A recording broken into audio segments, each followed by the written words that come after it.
好，大家好，我是 T 老师。前面呢，我们用110节课来介绍了一下 UE 的入门啊，使用的是一个比较低模的场景，用的是那个虚幻的游戏包，游戏学习包。接下来呢，我们继续深入这个角色 NPC， 然后包括场景啊，还有蓝图。但是呢，因为用的是 UE5啊 ，UE5 的这个实时渲染非常强大，所以呢，我们开始深入研究之后，换了一个场景，换了一个比较高模的场景啊，一个次时代写实的场景。当然，如果你的笔记本或者是你的电脑带不动这些场景呢，你还是仍然可以使用之前，不会有影响啊，使用之前的那个低模的场景。好，但是呢，非常建议大家试一下这一个写实的这个场景，另外使用这个 Quixel Bridge 里面的那个 Nanite 的一些模型来打造你的场景，可以打造出完全这个电影级的场景啊。好，在正式进入这个角色技能之前呢，我们先准备一些东西。首先，我新建了一个工程啊，取了名字叫做 Lyra。之前的 Orion 呢是一个比较偏幼稚一点或者是低模一点的这一个场景。Lyra 呢是一个很写实的，所以呢我新起了一个工程。另外你还需要下载几个资源，第一个叫做 Soul Cave 啊，免费的 Soul City 啊，这两个你都可以加进去。那里面有一些比较好的一些这个内容，大小也不是很大，1.2G 加上1.7G。好，另外呢，你还需要同样的 FX Variety Pack， 这个之前我们已经在那个工程里面已经用到了，对不对 ？FX Variety Pack 你也需要加进来。还有一个就是角色呢，你可以在这个虚幻商城里面的免费资源里面找一个叫做 Paragon 开头的，里面有很多这样的角色。我用到了是这个 In 啊，这个角色。这些都是免费的，这个是那个虚幻争霸里面的一些英雄，你可以随便选一个。然后我选一个比较小的啊，1.4G 只有。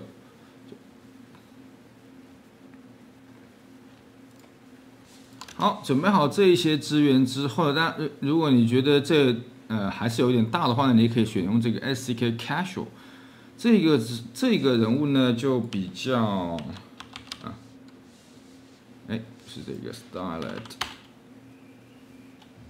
这个 Starlight Character Kit 啊，用这个只有210兆，但是呢，它的这个模型比较低模啊，不太适合这个场景，所以根据你的自己实际情况来。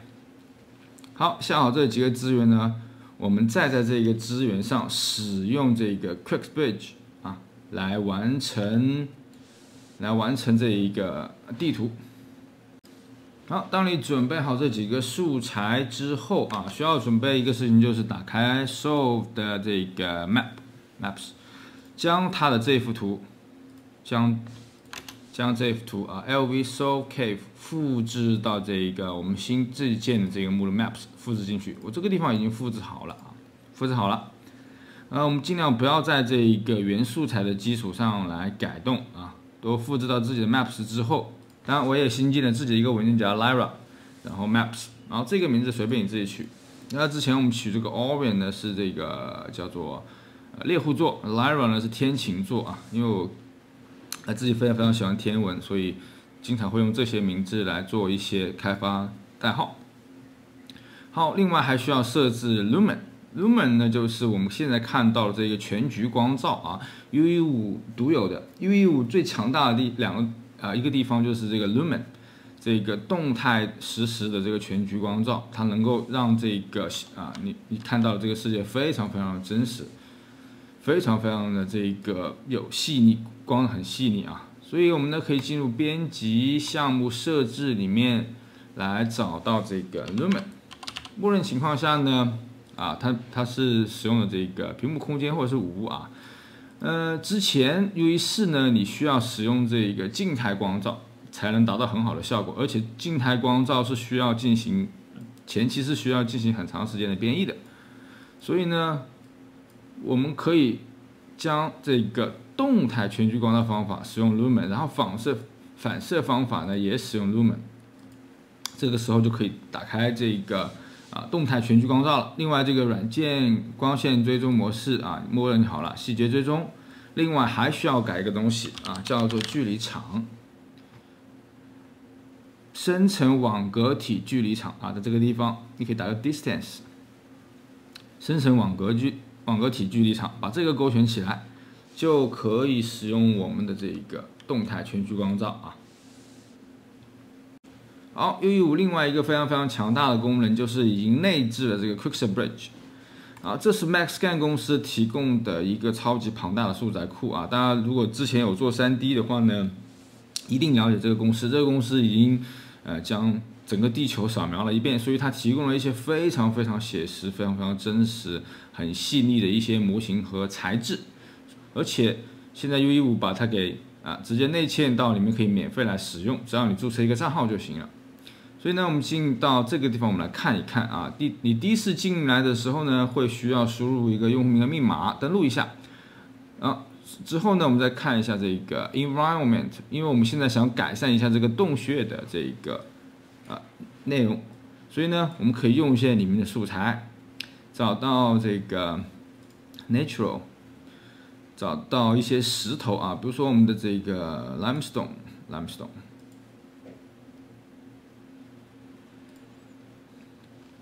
好，你可以看到它里面有提供非常高级、非常细腻的材质，然后包括这个模型，我们可以下载一些。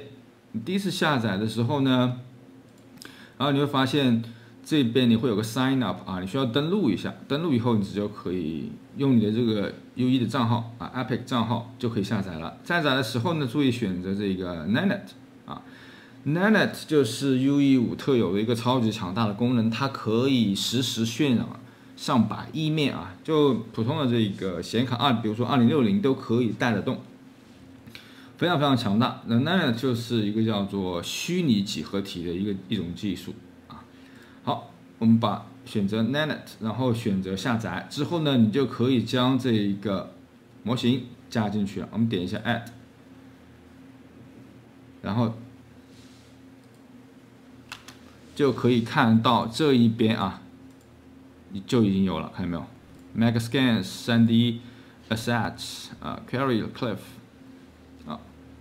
就可以看到这一个。然后呢，你就可以很简单的方式来拖入到你的场景中。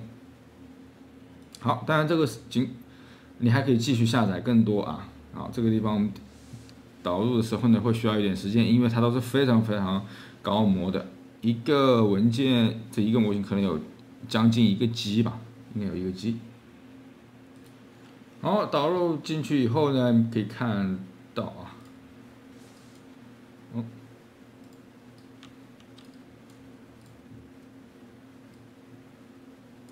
好，你可以用这些素材呢来稍微修改一下你的这个场景，让这个场景变得更加的帅。好，这个地方我们再演示下这一个材质一样的。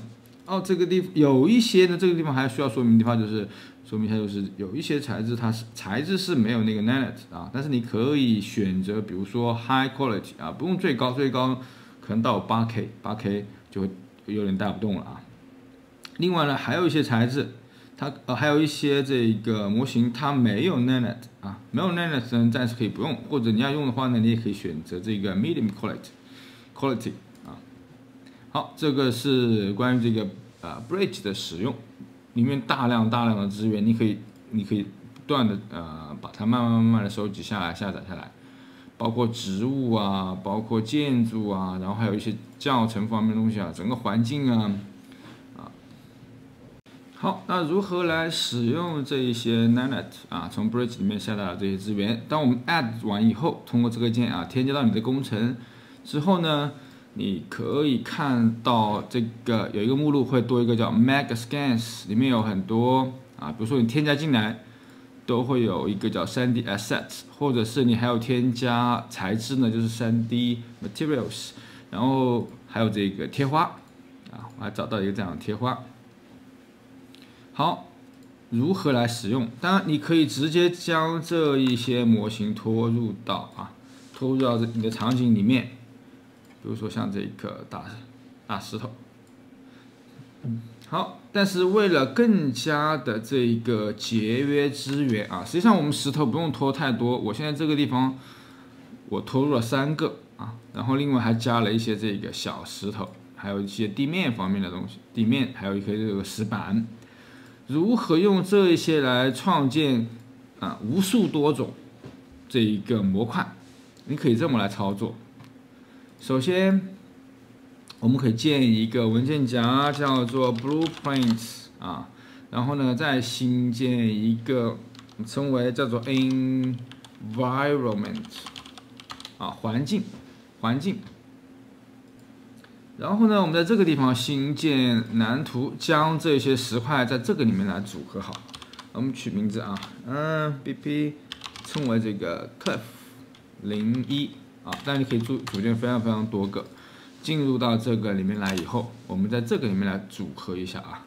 首先，我想来一些基础的大石头，来一个基础大石头。这个也拖进来啊，让它们平级。附加在底下也行。好，再来一个这个石头，都附加在这一个上面吧。好，让它稍微先大一点呢，我们可以先复制这一个，稍微旋转一点点，缩放一点点。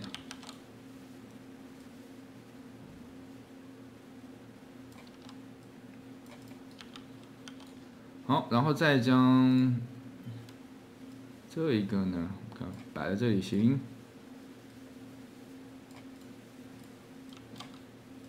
好，这样子呢，我们就创建了一个组合的石头啊，我们就用这一个来创建一个，然后呢，你又可以好回到这个地方，我们按 Ctrl+W 来第二块石头，只需要呢稍微对它进行一点点修改。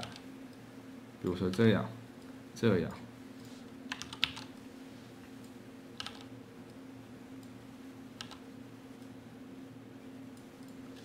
然后再将这一个放大了2倍，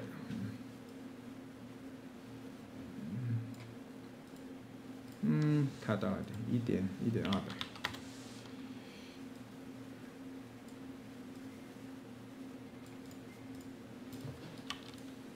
好，这样子呢，我们又来完成了第2块。所以你可以通过这种方式啊，仅仅使用3个资源呢，就可以创造很多不同。然后包括地板也是，我们也可以创造一些这种实地板。来一个 BP Cliff Floor 01。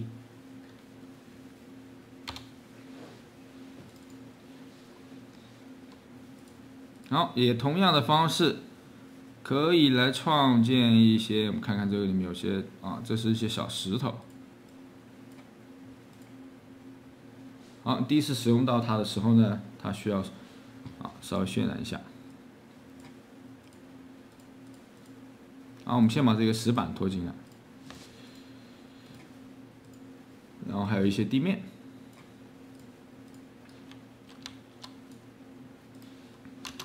看看还有什么，因为我刚刚是随意拖进来的。OK， 我们就先用这2个好了。首先地面呢，我们可以让它多来几个这个石头，来随意拼接一点，放大，好，各种方式啊。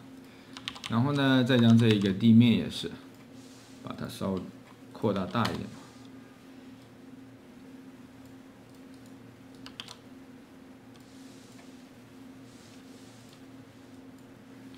1.2倍。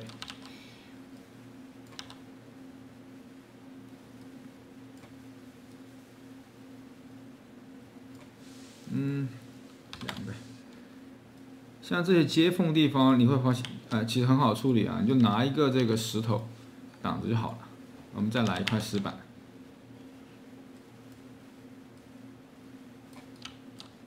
这里再来一块石板来挡一下。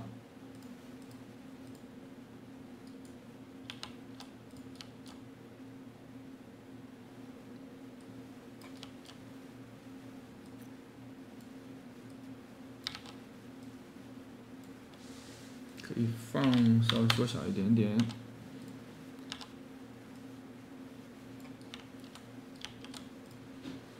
好，保存一下。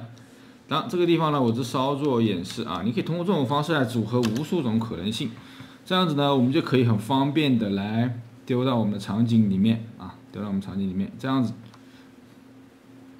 复制一份。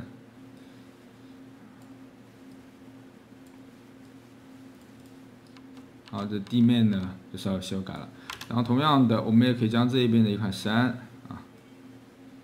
刚刚我把这个灯稍微亮了一点啊，因为这边比较黑，方便大家看得到呢。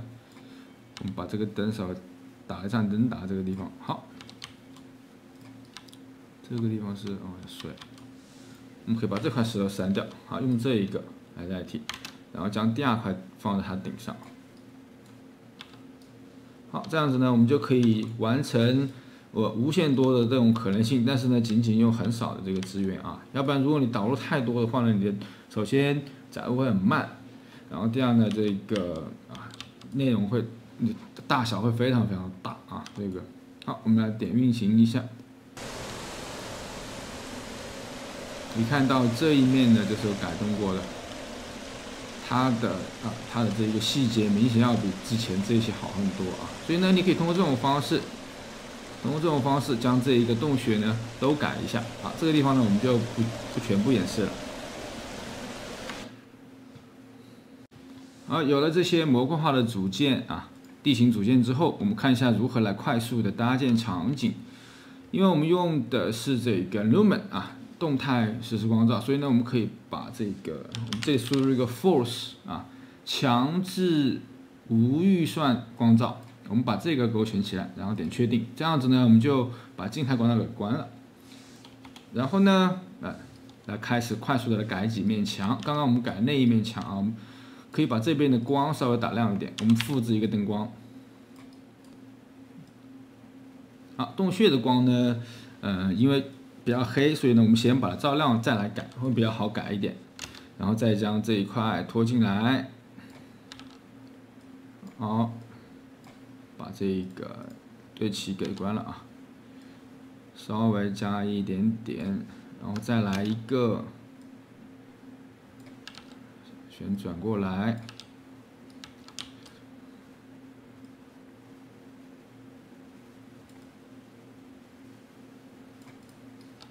这边呢还可以补一块，把它稍微小一点啊。这一根呢可能只要0.4左右。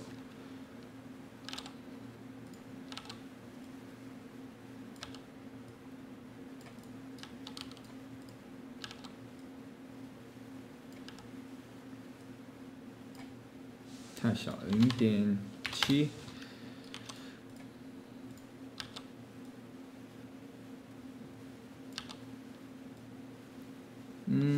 这个地方补一块石头吧，补一块小石头。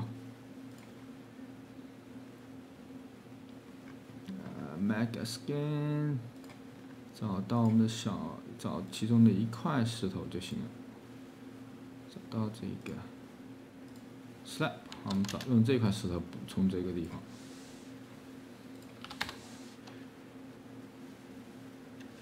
再来一块。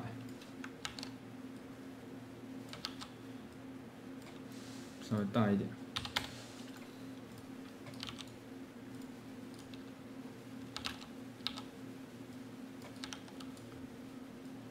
拖进去一点点。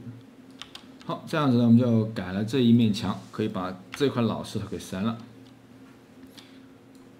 好，当然同样的原理啊，我们把地面也可以稍微改一下。现在的地面呢，因为我们去掉了这个静态光照，地面有点差啊，所以呢，我们需要改，来一个灯光，把地面给照亮一下。点光源，稍微往上拖，把它的这个衰减半径可以放大一点，然后稍微亮一点啊。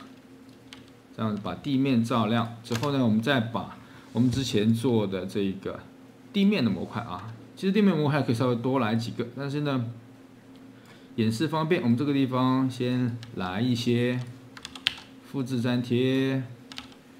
按 Ctrl 加 W 啊，可以直接来复制。好，再来一个，我们把它放大一点。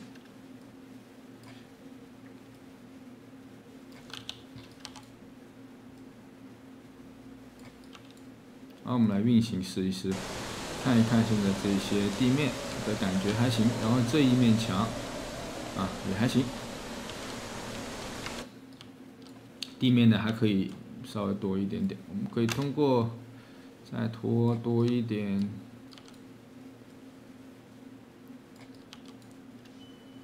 再来一个，稍微旋转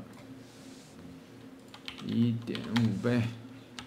好，就是通过这种方式呢，将你的世界稍微构造的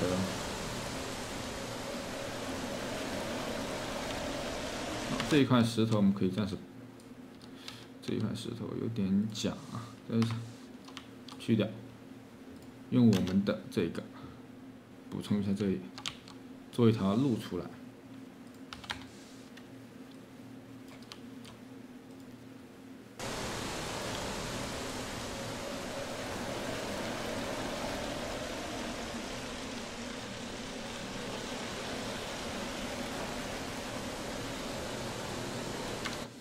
好，我们呢就可以通过这种方式呢，来把你的这个洞穴改得更好一点啊，改得更好一点。当然，现在我这个地方呢就暂时做成这个样子。你之后呢，你自己呢可以将它做得更加丰富一点，使用更多的这个Quick Bridge 里面下载的这些资源 ，Nana 资源啊。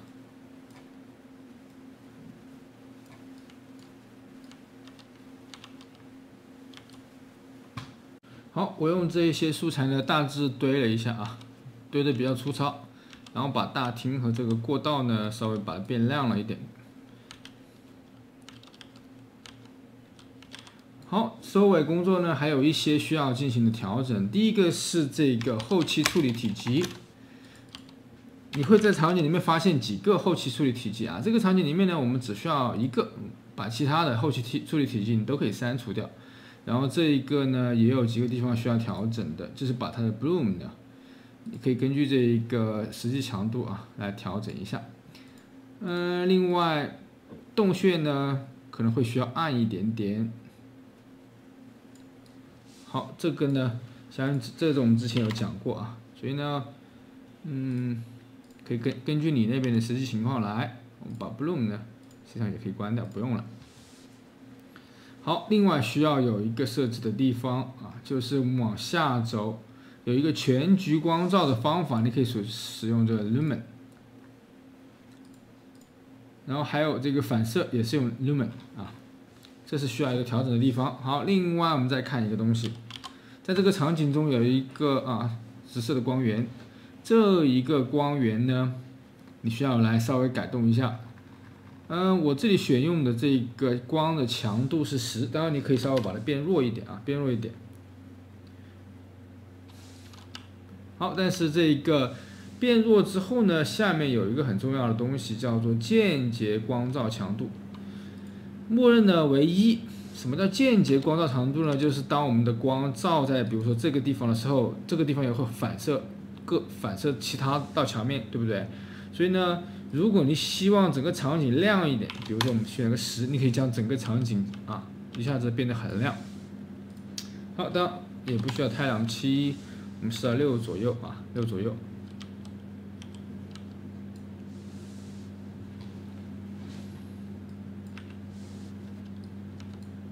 好，这个是关于场景，然后另外这些我们新加进来的模型呢是没有这个碰撞的，你需要来进行。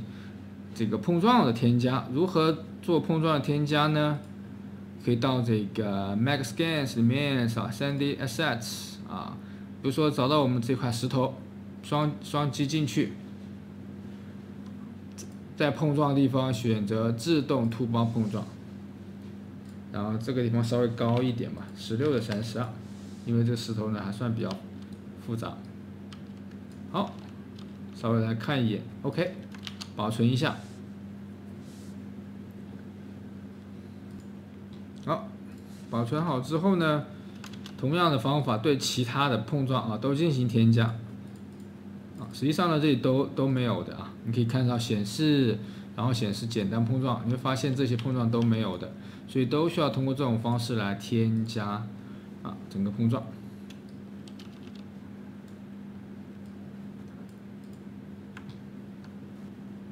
好，完成好碰撞之后呢，我们就开始可以进行下一步了。好，完成好场景之后呢，我们来着重研究一下角色包括这个角色的动画、骨骼，然后动画蓝图、技能等等有几种方式来获取这个人物的模型首先我们得准备好这个，第一种最好的方式呢，就是你自己通过玛雅 3D Max 创建一个模型，绑定好骨骼呢，然后导入到 UE 里面来。那一部分呢，我就不讲解了。然后还有一种比较偷懒的方式当然你就可以直接用这个小白人。用小白人呢，同样的也是可以把这个技能部分学得很好的。还有一种方式呢，就是去虚幻商城浏览这个角色。在角色里面呢，你可以找一个，你可以买一个，或者是找一个免费的，就使用这个。如果你的这个显卡还 OK 的话呢，就可以选择这一个。另外这个地方我主要会讲一个 UE5 同时发布的一个很强大的工具，叫做 MetaHuman 原人类。使用这一个呢，可以非常轻松的来创建一个你的角色。我们可以稍微来看一看，它不是一个下载的工具，它需要进入一个网站，它域名叫做 metahuman.unrealengine.com 进入之后呢，你可以创建 MetaHuman 在这个地方。另外，你需要登录你的账号找到一个合适的人，以他为模板来进行开始。比如说，我们来创建一个男性好了，我们用他。好，因为这是通过网络 Verb 的方式访问，所以呢速度不是那么快选择好以它为模板以后，我们点下一步。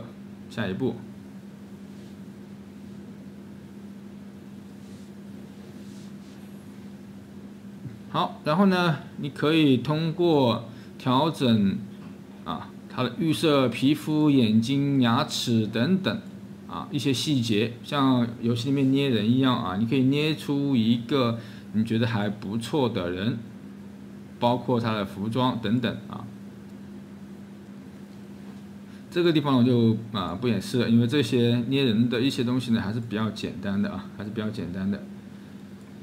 好，当你把这个人物准备好了之后呢，怎么样把它给下载下来呢？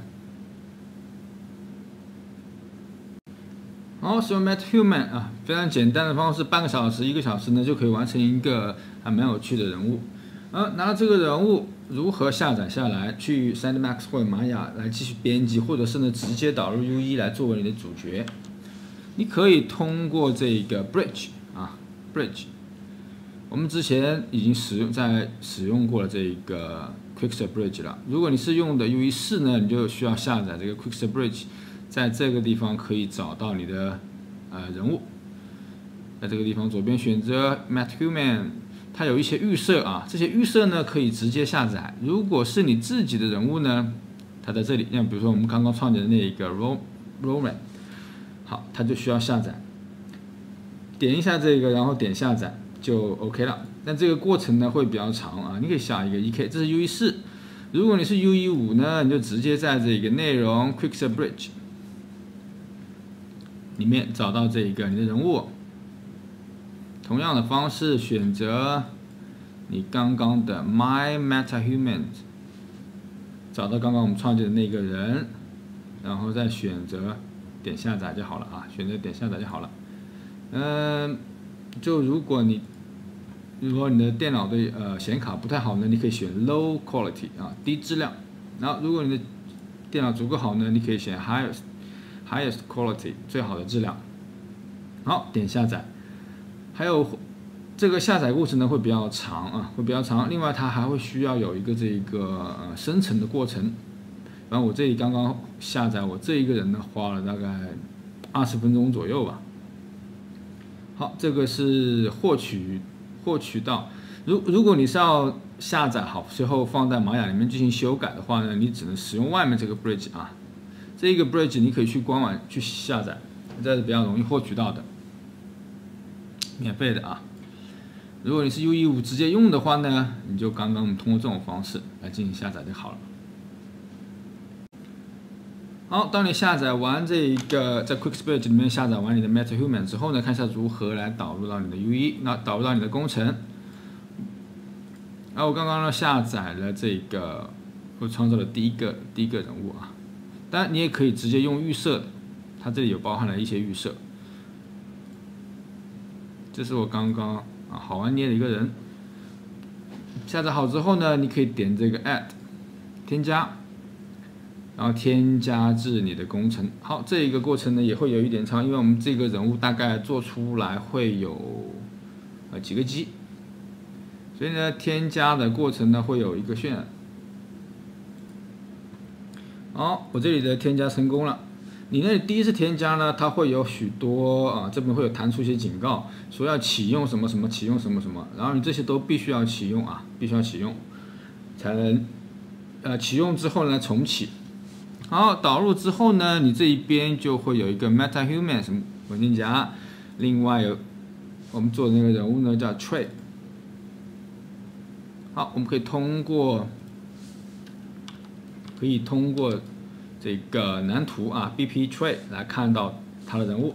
但是如何把它变成我们的主角呢？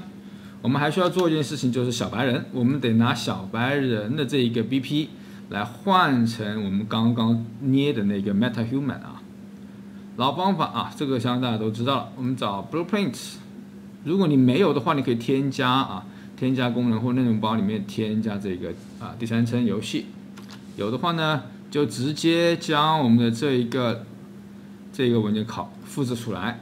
我在 Lyra 底下呢，先进了一个 Characters 的文件夹，再新建一个，给它取个名字叫 Lyra。我们的主角的名字 Lyra， 然后把这个 Blueprint， 把这个小白人的蓝图呢复制过来，然后给它换一个名字，叫做 Lyra。好，打开它。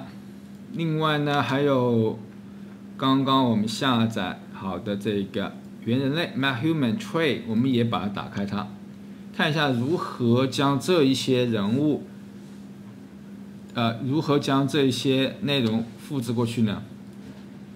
首先把它这个 face 展开啊，这些就是它的身体、脸、脚、手等之类的东西，我们需要把它给展开，然后呢全选，按住 Shift 全选，把它给复制一下，然后跑到你自己的人物的网格体下面，选择粘贴。可能没粘过去啊，我们拖进去啊，一定要在这个网格体之下。另外，这一些东西必须要在 face 的下面啊 ，face 下面，像睫毛、头发之类的，都需要在脸下面。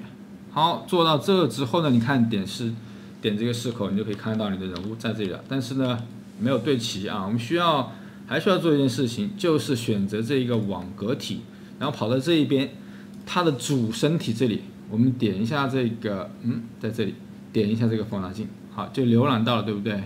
然后再跑到这边，将我们的主身体也换一下。好，这样子呢就换成功了，但是位置还是错的啊。我们全选一下这一边，把它的这一个位置复位一下，然后旋转也复位一下。好，这样子呢，你就可以得到你的这一个人，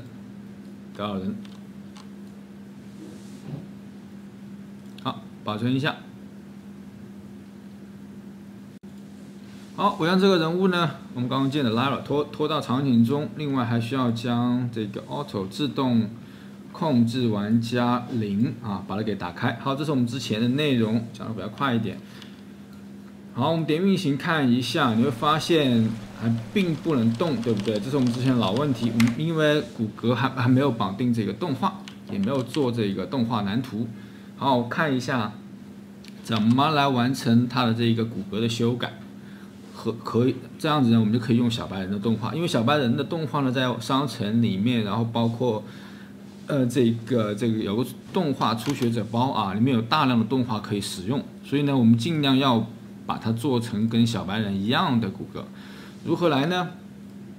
这个人物他使用了的骨骼在哪里呢？在这个 MetaHuman Common 的这个 Female 里面 ，Female 啊。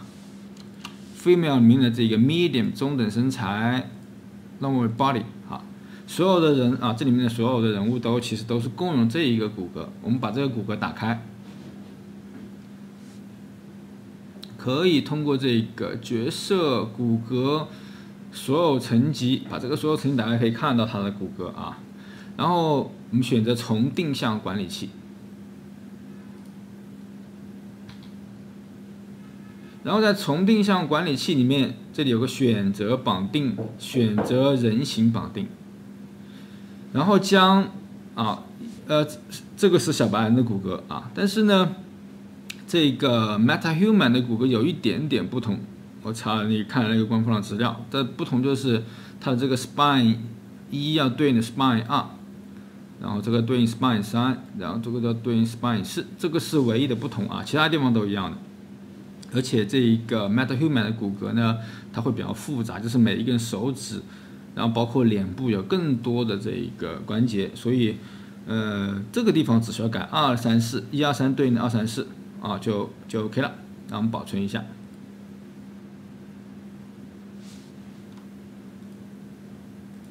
接下来呢，再看一下这个知识啊，我们的人物，同样的还是在这个 MetaHuman Common 里面。我们找一个东西叫做重定向 retarget 啊 ，retarget， 他是男人啊，先找 retarget， 找到一个文件，你可以看到 F 代表女性 ，medium 代表中等身材，medium 代表中等高度，然后那个 normal NR 就是 normal weight 啊，中等体型 ，overweight 就是过胖。好，找到我们适合这个人物的这个 retarget pose。在哪里呢？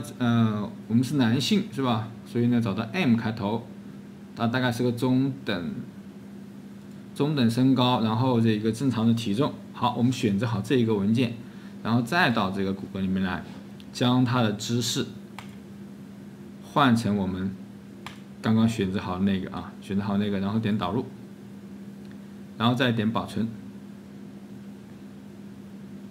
好，这样子呢，我们这一个基础工作，我们再点保存，然后再做一件事情啊，就是再看一下这一个骨骼的，刚刚把它关掉了，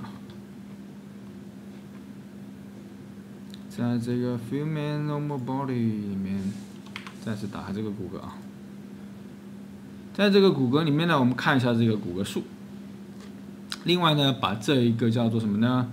显示重定向选项把它给打开，需要改一样东西，就是把这个 pelvis 底下所有的设置都需要什么重定向到骨骼啊，所有东西都变成骨骼之后，然后把这个 pelvis 改成动画。好，这个步骤很重要啊，要不然我们就没有办法正常的用这个小白人的动画了。好，全部搞定之后，我们再点保存。好，这个时候呢，你就可以来使用小白人的这个动画了。我们可以首先将小白人的动画蓝图给弄过来，因为它里面已经有基本的这一个走路，然后包括跳的一些蓝图了。我们把它定向过去啊，在这个 Manicure Animations 里面啊，这个之前我们之前的课程里面经常讲到这一个啊，右键重定向过去，这个时候你会发现啊 ，MetaHuman 的这个骨骼在这个地方，然后呢，替换这个 third person 换成这个叫做 Lyra， 修改一下位置，放到我们的 Lyra 的 Animations 目录里面去。好，这个时候再点重定向，就能够全部过来了啊，全部过来了。然后呢，同样的方式到我们的人物里面来，将网格体这个地方使用动画蓝图选择我们的 Lyra Animate BP 啊，这个。好，你会发现呢，它的人物已经有动画了，但是脚有问题，对不对？下面我们还需要做一件事情，就是把下面这4个也要使用动画蓝图。这个呢已经帮我们做好了，就是这个叫做 Animate Preview Attach Instance 啊，这个是原人类 MetaHuman 已经提供好的。好，有了这个之后呢，我们的人物就 OK 了，编译保存，我们再点运行，就发现啊可以使用小白人的这一个动画了。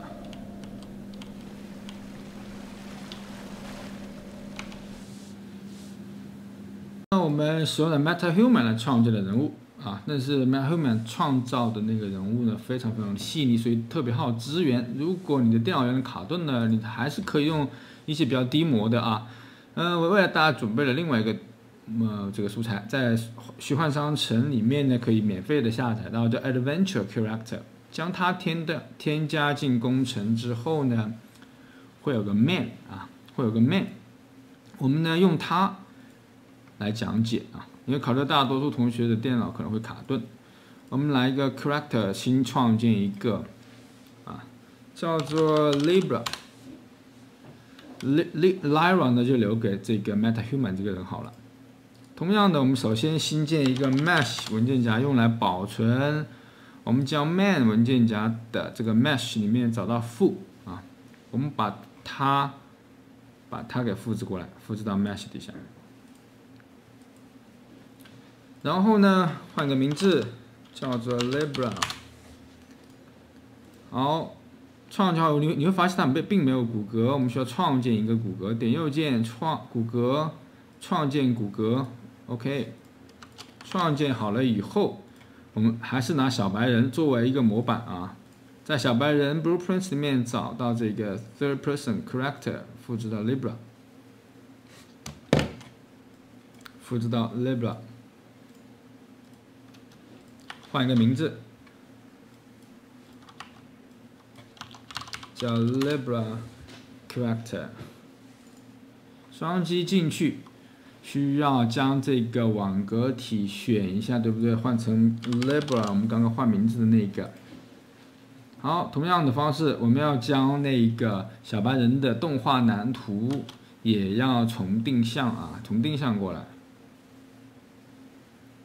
从定向之前呢，进入到骨骼，然后在这一个选择绑定这个地方，我们选择人形绑定啊，选择人形绑定。那在重定向管理器，这之前我们已经在那个 MetaHuman 这个也做了这个步骤啊，但是这个地方我们不需要改，它是个 OK 的，点保存。好，保存之后，我们到小白人的动画里面去，找到它的动画蓝图，重定向动画蓝图，选择 SK Libra 这个骨骼，将名字换一下 ，Third Person 换成 Libra， 换成 Libra， 然后修改它的存放目录 Character Libra 里面新创建一个叫做 Animations， 点确定，好，重定向。这样子呢，我们就完成了这个另外一个人物啊，这个比较低模一点的，它呢就没有那么卡顿，丢在场景里面。好，丢进来以后，同样的，我们来一个 Auto 选择玩家0，自动控制玩家0。哦，还没有选择那个的啊，我们进到 Ctrl+1进到蓝图里面，将网格体使用动画蓝图选择我们刚刚新建的那个 Libra。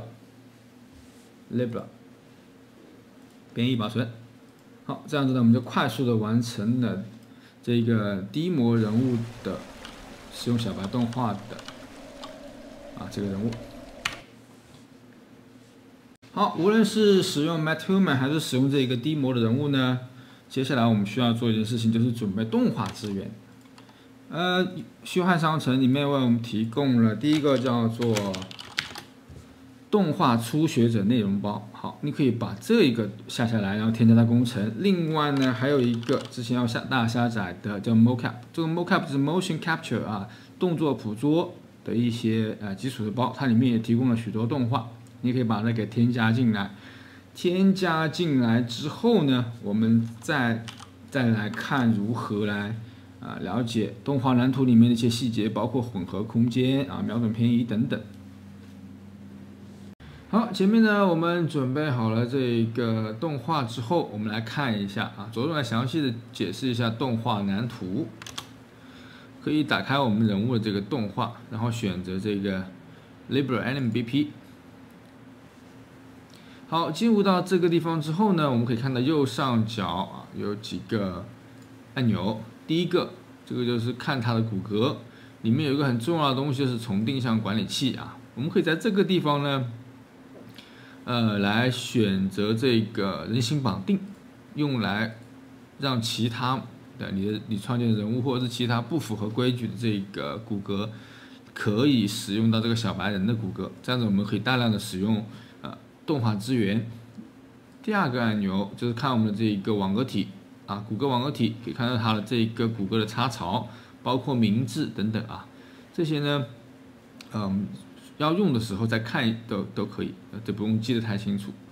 然后第三个按钮就是动画啊，动画，然后包括底下这个曲线，曲线呢之后我们也会详细来讲。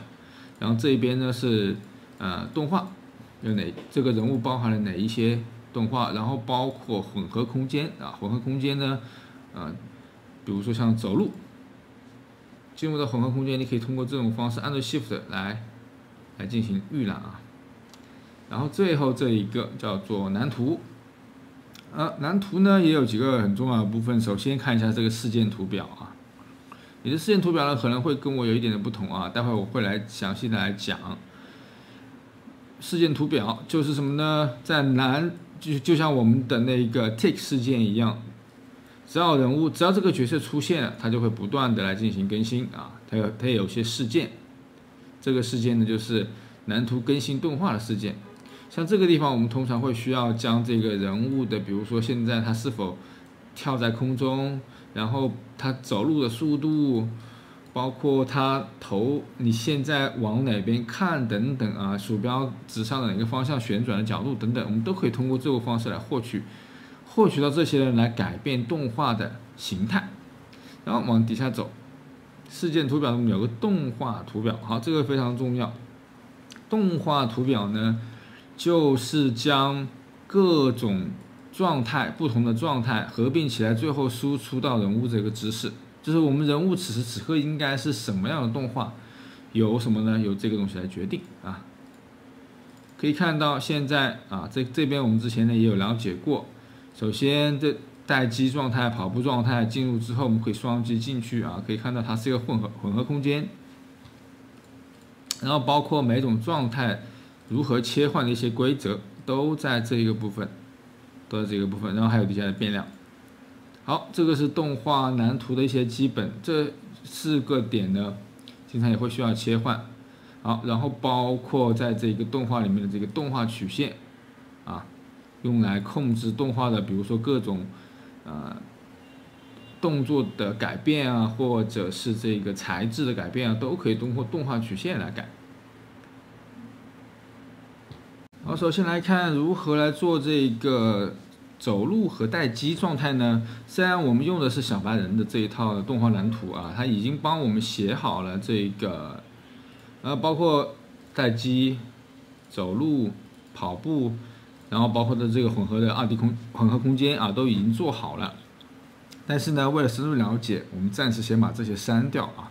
我们来用哪一个呢？用这一个 Mocap 里面有一个 Animation，Mobility Pro， 然后 In Place 就是这有个跟动画就是会位移的啊，这个是不会位移的。我们使用这里面的这个走路和待机，可以看到这里面有 Jog， 就是走路，然后呢有 Run。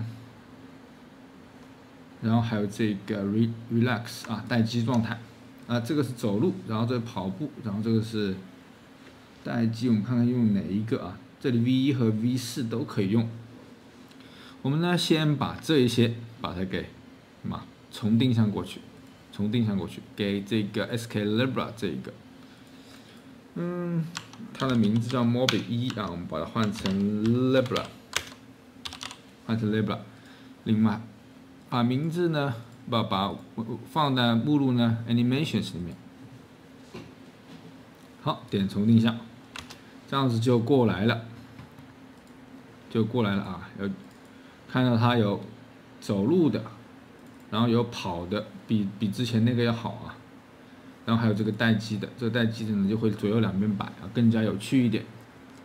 好，把之前的那个删掉，不要了，包括这个混合空间我们也删掉，强制删除啊。然后包括这个待机的、跑步的和走路的这3个啊，确定别删错了啊，这3个 idle、run 和 walk。把这3个删掉。另外呢，把这几个名字改一下，这个把它改成 walk、libra walk， 然后 libra run， 然后 libra stand 站立啊，站立待机。因为之后我们还会做一个蹲的待机，所以呢，我们把它改成 stand idle。好，这3个我们再进来以后，再来看。准备什么东西呢？准备一个叫做混合空间的。我们知道，人呢可以待在这个地方，然后根据你的走路的速度，你可以是走，然后速度快以后呢就会跑。所以呢，我们需要准备一个叫做混合空间。看一下怎么来。我们在这个创建资产里面有一个混合空间 ED 啊 ED。好，这里有2个。首先呢，我们玩 ED 是因为我们就一条直线，从待机，然后到先创建好啊，然后我们创建一个新的文件夹，叫做 blank space 混合空间，单独。另外把这边名字改一下，叫 Libra 的跑步的混合空间 ，Libra Run blank ED。好，你会发现为什么叫 ED 呢？就是从左只有一条线。然后2D 呢还有上下，什么意思呢？你看我把一个待机拖到这来，现在就待机了。当我的速度好，现在是 none 啊，这条应该是速度，我们把选择资产详情这个地方，我们把水平坐标改一下，就改成 speed 速度，最小值为0，就是没有走路。最大值我们之前设置的最大值是600啊，就600就是跑的，实际上我们就设400左右吧，400就开始起跑了。然后呢，再把这个走路放在这里，然后再把跑步放在最右边，你就会发现我们按住 Shift 就可以来预览，这是很慢速度走，它自动帮你混合好了啊。然后现在慢慢变成了这个走，然后还可以慢慢往，在速度更快的话呢，它就会变成跑。所以呢，这个就是待机状态一直混合到这一个跑步最快的速度的一个叫做混合空间。这个地方我们稍微理解一下啊，混合空间。好，我们将这3个动画做成混合空间之后，如何来用呢？我们跑到右边，这个地方呢，我们先点这个事件图表啊。事件图表我刚刚有说，就是这是一个事件，这个事件呢会不断的来执行啊，只要你这个人物出现，它就会不断执行。这个地方是小白人提供的啊，我们稍微来解释一下就好了，还是比较简单。首先第一个节点是看这个人物是否合法，是否有效。如果有效 is valid， 如果有效的话呢，首先就把这个人物获取它的移动组件，移动组件里面有个正在掉落啊，正在掉落就表示它什么呢？是否在空中？这个值用来表示起跳的，用来做这个是否为跳的那个动画啊。然后第2个，你看我这里直接接下来了，我把它稍微摆了一下啊，小白人是这样横着摆的，因为之后我们还要获取很多东西，我们就从上到下好了。然后第二个就是速度啊，速度是怎么获取的呢？首先获取它的速度，这个节点可以直接获取速度，然后速度获取这个向量的长度，因为速度实际上是个向量，对不对？所以我们只需要获取这个向量的长度，就可以知道它的速度是多少。然后这个速度呢，实际上就是我们这个地方人物，刚刚我们混合空间嘛 ，speed 对不对 ？speed， 我设了0到400。实际上这个值哪里来的呢？我们人物里面之前我有讲过，人物里面有一个叫角色移动，可以看到这个最大行走速度，看到没有？最大行走速度为600，只要我这里设成400就 OK 了。好，这个地方我们获取到了速度，然后如何用它呢？在这个地方啊，在这里点一下这个，然后默认的状态机进去，这一个节点啊，也是我们默认已经添加好的。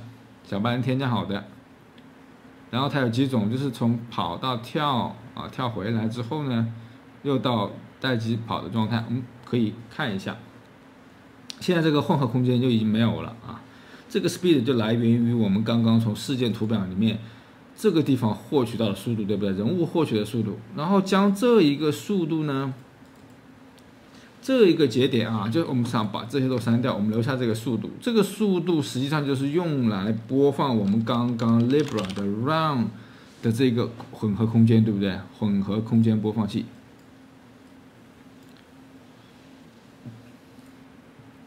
把它连起来，然后连到这一边。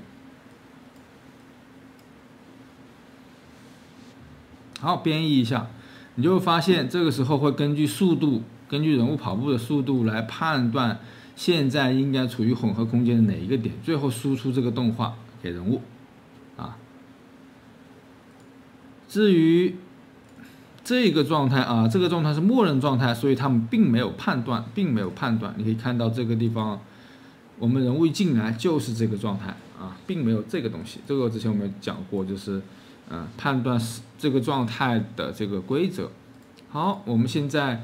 已经获得了这一个待机，然后包括走路修改了以后，我们来看一下人物，可以看到现在的人物，它两边的待机的时候会两边摆一摆啊，然后走路现在是跑，并没有走啊，现在是跑。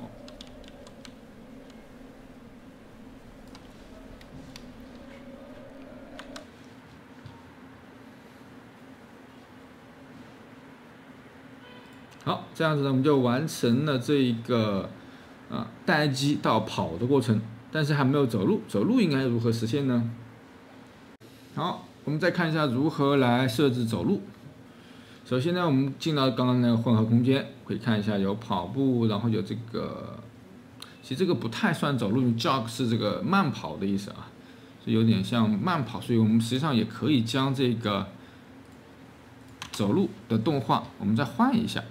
换成哪一个呢？还是用小白人的那个走路的动画，我看看这里面有没有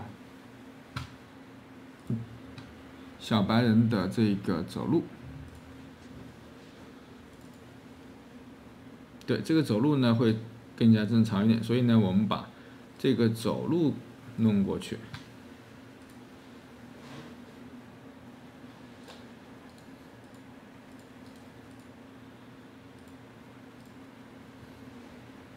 好，把走路弄过去一下啊。右键重定向过。好，这个我们操作很多次了啊，应该很熟了。Person 换成 Libra， 存放在 Animation 里面，重定向。好，所以呢，这个走路，这个慢跑，我们就换一个名字，叫做 Jog 慢跑。然后这个呢是走路，walk。同样的，我们为了统一也加个下划线。所以我们的这个混合空间是不是还可以加更多东西？到这个速度，它是属于慢跑啊，属于慢跑。然后走路是这个速度，所以呢，它有更多的啦。首先待机、走路，然后到慢跑，然后到快跑。可以看到走路的速度大概是100左右，慢跑呢200左右，然后到了这里400。好，如何来实现走路功能呢？编辑，我们首先要输入，对不对？比如说按住 Shift 键，所以呢，我们马上能够想到这一个编辑的这个项目设置里面有一个输入啊。我们来添加这个操作映射，添加这个操作映射，添加一个叫做 Walk 走路的。走路实际上我们可以按住什么呢？就按住 Shift 键好了，按住左 Shift 键啊，就可以来进行走路。当然你也可以添加更多啊，这个我们之前有讲过，在那个入门篇里面已经有讲了。好，有了这个走路之后，我们进到人物的蓝图啊，点人物 Ctrl+1，我们来完成这个走路。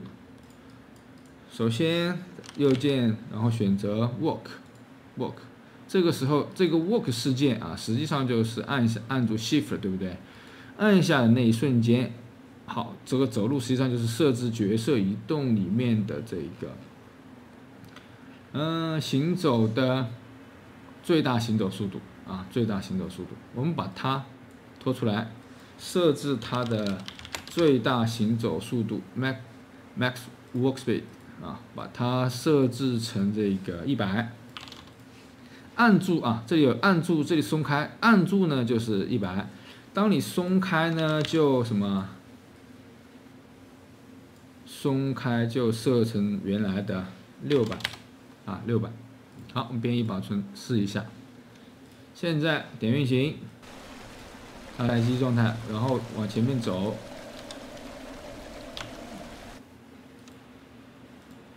好，往前走，现在是跑步，然后按住 Shift， 它就变成走路了。这个走路有一点点飘啊，这个走路有点飘，是因为现在我们这个速度有点太慢了啊，所以呢，加高一点点，加高到这个150左右，150左右，变异。我们再看一看。好，现在这个走路的速度差不多，然后松开跑步。按住 Shift 走路，然后待机。好，这样子呢，我们就完成了这一个走路的功能。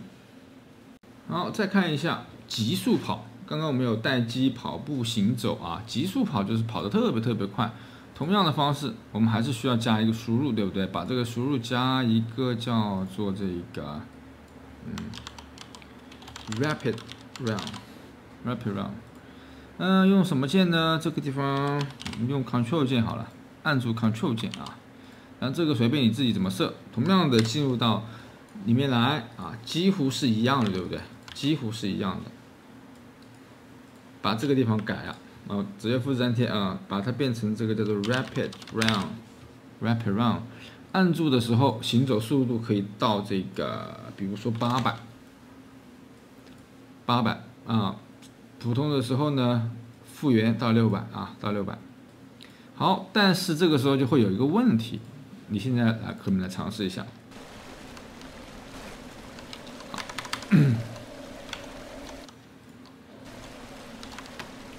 我现在急速跑，但是我的动画并没有变快啊，你会发现它会有一点点这个偏移啊，有一点漂移。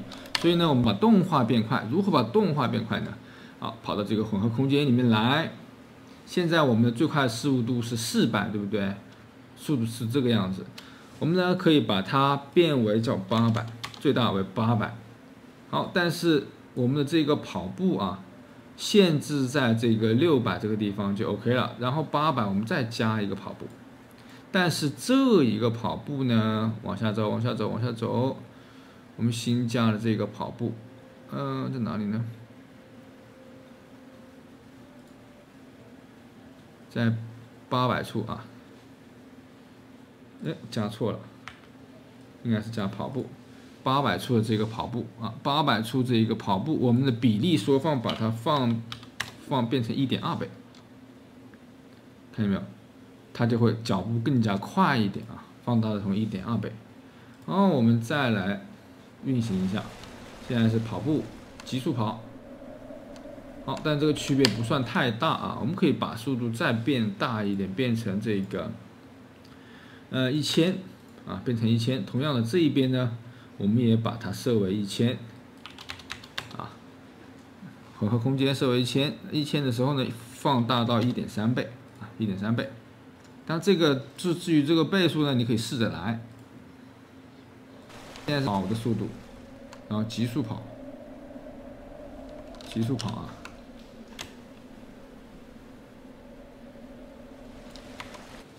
好，这个急速跑的这个感觉呢，还是有一点点不对，我们可以把它变成1.4倍试一下。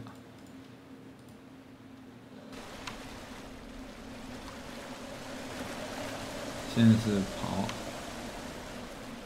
好，1.4倍有点多啊，1.4倍有点多。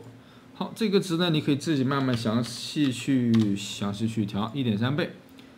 但是这种急速跑它是需要消耗这一个运动能力的，对不对？你不能一直可以急速跑，那这样多没意思。所以呢，我们需要给人物来加一个这个叫做运动点数。好，接下来看怎么办。在讲这个急速跑消耗 AP 我们的行动点之前呢，我们再讲一个叫蹲伏，另外一种移动能力。好，这个呢也比较简单。同样的方法啊，首先在这个编辑项目设置里面来添加一个输入，加一个叫什么呢？叫蹲伏 crouch。通常情况下呢，我们用 C 键啊，用 C 键。好，添加完之后，我们看一下我们的人物蓝图。人物蓝图之前呢，我们 walk 加这个 rapid run 啊，急速跑。好，看一下这个地方。加一个什么呢？加一个蹲伏。好，蹲伏的操作应该怎么来呢？我们的角色本身就有一个蹲伏的功能啊。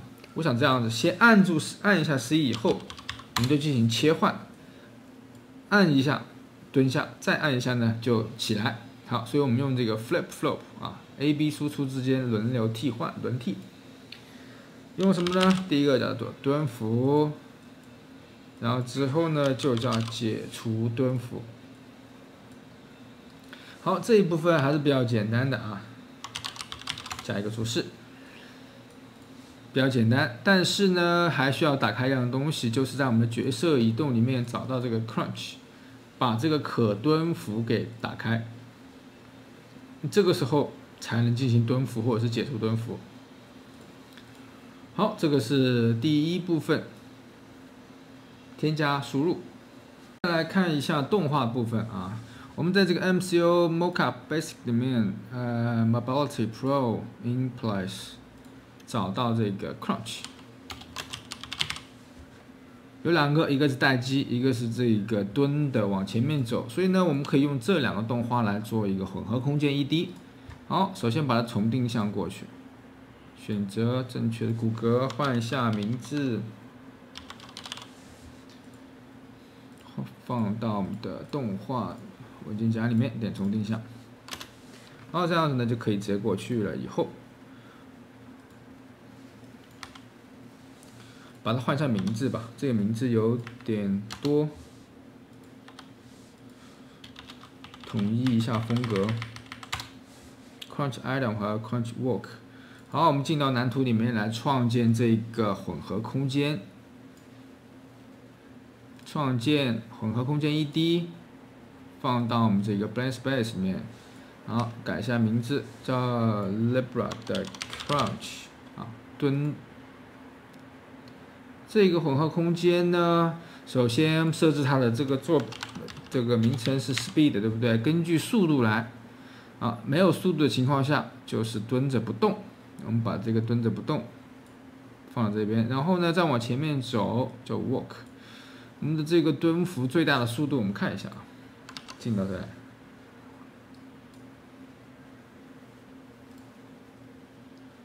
蹲伏最大的速度是这个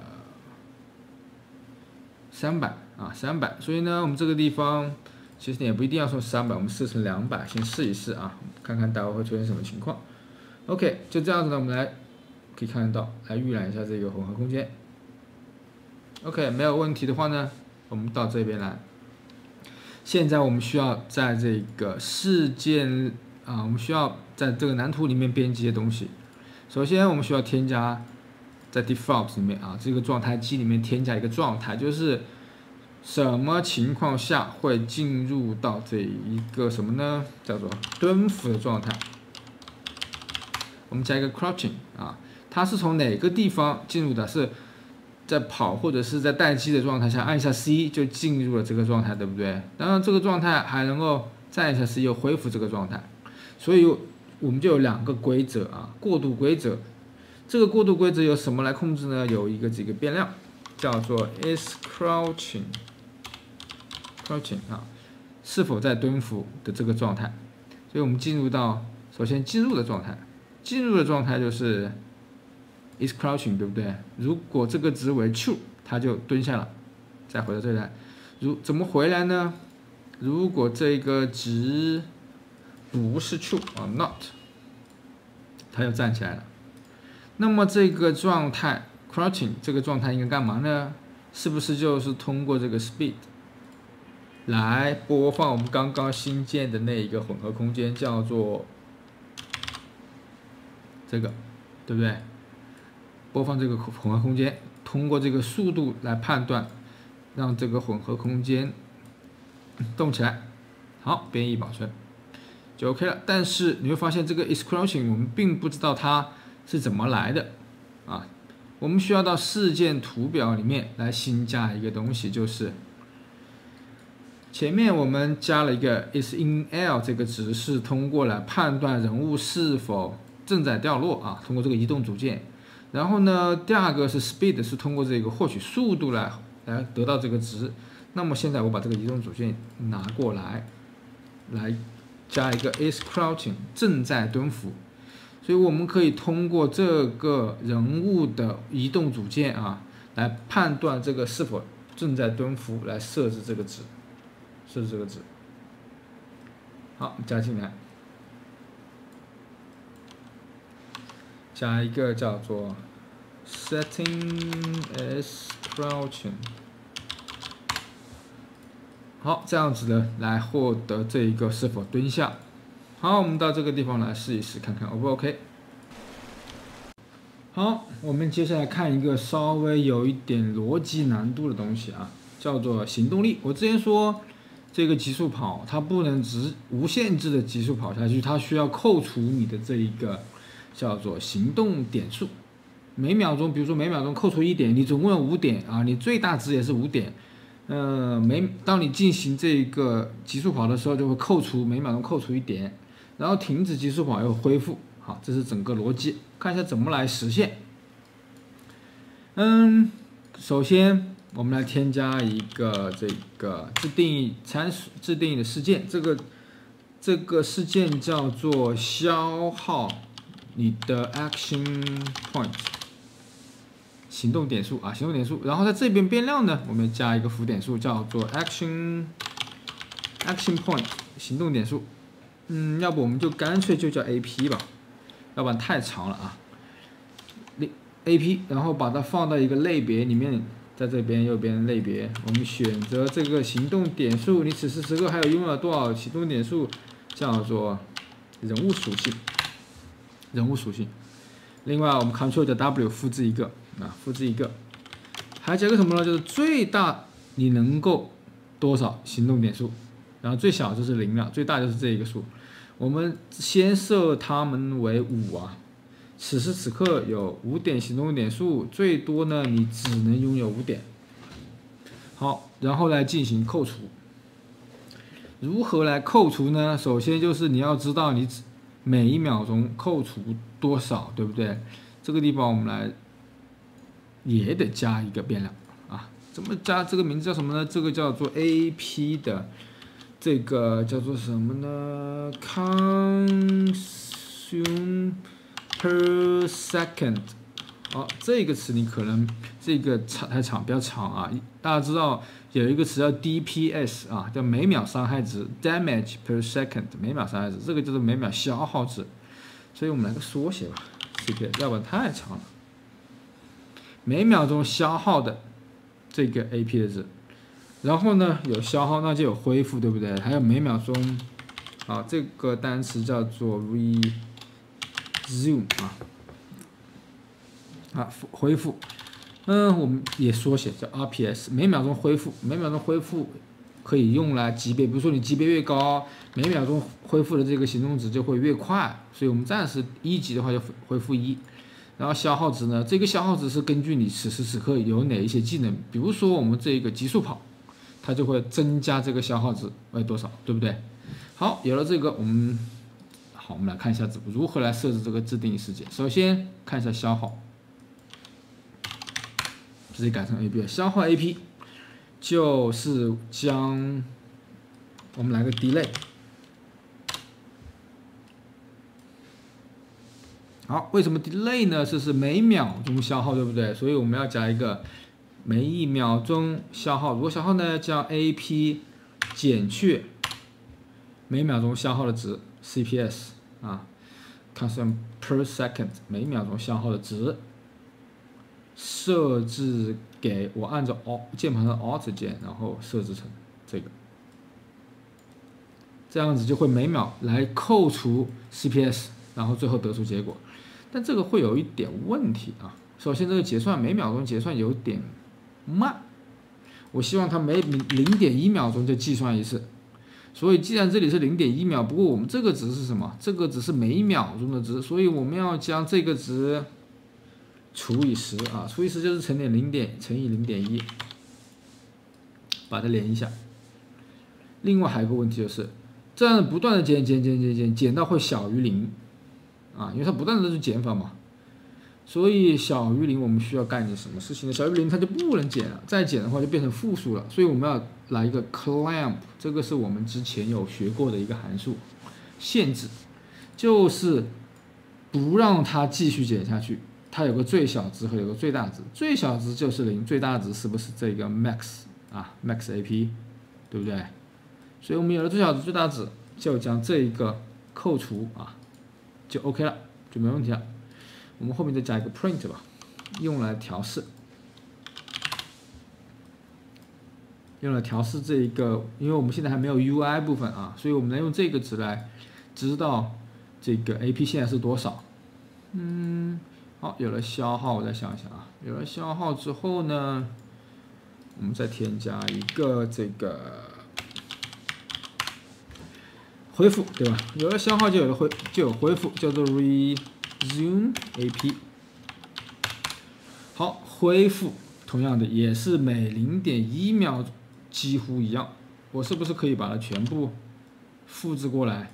我唯一需要改的地方是什么呀？就是这个 APS 值应该要改成 RPS， 对不对？恢复每秒钟恢复，然后这里减法我要把它换成这个加法，对不对？就 OK 了。每秒钟加这么多，然后呢设置给它，所以一个是减法扣除嘛，恢复呢就是加法，所以你会发现几乎一模一样，这两段几乎一模一样。当你看到这两段几乎一样的蓝图的时候，你的第一想法要干件什么事情？把它给合并成函数，因为这样子才会能够复用起来。假设这个地方要用100次呢，对不对？用100次的话，那你是不是我们应该都要把它写到一个函数里面，好看一下这个到底是怎么来，并且是怎么来用。我们找到它相同的地方，比如说 AP 减这个部分、这个部分、这个部分、这个部分都是什么？都是一样的，一个加法一个减法。其实加法和减法很容易搞定，我们都用加法，因为加一个正数就是加法，加一个负数就是减法，所以那我们就用下面这个吧，我们就用加法。加法比减法还是，这个没有连起来加法比减法呢还是漂亮一点。好，全部复制好，这个乘以 0.1 呢我们放在外面，因为这个乘以 0.1 是跟这个延迟有关系的延迟我们还是放在外面。点右键折叠到函数。好，这一个部分呢，我们就把刚刚那一堆代码就折叠成了一个函数，这样看上去清爽多了把这个函数名字改一下，换一个名字，换什么名字呢？叫做这个 add 添加到这个什么呢？加到 AP， 对不对？加到 AP，编译保存一下，然后把这里有个 B 值啊 ，B 值我们换一下，这个实际上就是 AP 值，对不对 ？AP 值，编译再编译保存，好，这里变成 AP 了。所以这个地方就是向我们的 AP 值来进行加我们的恢复。好，把这里呢我们也稍微把它摆整齐一点啊，好看一点。然后这个打印呢是用来调试的，之后呢我们可以删除掉。好，这样就清爽多了，而且很容易理解。将这个 RPS 啊恢复的值添加进 AP 这个地方呢，我们一样的，我们是不是可以把它全部删掉了？全部删掉啊，全部删掉，全部删掉，只需要将这个 add AP 加到后面，加一个，我刚刚说这里是消耗，对不对？就是加一个负数。所以呢，既然这里已经有了一个0.1，我们还前面加个负数就可以了，对不对？当然，你也可以再加一个东西乘以，再乘一个负1，啊，那但是有点多此一举，没有必要。0.1乘以负1就是负0.1嘛。好，就这样子啊，就变成了减去 CPS。你看这样子的消耗和这个恢复就已经完成了，但是呢，它不会自动执行。什么时候该执行它？好，我们来解决一下这个问题。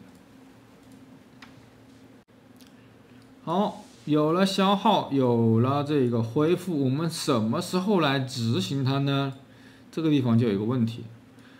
消耗和恢复，它是每1秒钟就是不断的需要执行的，但是我们这个地方按住 Ctrl 键，它只会瞬间执行1次啊，所以这个时候你就会想到，应该是什么时候，应该用哪个事件啊？叫做 tick。好，这个事件我们之前有讲过，它会无时无刻你的每一帧画面它都会执行，不断的执行，所以我们是不是要在这个地方来进行扣除或者恢复？但是呢，什么时候是扣除，什么时候是恢复呢？我们不知道，我们需要什么？加一个值，加一个叫做布尔值，这个值用来只是标明我现在是否在扣除状态啊，在消耗状态。我们就来一个叫 SAP consuming 啊，正在进行时，判断这个值是否在consume， 对不对？所以呢，把这个值来个 if 啊，来个 if。如果我正在消耗，那么呢，我就把这个，我们就执行什么？就执行 consume 消耗 AP。如果没有的话，那么我们就什么？恢复 AP 啊，没有的时候就不断恢复好了，恢复到5。如果它已经满了，它还是可以继续恢复，因为我们这个地方什么已经 clamp 限制住了啊，它不会超过你的最大值 max AP。好，这样子呢，我们就它会不断执行，但是这个值在哪个地方设？是不是在这个地方？当我们按着 Ctrl 键啊，就证明什么呢？就我们进入极速跑，进入极速跑的那一瞬间，我们就开始消耗。然后下面同样的我们复制一下，这个地方是 true， 这个地方是 false， 对不对？这个就是取消消耗啊。OK， 再往后面走，每秒钟消耗的值，这里有一个叫做 CPS， 就是我们每秒钟消耗的值。跑步进入极速跑，每秒钟消耗1，然后再往这边添加进来，设置，这里呢就恢复到0，没有消耗了。好，我们编译保存。来看一下现在执行的情况啊。首先5，它不断的出现了啊5，然后我开始跑，它正在消耗啊，正在消耗。那我停下来，恢复啊，恢复。然后我又开始跑，又开始消耗，然后呢再松开，好，恢复。但是有几个问题啊，细心的同学你会发现，当我按着 Ctrl 键。它就开始消耗了，我还没走，它就开始消耗了。然后我一松开，它又恢复。第一点啊，这一点是我们不需要的，因为按着 Ctrl 键要需要往前面走，它的消耗才是正确的，对不对？而不是什么按下 Ctrl 键，我还没开始跑，它就已经消耗我的 AP 了。另外还有一个问题，我们走到0了，按照这里来说已经0了，不能再跑了，但是它还能够跑。所以这个地方又有问题。好，这2个问题我们需要来解决一下，看一下如何来解决呢？好，如何来解决刚刚的2个问题？第一个问题就是我们按着 Ctrl 键，还需要往前面跑，它才能消耗。所以这一个设置它的 true 和 false 啊，设置真和假，是不是不应该放在这个地方？不是通过 Ctrl 键，而是通过 Ctrl 键往前面跑之后。所以呢，我们把它搬下加，我刚刚剪切了一下，并不是删除啊，剪切了一下。找到我们往前跑，就在这个地方啊，这个是我们往前跑的那个事件 ，move forward 啊，往前跑的地方，我们来进行一下，是不是应该在这个地方来设置它为 true？ 但是普通的跑不要消耗，就不这个地方不是 true， 对不对？不是真，那这个地方是不是要来个判断？必须要什么？要超级跑啊，极速跑。极速跑有个特点叫做什么呢？它的速度大于了900，速度大于600，也就是1000了，对不对？好，看一下怎么来判断。我们之前有讲过一个东西，就是来判断我们现在人物跑的速度。首先获取速度，获取完速度以后，将它是个向量啊，速度是有方向的，把它的长度拿到手，这就是它行动的速度，就是我们获得的这个最大速度。好。这个速度如果大于等于900啊，虽然是1000啊，但是因为它有个加速的过程，所以就会大于到900之后，我们来个 if 啊，来个如果大于900，证明它是什么？它是一个极速跑。既然是极速跑，那就开始什么消耗，就开始消耗。如果没有大于900，这证明是普通跑，普通跑就是什么？我们就取消消耗，取消消耗呢就会恢复啊，就会恢复。好，用一个这样的值来设置啊，用一个这样的值来设置。我们来看一下是不是解决这个问题。运行一下，现在我点 Ctrl 键，哎，没有那个，然后当我跑的时候才消耗啊，跑的时候才消耗，我停下来开始恢复。好，我按着 Ctrl 键，它是不会那个的。不过现在还有一个问题没有解决。就刚刚说，它扣到0之后，它还能够快速跑，这也是个问题，对不对？你看我现在到0，它还在很快速的跑，这个很明显是不对的。就到了0，你就不能快速跑了，这个还是比较简单。如何来判断呢？在这个后面进入到加速跑，开始消耗之后，我们这个地方是不是又要来一个判断，对不对 ？if 判断什么呢？判断我现在这个 AP 的值是否大于0？如果或者我们用小于等于0，小于等于0就意味着什么？我们的 AP 值消耗尽了，应该要怎么办呢？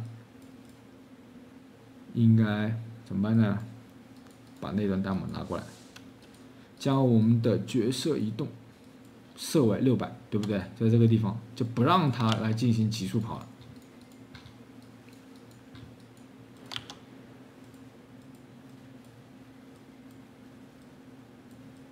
好，这个就是变成普通啊，变成普通。这个地方还是挺好理解的。小于等于0，没有 AP 值了，没有 AP 值呢，进入普通跑。进入普通跑之后呢，它就不会消耗了啊。我们现在开始消耗一下。好，现在消耗了，然后发现它变慢了，看到没有？现在变慢了，然后呢 ，AP 值也开始恢复了。OK， 成功，没有问题。好，这个呢我们就完成了这个 AP， 但是还是有一个问题啊，这个问题我得单独把它挑出来讲，就是这个部分。如果在你代码中看到了这一个常量，你都要进行思考一下，为什么这里是个1啊？看不懂。为什么这里是个0啊？我看不懂，不知道什么意思。所以出现像这个地方出现1000，这个地方出现600，这都是有一定问题的啊。我们最好用变量，有个名字，这样子这个程序才好理解，要不然很难理解。好，如何来修改这个部分？好，我们继续来看。刚刚我说这个1很奇怪，其实我现在是能够理解，就是每秒钟消耗1嘛，但这个时候会有问题。假设我又跑，然后又飞，这两样东西啊，同时都是会消耗 AP 值的，那么我是消耗1还是消耗2还是消耗多少呢？这个有问题，它不能同时消耗，对不对？应该理论上来说是什么？如果我又跑又急速跑的时候，我又比如说我挥动一个键啊，也是需要消耗 AP 值的。那这两个应该是同时消耗掉，对不对？应该同时会消耗掉。好，我们来一个什么东西呢？正确的做法啊，这个地方正确的做法啊，一种程序员思维就是什么呢？我们将所有的东西，你看到常量，你都要思考一下，把它变成变量。变成什么变量呢？取个名字叫做 Rapid Run， 急速跑的 AP 每秒消耗值。把它变成负点数，然后这个是属于什么技能属性，对不对？我们之前有个人物属性，这个改成叫做什么呢？技能属性。好，单独为什么放在这里呢？因为之后我们的技能有各种属性，比如说技能消耗多少 AP， 消耗多少魔法值，消耗攻击力是多少，我们都会放在这个技能属性里面。然后这边呢就叫做人物属性 ，OK， 其实叫做角色属性会比较好 ，OK， 人物属性也行。好，这个地方就应该这么来。首先，我们的 AP 值每秒消耗值应该要什么？减去啊。但我习惯性的呢，减去我就是加一个负数。但我们还是减去好了。减去，这个字，减去这一个极速跑会消耗的值来设置给它，对不对？这样就很好理解了。哦，原来这个。不对，应该是加上，搞错了。这个地方应该是加上，为什么？增加消耗嘛，增加每秒消耗的值嘛，就知道我进入消耗的状态。然后一旦我没有进入消耗状态，那么我这个就什么需要减掉，对不对？所以现在的 AP CPS 的值减去这个消耗的值。好，这样子呢就。看上去呢就更加明了了，就知道这是，而且这种方法来设定一下呢，就可以多个技能同时都可以消耗了啊。好，你又看到了这一个几乎一样的代码。看到这种方式呢，我们就得想个办法，想个什么办法把它变成函数。好，怎么来变呢？右键折叠到函数，取个名字。这个叫什么去了 ？APCPS 啊，添加到 APCPS 每秒钟的消耗，这个叫做 APCPS， 编译一下，编译保存。好，于是乎这一边添加到每秒消耗值，这个 Rapid Run，OK， 添加进来。另外这一边就是减去，刚刚说减去实际上就是加一个负数，对不对？我们把这个拖进来，拖到这边来。我们呢让它乘以一个-1，变成了负数，来进行减去消耗的值。好，这个时候就更加容易理解了啊。当我们Rapid Run 进入到这个状态的时候，我们就要开始增加这个消耗，但是我们并不在这个地方来直接就开始消耗。开始消耗什么？你得跑起来，你得这个地方得跑起来啊！所以我们放在这一边。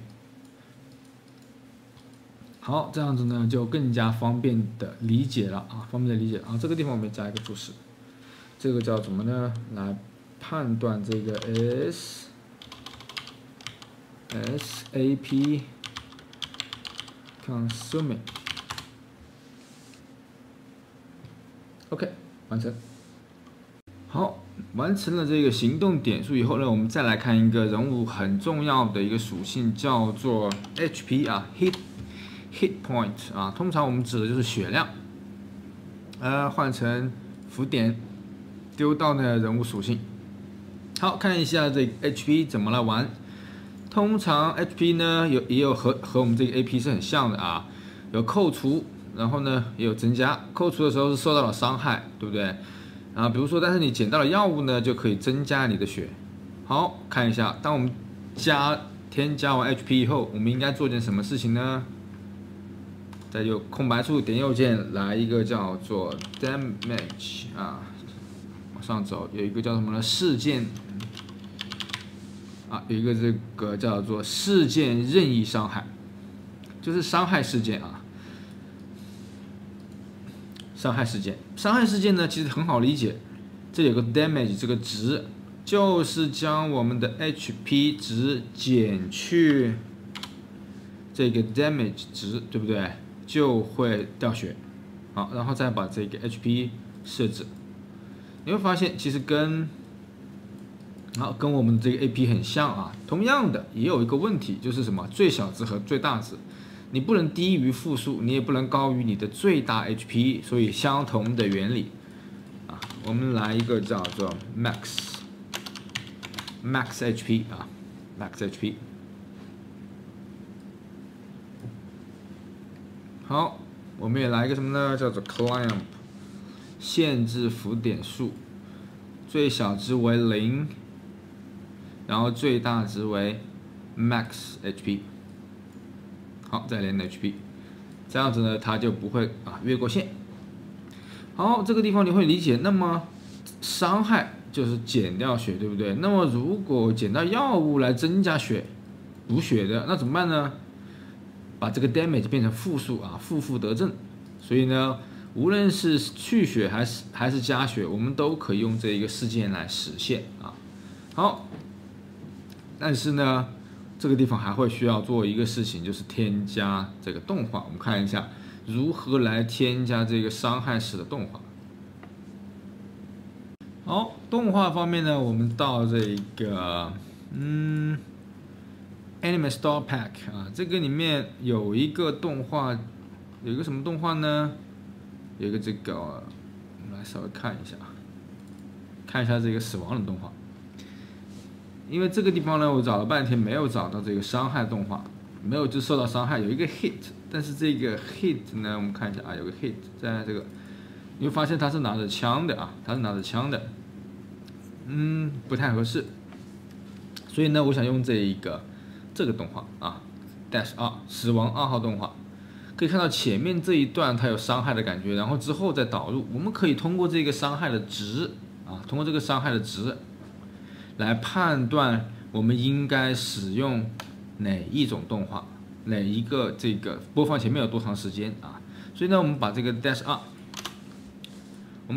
拿过去，-2啊，从定向过去。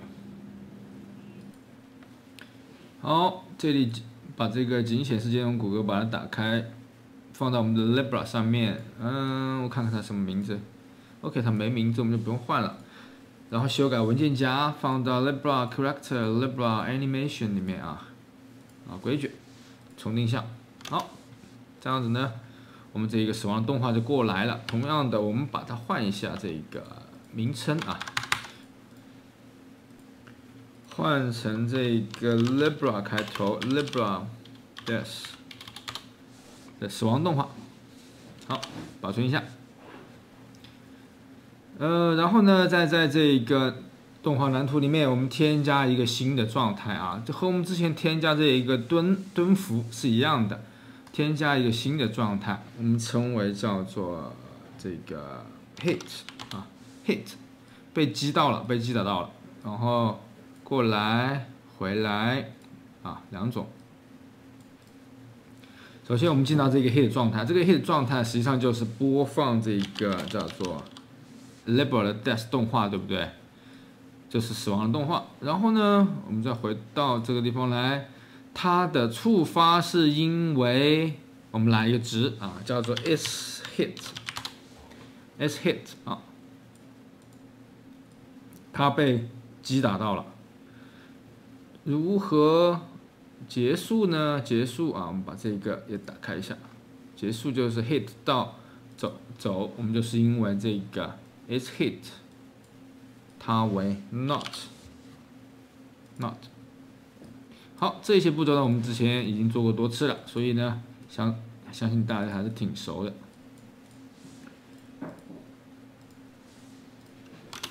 好，这样子呢，我们就准备好动画，准备好动画以后，看一下如何在这个人物蓝图里面啊，通过判断这一个伤害，来播放什么样的动画。首先，我们让把这个动画播放起来啊，播放起来。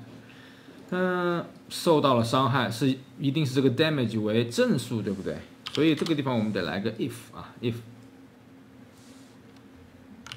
加在后面。如果我们的这一个 damage 这个值啊，它大于0，证明就是什么？就是伤害。所以呢，就要播放动画。播放好，这个地方我们可以将那个动画的蓝图啊，把它给加到这边来。然后我们放在哪里呢？我们放在这个开始里面。OK， 这个里面没有加开始，我们放在这个 tick 旁边啊，叫做事件开始。事件开始运行，你还记不记得这一个？就是当我们人物诞生的那一瞬间起，它会执行一次啊，执行完之后，它就不断的执行这一个事件。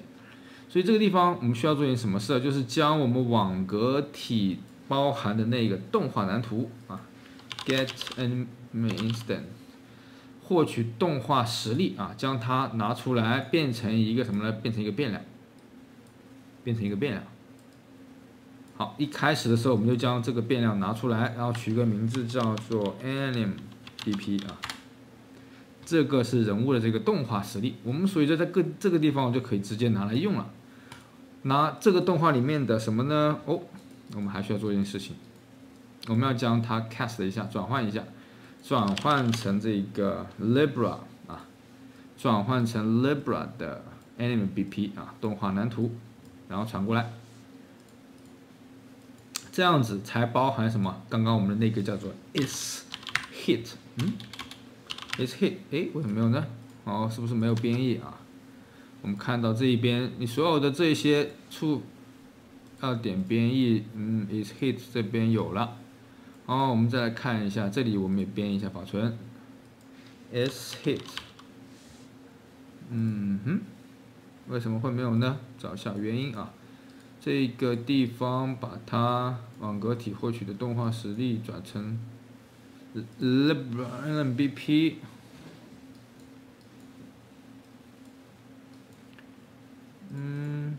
好，然后再在这个 animebp 里面找到 is hit。我看一下啊，这个地方有，但是不是这一个。OK， 这个地方搞错了啊，因为我们刚刚是从这个地方 cast， 我们应该什么？我们应该从这个地方提升为变量，这样子就可以了啊。我们把这个字先删掉，然后把这个换成什么 animebp， 好，编译保存。刚刚我们是从这个地方点的这个提升为变量，应该先转换完以后再点提升为变量，这个地方才会有啊。所以呢，我们这个时候再点 animebp， 然后选择 is hit 啊，设置 is hit 之后，把它变为 true， 大概 delay 个延迟个 0.2 秒钟，我们再将它设为 false 啊。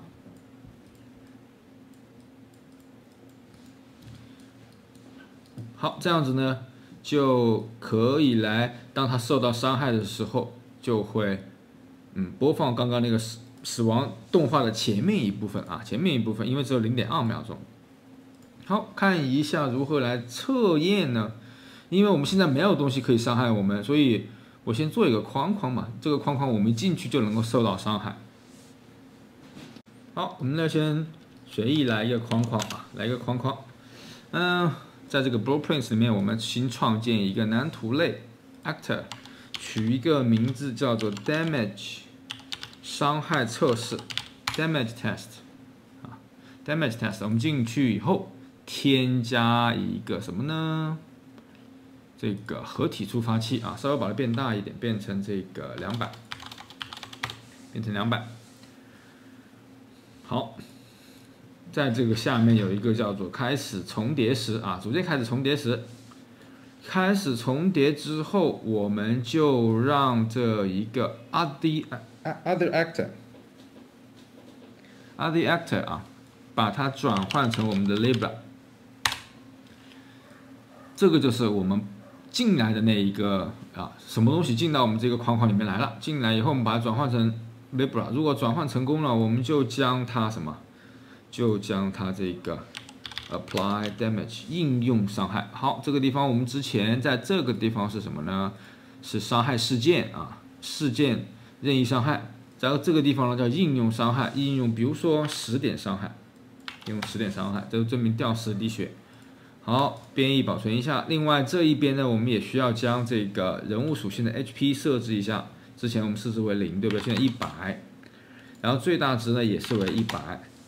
好，在这个伤害这个地方呢，我们也需要来一个测试，因为我们现在没有做 UI， 我们不知道我们这个 HP 是多少，所以在这个地方我们加一个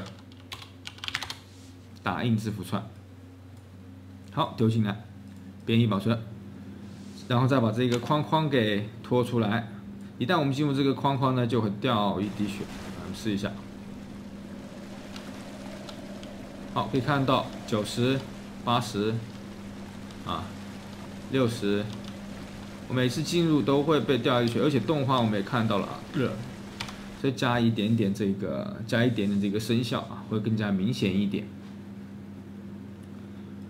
好，这个呢。我们暂时先做这个测试，发现这个框框进入之后，它是能够掉血的。我们来再优化一下这个伤害事件。我们知道，当我们的这个 damage 值大于0的时候，就是伤害。那么伤害其实也分很多种，比如说，当伤害占了我们10%左右啊，它是一个小伤害；然后占了30%，10%到30%可能是个比较大的伤害；然后30%到50%。可能就是一个更大的伤害，看一下如何把它给分下等级，用来控制这个动画的长度和这个声音不同啊。首先呢，我们把它稍微分开整理一下，把它给加个注释啊，伤害事件。然后这个地方呢是获取动画蓝图。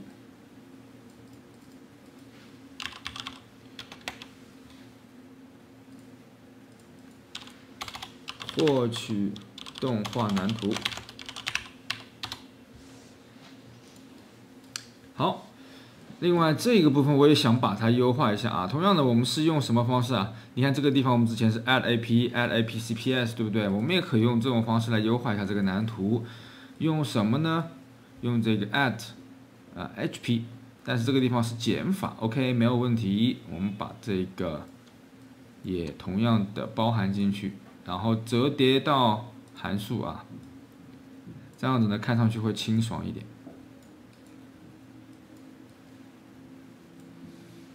改一个名字叫做 add， 增加 HP， 这样子我们的这个值就会需要是什么？我们进去改一下。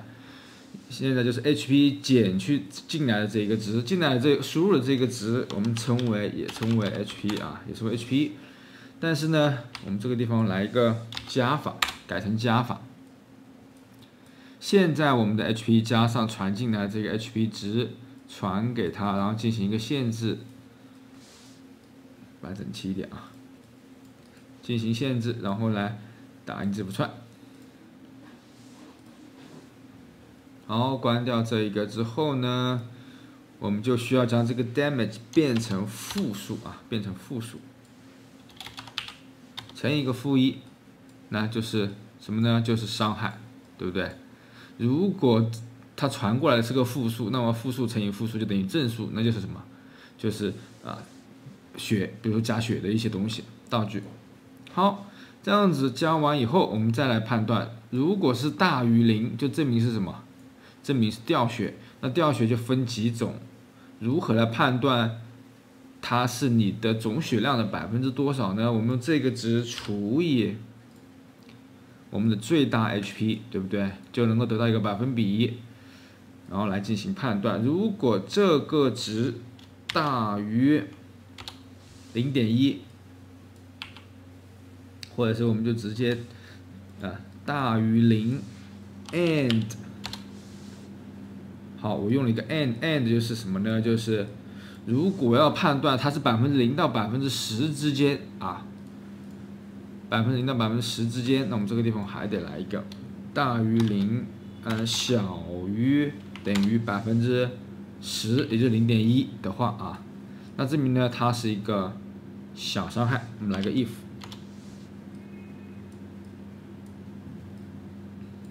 它是一个小伤害。小伤害呢就播放一个0.2秒动画。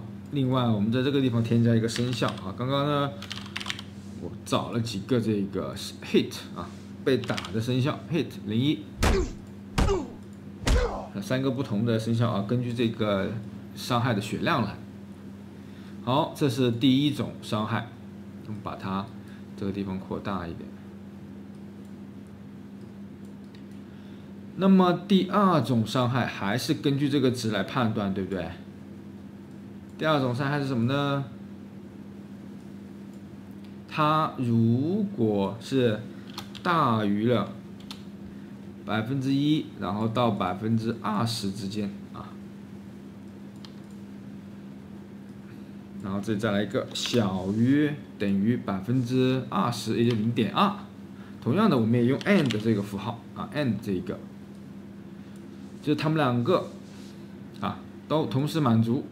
叫做 and， 大于0.1，小于等于0.2，是10%到20%之间，然后来个 if，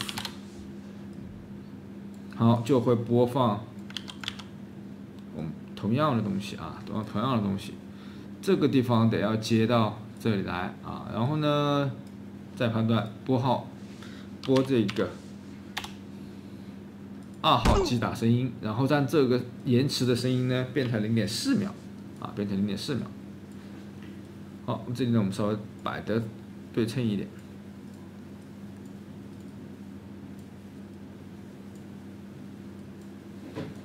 那么还有第三种情况啊，当然这里多少种情况呢？根据你的实际这个实际需求来，我们直接来复制好了，大致摆成这个样子。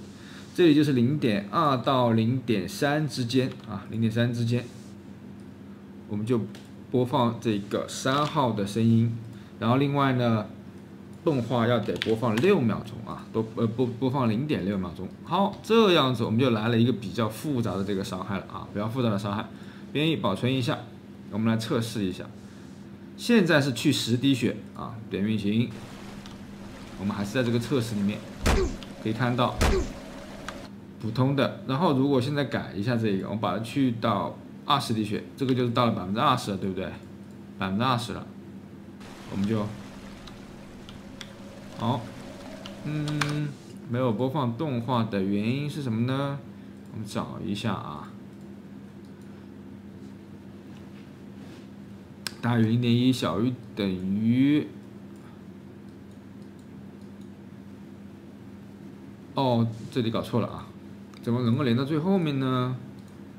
不能连在最后面啊，应该是 false。如果这个条件不满足，满足了就走这边；如果不满足，又判断第二个，对不对？然后再判断第二个，好，这样子才对啊，这样子才对。false 之后，然后我们再看去20%的血，看到20%的血呢，动画夸张一点点，然后再看一下去30滴血，30%。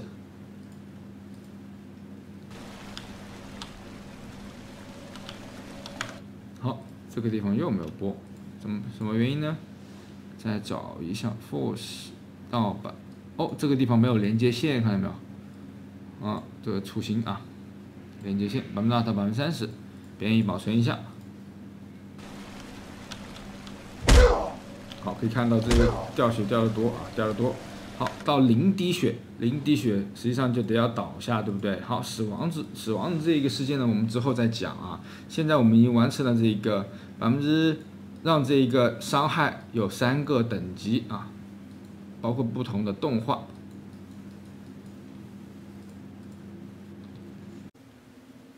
好，我们再来看一下这个伤害的一个问题啊。当我进入到这个点，比如说受到伤害，你会发现你受到伤害的时候，你还可以动啊，还可以动，所以很明显这个是有点问题的。我们在受到伤害的时候，应该让这个角色啊停止移动，对不对？所以我们看在哪个地方来加一下。首先我们在这个地方大于等于0的大于0的时候，证明是什么？证明是伤害，所以我们在这个地方来加。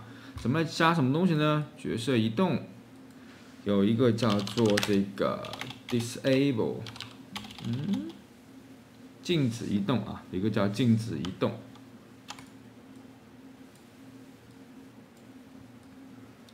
禁止移动。好，当我们受到伤害的时候就不能动了，但是得恢复，对不对？我们得在这个后面啊，这个后面要让我们的这个角色移动呢，又要能够可以移动啊。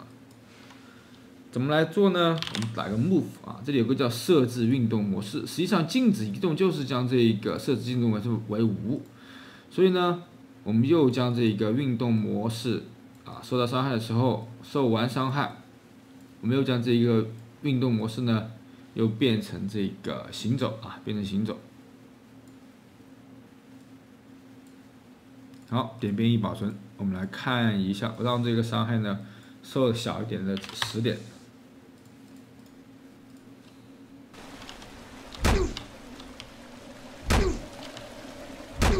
可以看到啊，我们让受到30点嘛，受到30点伤害，这样就更加明显一点。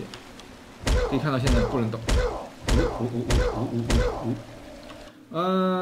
这个地方有个问题就是它会持续受到伤害啊，因为我们不能动了，不能动就一直在这个重叠，它就会不断的触发这个事件，然后不断的让我受伤害。理论上来说，当我受到伤害，这个东西就得要摧毁，是吧？就比如说像子弹打到我，打完以后你不能一直打我呀，我得要销毁这个东西啊。我们再点，我们再来测试一下，进入到不能动。好，可以看到我刚刚那一瞬间是不能动的，受完伤害之后呢，又恢复运动啊。好，刚刚呢，我们一直是拿着这个虚拟的框框来做这个伤害的测试，有点无聊啊。现在想到这样的办法，假设这个地方有一个这个火球发射器啊，这个洞穴这个地方它不断的会发射火球向这个我们的主角，所以呢，主角需要躲避，要不然呢就会受到伤害。我们看一下这样的一个机制是怎么来完成的。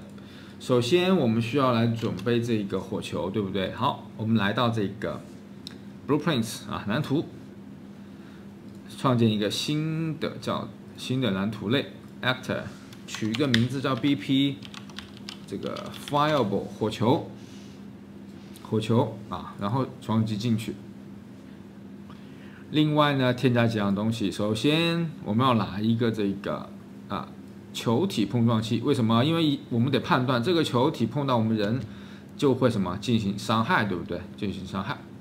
好，然后还需要添加一个粒子系统啊，在下面一点点粒子系统，给它来一个火球 Fireball 啊，这个粒子系统呢是这个 FX Variety Pack 里面的啊。好，这个框框可以比火球稍微小一点点啊。另外添加一个我们第一次用到的东西，叫做什么呢？移动发射物移动组件，它是一个发射物啊。因为我们提供了很多这种移动组件，发射物这个组件就是可以帮助你提供做子弹呀、火球啊等等这种发射出去的东西。好，添加完以后，发射物移动组件之后，我们来稍微看一下，它这右边。首先发射出去的初始速度是多少？500，来一个最大速度，我们让它来个2000。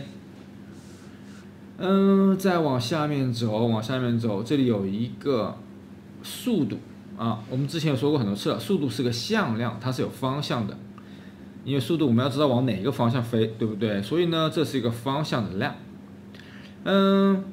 暂时不知道，因为我们人在哪里，它就飞到哪里，所以我们需要来一个什么呢？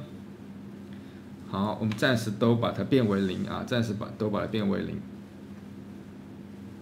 刚刚有出错了，我键盘都变0。好，然后点编译保存。我们先准备好这一个发射物火球。准备好火球后，我们再来准备一个东西，叫做火球发射器。火球发射器呢，它也是一个蓝图类 B 啊，我们创造这个 actor， actor， 然后 BP 选择这个叫做 fireball spawner 啊，火球的这个发射器 spawner 生成器。这个 BP 呢，这个蓝图呢，它还只是一个子弹啊，需要一个这个发射器来发射出去。好，怎么来实现它呢？如果我们想让它每1秒钟发射一颗火球的话，我们就可以在这个地方啊，事件 tick 不断的来发射，对不对？我们可以来个 delay。好，这个 delay 的时间呢，你也可以来一个这个范围啊，你不一定100%就是1秒，每1秒钟发，你可以来一个什么0.7秒钟到1.3秒钟之间，这样子会显得更加自然一点，对不对？所以我们可以添加一个这个范围变量。什么叫范围变量呢？就是来个叫做我们选个2D啊，这有个叫向量2D，将这个字打开啊。这个叫做什么呢？这叫做 duration 啊，我们学 time 吧。好，时间可以看到它有个时间值范围，我们说0.7秒到1.5秒之间，这是它的默认值。但我们可以打开之后呢，随时来进行修改，对不对？好，那把这个值拿出来。好，如何来产生一个随机值在这个范围啊？用 random float 随机浮点范围内的随机浮点，哪一个范围内呢？就是这个值，我们把它分开 x 到 y， 对不对？把它分开，就是0.7到1.5之间随意产生一个值，然后让它进行延迟。好，延迟之后来生成一个子弹。如何生成子弹呢？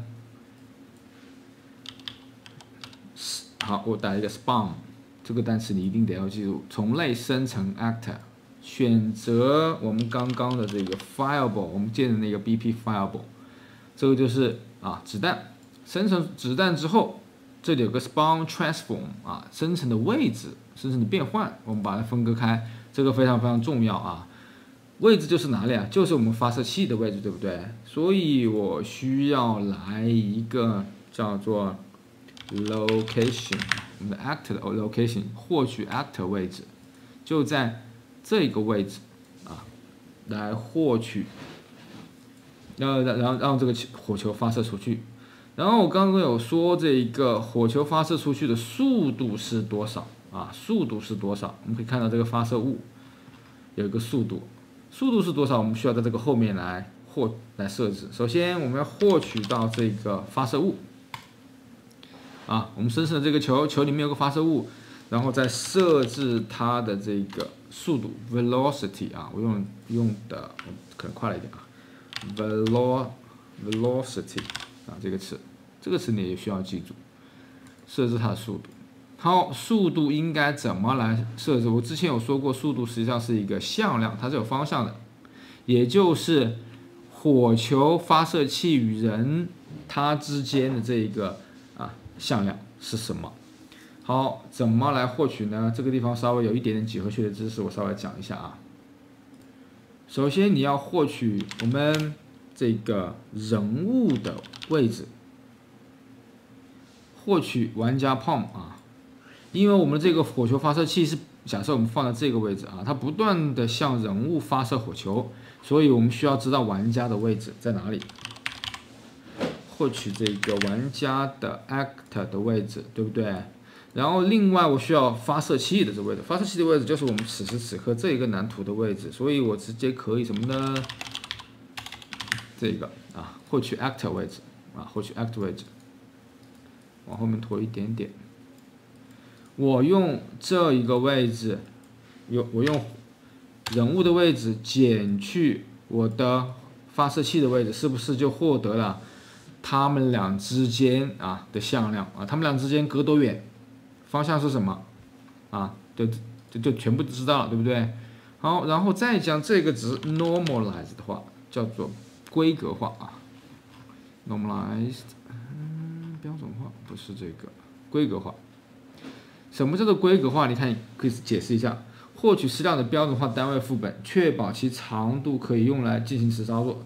好，就是什么呢？将它的长度去掉，我只要它的方向，也就是说，我只要它的符号只要它的符号它是正还是负。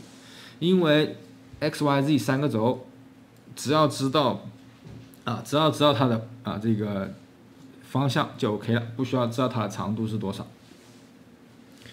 好，这样子我们就获得了这一个方向。方向之后呢，我们再来乘以一个值，好乘，然后我们这个地方点右键啊，将它变成一个浮点数，这一个乘积就是它的这个速度了啊。好，我们加一个变量，同样的，你也可以用这个向量2D，因为每一次发射出去的这一个火球，你不一定要一模一样的速度，对不对？所以呢，我们可以把这一个叫做 fireball speed 编制保存一下。好，这个 fireball speed 呢，可能有1500到2000之间，有快有慢啊。所以呢，我们又可以将这个值拖出来，然后将它分割开，同样的方式，将这个随机浮点数，对不对？拿出来，然后丢到这里，然后将这个速度给它。好，这样子呢，我们就完成了这一个发射出去的速度啊，有一点点小复杂，特别这个部分啊，待会呢我来解释一下，为什么它减去它就能够获取到这个方向和长度。好，这个或许我们先试一下，将这个火球发射器拖出来，把它放在哪个位置呢？我们把它放在大概太远了。那火球大概是从这个地方发射吧，好，我们点运行来看一下。好，现在可以看到这个火球呢往我们这边发射啊。你可能有一点问题，就是在这一个发射器移动组件里面，这里有一个重力发射物的重力范围，默认情况下是1，你需要稍微把它调小一点啊，稍微比如说0.2、0.3，这样子呢，你的球才不会发射到一半就坠落到这个地下去了。可以看到现在呢就能够发射，但是现在这个发射并不能掉我的血啊，也没有产生一个爆炸或者没有其他效果。之后我们再来看看如何来完成。好，在讲这一个火球的生效，然后爆炸等等伤害的之前呢，我们讲一下刚刚所说的为什么玩家的位置减去这一个发射器的位置，就能够获取它们俩之间的这个向量。另外还有规格化到底是什么意思？我们开一个这个 mass input。首先我有一条，假设我们是 ED 的生物，ED 的生物，然后有一个发射器在这个位置，然后我的人呢在这个位置，我们称它为这个是3号位置，然后这是1这里是原点0。好，如何获取人与发射器之间的距离啊？是不是3减去1就等于正2这个很重要，这个正号很重要，就是表示他人在发射器的右边。如果我现在人在这一边呢，就是-3，对不对？好，-3减去1，那就等于-4，所以它们之间的距离是多少？距离是4，距离是4。然后负号表示它在它的右边在右边。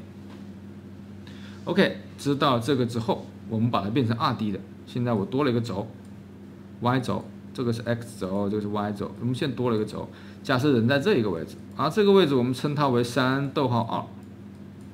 然后这一个发射器呢，在什么呢？在1.0，在1.0。所以我同样的还是什么？让它们俩相减，就3减去1，2减去0，最后得出来的这个值是2.2，所以它们之间的距离是正2，对不对？所以我既知道了它们之间的距离，也知道它的方向，人在发射器的哪个位置。好，这个规格化是什么意思呢？就是将这些值我都不要了，就把它变成1，叫做标准化normalize。我只需要知道它的方向，这样的好处就是，我只知道方向，我就可以拿来乘以因为标准化了嘛，标准化了，我就可以干任何事情都会比较方便啊，进行计算都比较方便。那么把它变成3D 的也是一样的，无非只是在后面多了加了一个 z 轴而已，对不对？所以呢，这个部分你一定得要理解啊，因为两者之间的这个距离，然后之后我们包括还会讲一点点这一个 sin、cos 三角函数的东西啊。现在我们先讲一下这一个做减法啊，是能够获取到它们之间的向量。规格化以后乘以一个数，就是乘以的这一个数就是扩大多少倍啊？就是将这个速度扩大多少倍，方向扩大多少倍，其实就是速度，对不对？好，这是一点点数学知识。学习了一点点这个数学知识之后呢，我们再来看，为我们的火球来加一些东西。首先，我希望我的火球往我这边飞过来的时候是有声音的啊。还记不记得之前我有讲过这个声音，添加一个音频组件。然后这个火丢在这个地方啊，丢在这个底下。然后这一个音频直接来一个 file 的声音，火的声音。好，比如说就这个声音。另外呢，还需要做一件事情，就是把这个重在衰减给打开，让这个火球飞过来的声音是什么？慢慢由小慢慢变得越来越大，对不对？好，这里有几个东西啊，一个是内部半径。然后另外一个是这个衰减的距离，我们把衰减距离可以稍微变小一点点，因为它的火球不是很大啊。然后这个地方300到2000吧，我们可以试一下，保存，看看这个火球。火球呢 ？OK， 这个刚刚出了一个错，把这个火球发射器不见了啊。我们再丢一下这个火球发射器。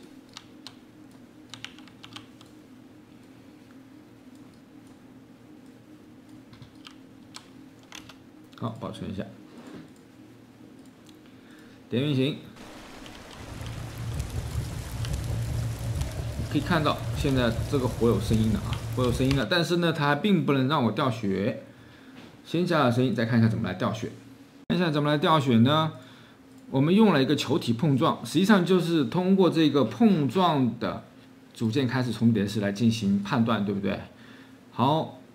撞到了谁？用这个 RD actor 啊，我们把它 cast 成，我们把它转换成这个 Libra 我们的人物。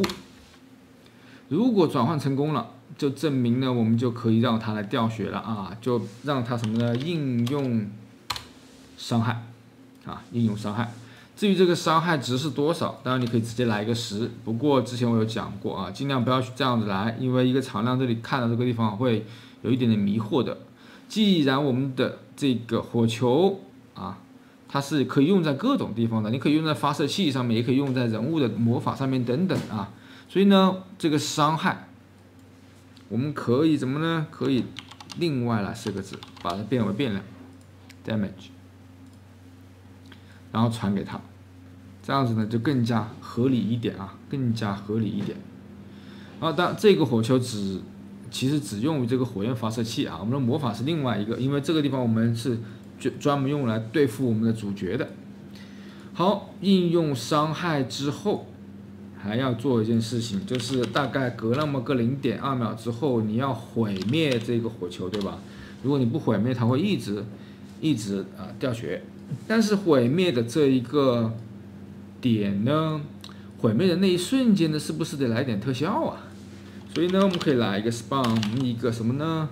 来一个爆炸啊，在位置处生成发射器，来一个特效啊，这我们也是之前讲过的。来个什么特效呢 ？explosion， 看看有没有。好，这个来一个小的特效。好，在哪个地方发生啊？是不是就是我们这个火球的位置？火球此时此刻在哪个地方？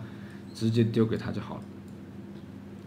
好。先把这个逻辑写下来，然后另外这个 damage 现在还不知道从哪个地方射，啊，它是0。在哪个地方来确定火球的伤害呢？我们是不是可以放在火球发射器上面？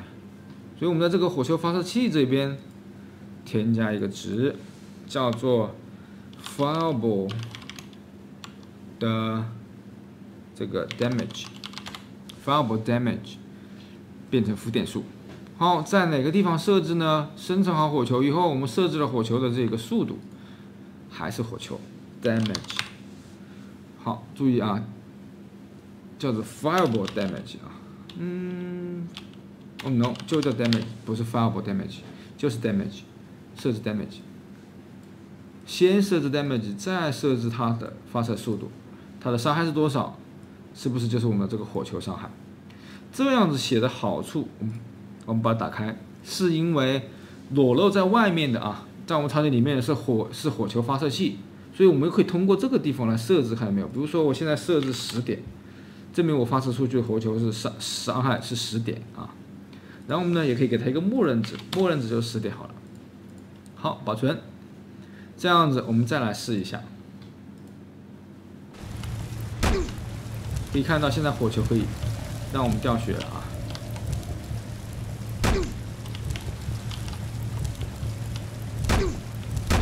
好，它的这一个动画它的这个爆炸的那一瞬间，那个火焰太大了，把我的整个视线都挡住了。所以我们这个地方得改一下啊，在这个地方，它碰到我们以后，马上就要产生这个粒子啊，这个地方有点错误。然后呢，隔那么个0.2秒之后，0.1秒吧，这里其实不用太长时间，甚至都不用延迟啊，然后再销毁自己。另外这个大小，把它稍微变小一点，0.2就好。要不然把我们视线全都给挡住了。好，我们再来看看。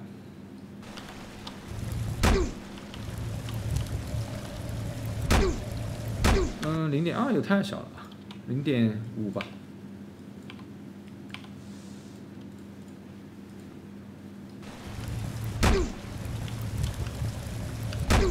好，可以看到现在这个火球打中我以后呢，这个就有这个特效。然后我们可以把火球的伤害变大一点，变成30，这样子来触发我们的这个大伤害。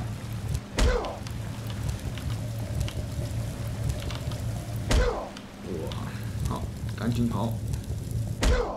好，这个火球会一直寻找你啊。好，这个是这个火球的伤害啊，伤害。但是现在还有一个问题，就是如果没打中我，它打到了地面，没有任何效果啊，这个也是不对的。我们应该是碰到地面应该有效果。我们看一下怎么来实现。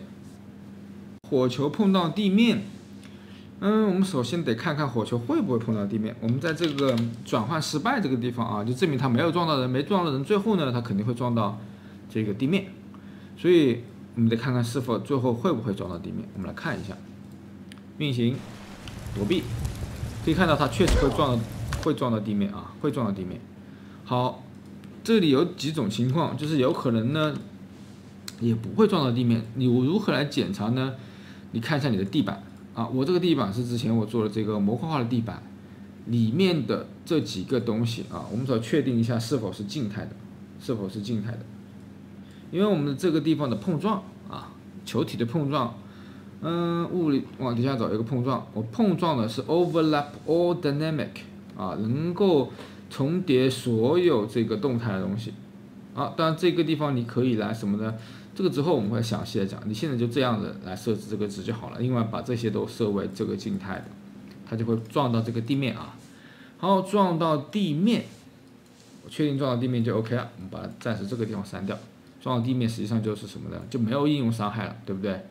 我们就直接这样子，好看能不能理解？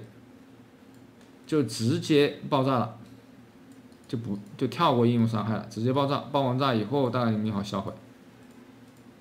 好，再点运行，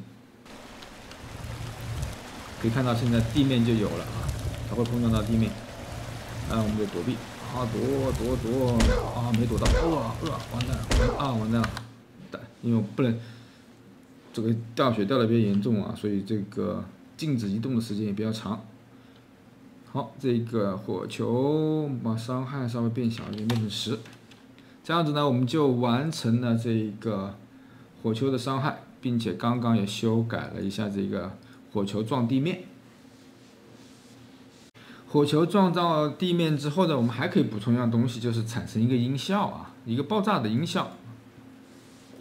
但是这个音效怎么加呢？有一个叫做 play sound at location， 播放位置处的音效。好，这一个它的作用是什么？就是在位置处爆炸之后来产生一个衰减音效啊。我们来试一试。首先获取到这个获取 act 的位置啊，也就是爆炸那一瞬间的位置。这个位置呢放在这个音效处，音效的位置。好，另外还做一件事情，就是来创造一个这个衰减的设定。以供在这个地方来进行选择。如何来创建一个衰减呢？在我们的音频里面啊，刚刚我找到了一个这个火球击到地面这个声音，这个声音可能有点大。然后呢，再创造音效衰减。好，用着这个衰减是用给谁的呢？这个叫做 fireball hit 啊 ，fireball hit。好，默认情况下就 OK 了啊，默认的就 OK 了。我们再在这个火球这个地方来选择刚刚我们下载的那个火球的音效啊。当然这个地方呢我没有提供给下载，你可以自己找一个这个火球撞击地面的这个声音。另外选择我们刚刚这个衰减。好，另外刚刚我觉得音量有点大啊，所以在 volume multiplier 这个地方我们可以把音量乘以 0.5 啊，降一半。我们再来看看这个火球。还是有点大啊，这个声音还是有点大，0.1左右，我们试一下，就差不多了。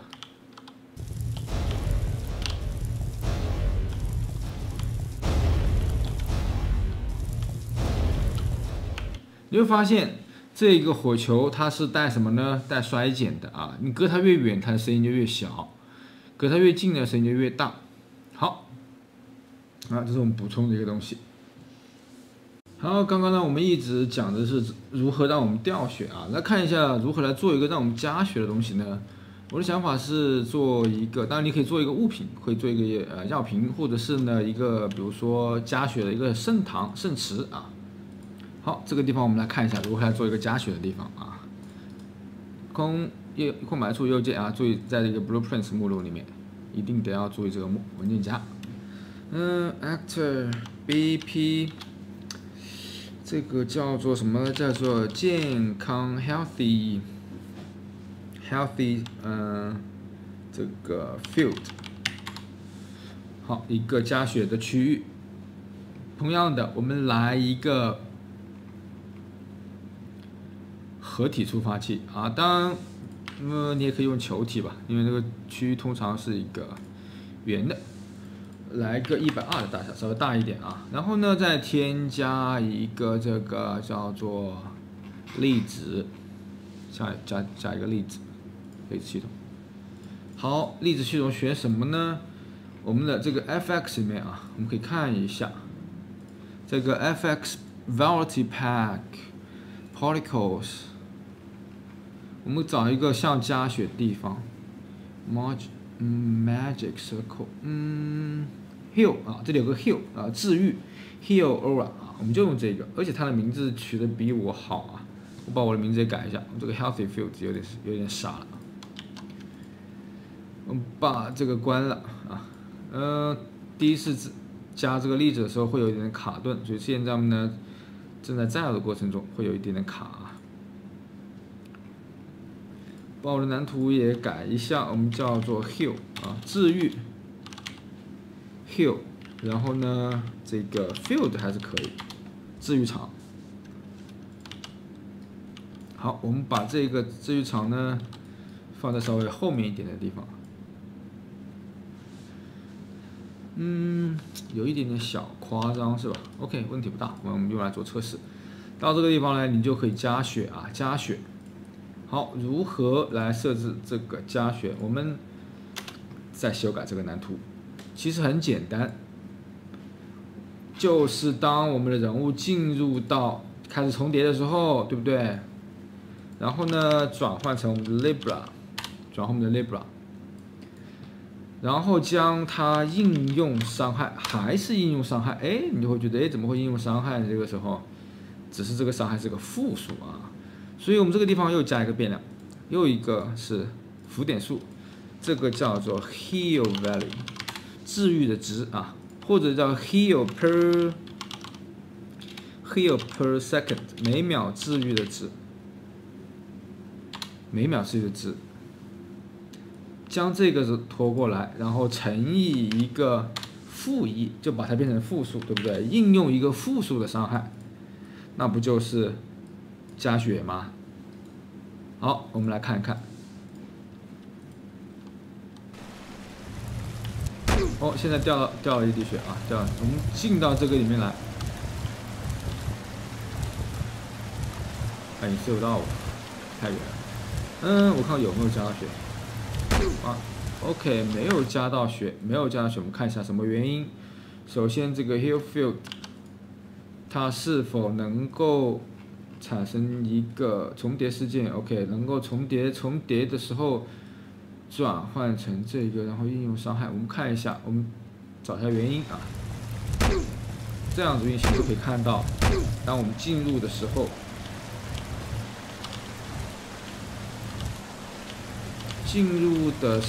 没有触发啊，没有触发哦，是因为我们现在设置为0，对，这个地方傻了啊，应该是0。好，我们帮它补10滴血，没事，默认补10滴血，这样去掉1滴血，90。当我进入之后，会发现啊，变成100了，变成100了。好，但是只有进入的那一瞬间，它才能补1次。如何让它持续来补血呢？如何让它持续补血呢？一想到持续，你应该马上就想到一个事件啊，叫做 tick。当然，你可以用 tick， 也可以用这个时间轴啊，因为我们时间轴有一个这个循环的功能，还记不记得？所以呢，这个地方我们试着用时间轴来实现1次啊。首先转换之后呢，我们把这个应用伤害放在后面，然后这个地方添加一个叫做 timeline 时间轴。然后时间轴呢，就会让它每隔多久来执行1次啊。这个地方我们可以来随便设置一个数，让它，因为我们只需要让它不断的循环就好了啊，不断循环，我们让它变成1秒的吧，每1秒钟，先00到这个时间1秒钟以后变成1，好，变成一个1秒钟的这样的。另外还使用一下最后一个关键帧，但是不要自动播放啊，不要自动播放。好，这个时间轴呢就会每秒钟不断的来执行了。好，但是如何来呢？我们点这个，如果现在进入了这个地方啊，组件开始重叠了，然后又转换成功了，所以就执行这一个时间轴，叫 play。但是如果现在离开了啊，我们得加个离开 ，on component of end over 了啊，就是离开，对不对？离开了，我们就需要怎么样？我们就要 stop， 把这个时间轴给停止下来。好，再来试一次。现在掉血到80了，现在我进到这一个里面来。可以看到它不断的在补血啊，但是补血的速度有点太快了，补血的速度一下就满了，对吧？是因为这个时间轴是不断的在执行的，所以我们需要后面再加一个什么呢？加一个这个叫做 delay， 延迟1秒钟，它才会每次加多少血呢？我们要加少一点嘛，每次只能补1滴血啊，每次补1滴血。然后当然你也可以在这个外面来设。我们选择这个啊治疗权的，我们把这个 heal per second 的这个眼镜打开，这样子它就变成公有变量了啊。在这个外面呢，也可以来设置每秒钟补多少血。好，现在让自己掉个90，然后进来之后91、92、93补血，然后出来95，好，它就不会补了。然后再85，然后又补血，86、87，好，这样子呢，我们就用时间轴啊，用时间轴的方式来做了一个类似于 tick 啊，自动播放。注意啊，一定要 stop， 一定要注意这个 stop， 就是我们离开的时候就要 stop。另外呢，只有转换成功了，它才能开始加血啊，不能什么其他任何东西掉进去，如果加血也是不对的。另外时间轴有几个关键点，一定是要让它循环，然后使用最后一个关键帧。至于时间轴是多少秒钟呢，其实就无所谓了啊，这个地方，反正我们用延迟的方式，来进行增加。再来看一下 MP 啊 ，MP 呢就是魔法值，我们把它加进去 ，MP 啊 ，Mana Point 放到人物属性里面来。同样的，它和 HP 其实几乎是一样的啊，但是呢，同样加一个什么 Max MP 啊，但是呢，我们不需要这个事件了，我们直接就用这个函数啊，将这个 add HP 复制一份，或者你看 Ctrl 加 W 啊，拷贝一份，叫做添加 MP 啊，添加 MP， 只需要把这个值换成 MP， 然后这里的值也换成 MP 啊，这个最大 HP 换成最大 MP， 这个地方设置的 HP 呢换成按照 Alt 键啊，键盘上 Alt 键拖出来。好，同样的呢，也可以加一个这个调试。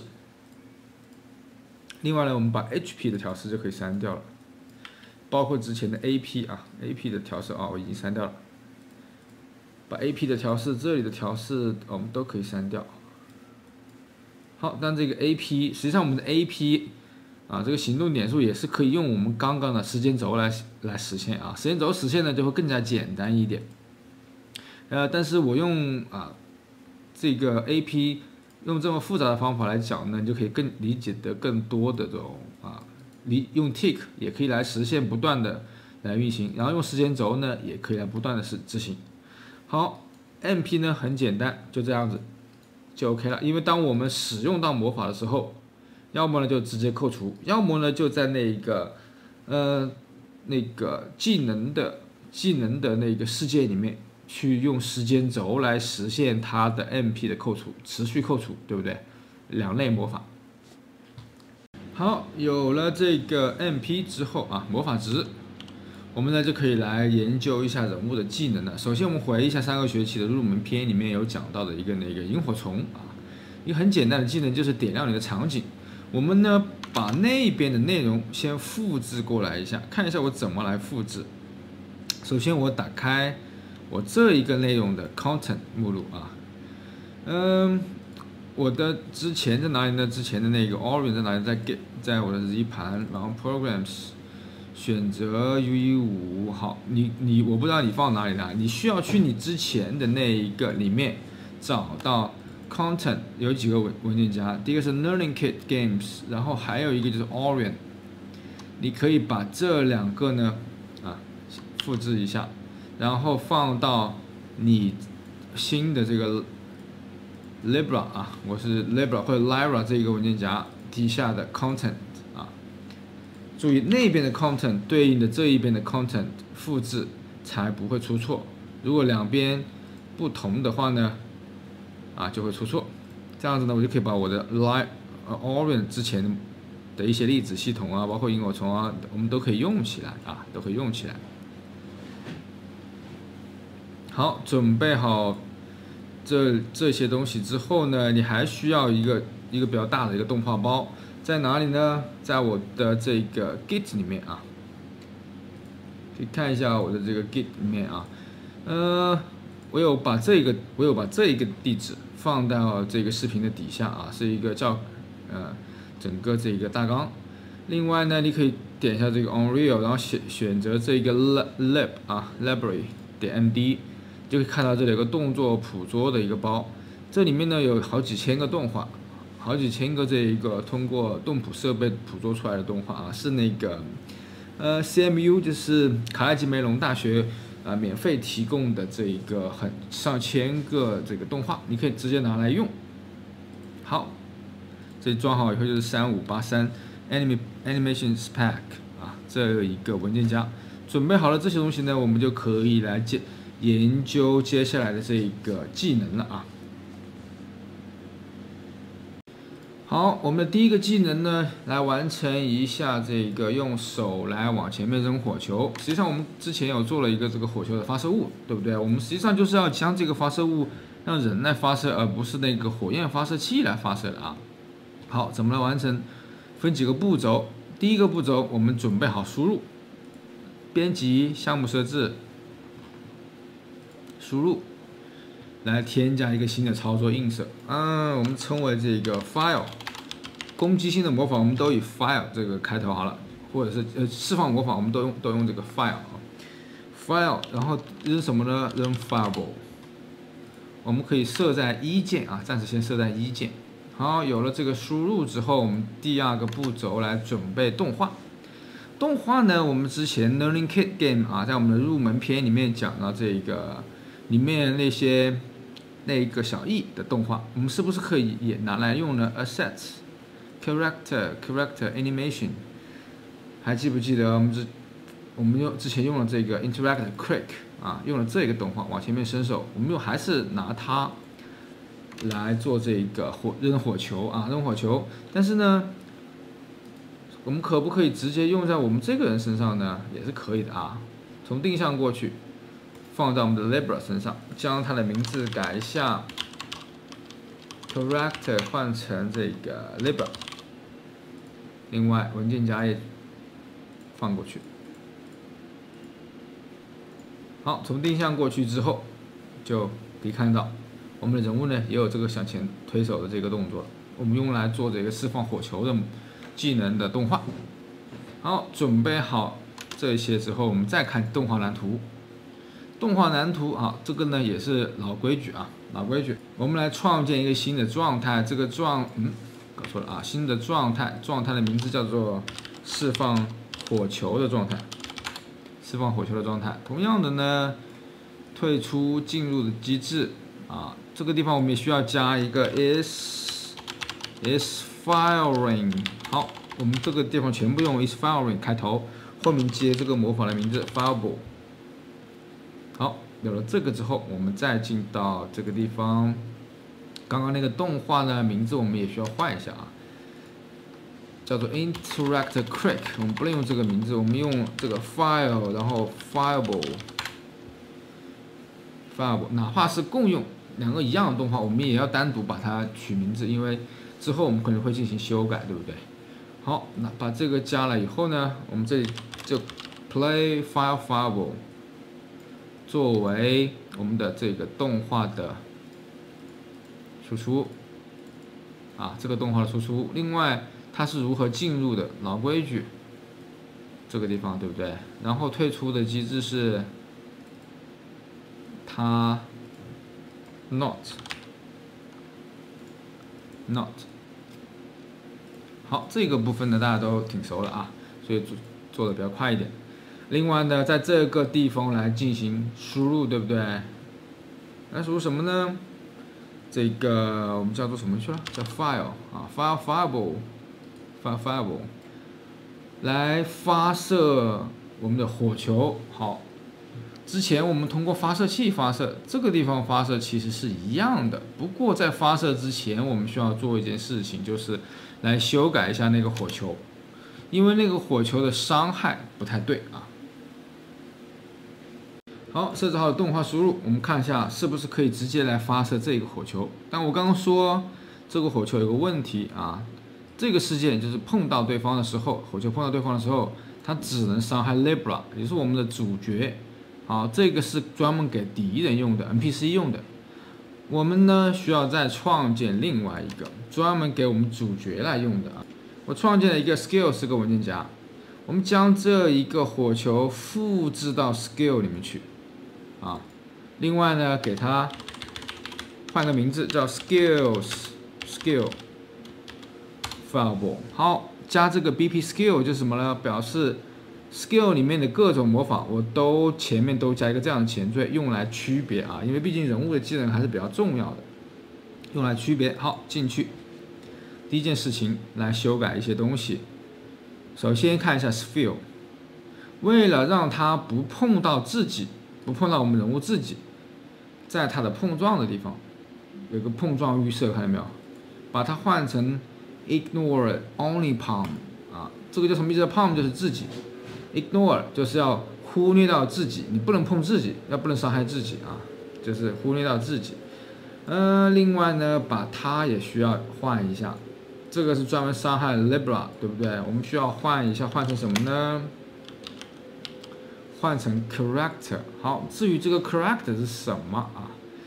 它是所有这个角色的基类。什么叫基类呢？无论是我们刚刚的 Libra 还是 NPC， 它都是基于这个的，它都有这个应用伤害这个事件啊，这个函数。所以呢，我们转换成这个的好处就是，无论之后我们创建多少个 NPC， 它都可以用这个火来伤害。所以我们就转换成 character。然后这边也连起来，就是它没有转换失败，就证明可能撞了其他东西啊，撞了其他东西。好，这个火球就完成好了啊，是和我们之前的火球只改了2个地方。有了这个火球以后，我们再来看看如何在这个 Libra character 里面来实现扔出这个火球。首先，我们是不是要让这个动画播放起来？好，老规矩 ，NMBP 是我们之前已经获得了的，是用于看看哪个地方，在这个开始事件里面啊，开始事件里面我们就直接已经获取到了这个网格体的动画。然后这个里面呢有一个 is firing fireball， 我们刚刚设置的啊，将它打开，我们按下之后就直接发射。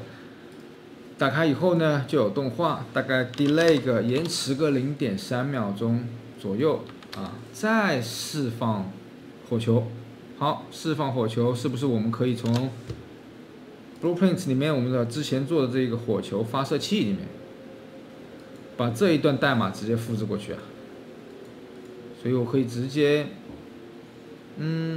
对，直接复制，或者这直接复制实际上会有一点点问题啊。不过呢，我们也复制，因为我们现在换了不是 fireball 是 skill fireball， 所以呢会有一点点问题。好 ，anyway， 我们先把它复制过来。好，连起来。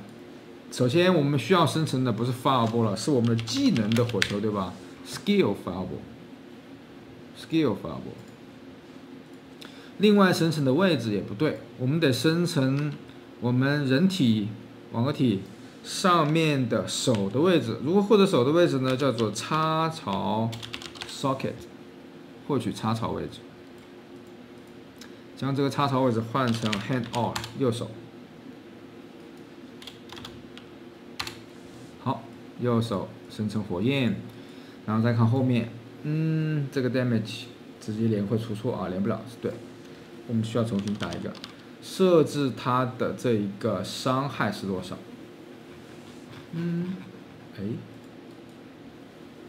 ？Skyfall 变一下，伤害有啊 ，Skill Fireball 没错。好，我们再看一下 damage， 获取它的 damage。BP Fireball、Skill Fireball 为什么没有 damage 呢？好，这个地方出了个问题，我们先编一下啊，找下原因。后面这些都因为没有了啊，都暂时先删掉，这一部分随机也删掉，或者后面就留下这一些吧，就留下这几个啊，后面的设置速度、设置 damage。首先看一下这个 fireball 我们是不是选对了，因为刚刚出现了2个 fireball， 我也不知道为什么。有一个对，有一个不对啊。我们设置这一个 fireball， 然后再设一下 damage。好，这一下有了，设置 damage。刚刚出现2个 fireball， 原因不知道什么原因啊？可能刚刚因为出错了一次，重启了一下。然后呢，这个 damage 应该是多少？这个 damage 应该是多少呢？跟我们的人物技能的这个等级有关，对不对？我们的等级越高，它的伤害就越大，所以我们需要用一个变量来保存一下，称为叫什么呢 ？Fireball damage。火球的伤害值是多少？把它变成浮点啊，放在这个技能属性。好，技能属性加了第2个东西啊，之前是这个极速跑的 AP 消耗，现在是 Fireball 的 damage， 我们把它放在这里。现在我们的人物是1级的话呢，给它这个 fireball damage 暂时为10啊。另外我们要设置它的这个发射物，对不对？获取发射物，然后用发射物的这个速度设置速度，然后连起来。好，速度应该是多少呢？就是我们向前方如何获得我们人物的前方，点右键，叫 get forward 啊，获取 act 向前的向量，将这个向量乘以一个速度值。好，这个地方又是跟我们的，我们把它变成浮点啊，又是跟我们的人物的这一个级别有关，对不对？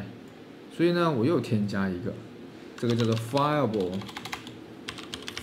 的 speed， 又丢到这里面，这个火球的这个速度，级别越高呢，它就越厉害，速度会越快，换成浮点。fireball speed， 目前呢暂时为1000吧，暂时为1000。好，我们来看看运行一下。好，可以看到这个火球啊，动画忘记取消了，我们还需要在后面加一个东西，把这个复制过去，复制到后面，对吧？先延迟，延迟完之后再关闭动画，延迟完再关闭动画。我们再来看看，火球往下走是因为这个重力的原因啊。我们看一下这个火球的发射物，重力现在是1，我们可以将它变成0啊，让它不受重力影响，不受重力影响。好，可以看到现在这个火球发射出去了，但是碰到墙壁，为什么没有爆炸呢？好，我们来看一下如何来修改。好，找一下这个问题。我们火球丢出去碰到这个墙，首先我们要确定这个墙，墙是 OK 的，它是有碰撞的啊。另外呢，我们到火球里面来看一下这个 sphere 啊，这个球体碰撞，我们选择的是紧紧的让这个忽略掉pump啊，就是自己。但是呢，这个碰撞估计会有点问题，我们来一下这个。首先我们看一下 overlap only pump 这个也不行啊，我们要 overlap 所有的东西，就是我们要重叠所有的东西，但是除了这个我们的人物不行，所以呢，我们干脆来个 custom 来看一下啊，这一个你一定得要理解这个碰撞。首先碰撞的时候，我们可以把它全部启用，查询和物理。查询呢，通常是用于比如说鼠标点击啊。然后呢，物理就是我们火球的碰撞等等。好，碰撞哪一些东西，阻挡哪一些东西呢？或者是重叠哪些东西呢？把这两个重叠打开。这个世界里面的静态和动态的东西，我们都进行重叠。其他的东西呢，pump 我们不管它。然后物理体我们也重叠，机动车重叠，可摧毁的东西重叠，除了这个 pump 不重叠，看到没有？好，我们这样子再来试一下，看看行不行。可以看到这一下呢，碰撞是 OK 的了啊。我们再看对这一边，也是 OK 的。好，这样子的这个碰撞设置才能会碰到其他东西才会爆炸啊。那我们再看这个火球啊，碰撞之后它会爆炸，最后呢会销毁自己，但是假设它什么都碰不到呢，那它不会永远的存在吗？所以这个是有问题的啊。如何让它有一个生命周期？就是火球如果什么东西都没碰到，5秒之后它会自动来销毁自己啊。比如说在这个事件开始运行这个地方，我们可以这么来实现啊。当然实现方法挺多种的，我们来个延迟，延迟一个这一个火球，通常我们就让它活5秒好了。当然这个值呢，最好其实也把它设成一个变量啊，叫做什么呢？叫做这个 lifetime 啊，生命周期，它的生命周期又是多少？我们用默认呢，先让它来个5秒钟。之后呢，我们也可以通过人物的这一个技能啊，人物的这个技能，对不对？它的技能，它的级别越高 ，lifetime 就越长。好，最后呢让它进行销毁。好，这个部分还是比较理解起来还是比较简单的，就是给火球设置一个生命周期，让它哪怕没有撞到任何东西呢，它也会消失。如果你不做这一个步骤的话，你发射出去的球如果都没有消失的话，没有销毁的话，它会越来越多，最后会把这个用户的这个内存给全部吃尽啊。好，有了火球呢，我们看看来伤害的什么东西，创建一个 NPC 吧。创建一个 NPC， 在 Blueprint 里面，我们新建一个文件夹，叫做 NPC。好 ，NPC 进去以后，新创建一个蓝图，它基于角色啊。之前我们一直用 Actor， 对不对？现在我们基于角色，然后给它叫做 BP NPC。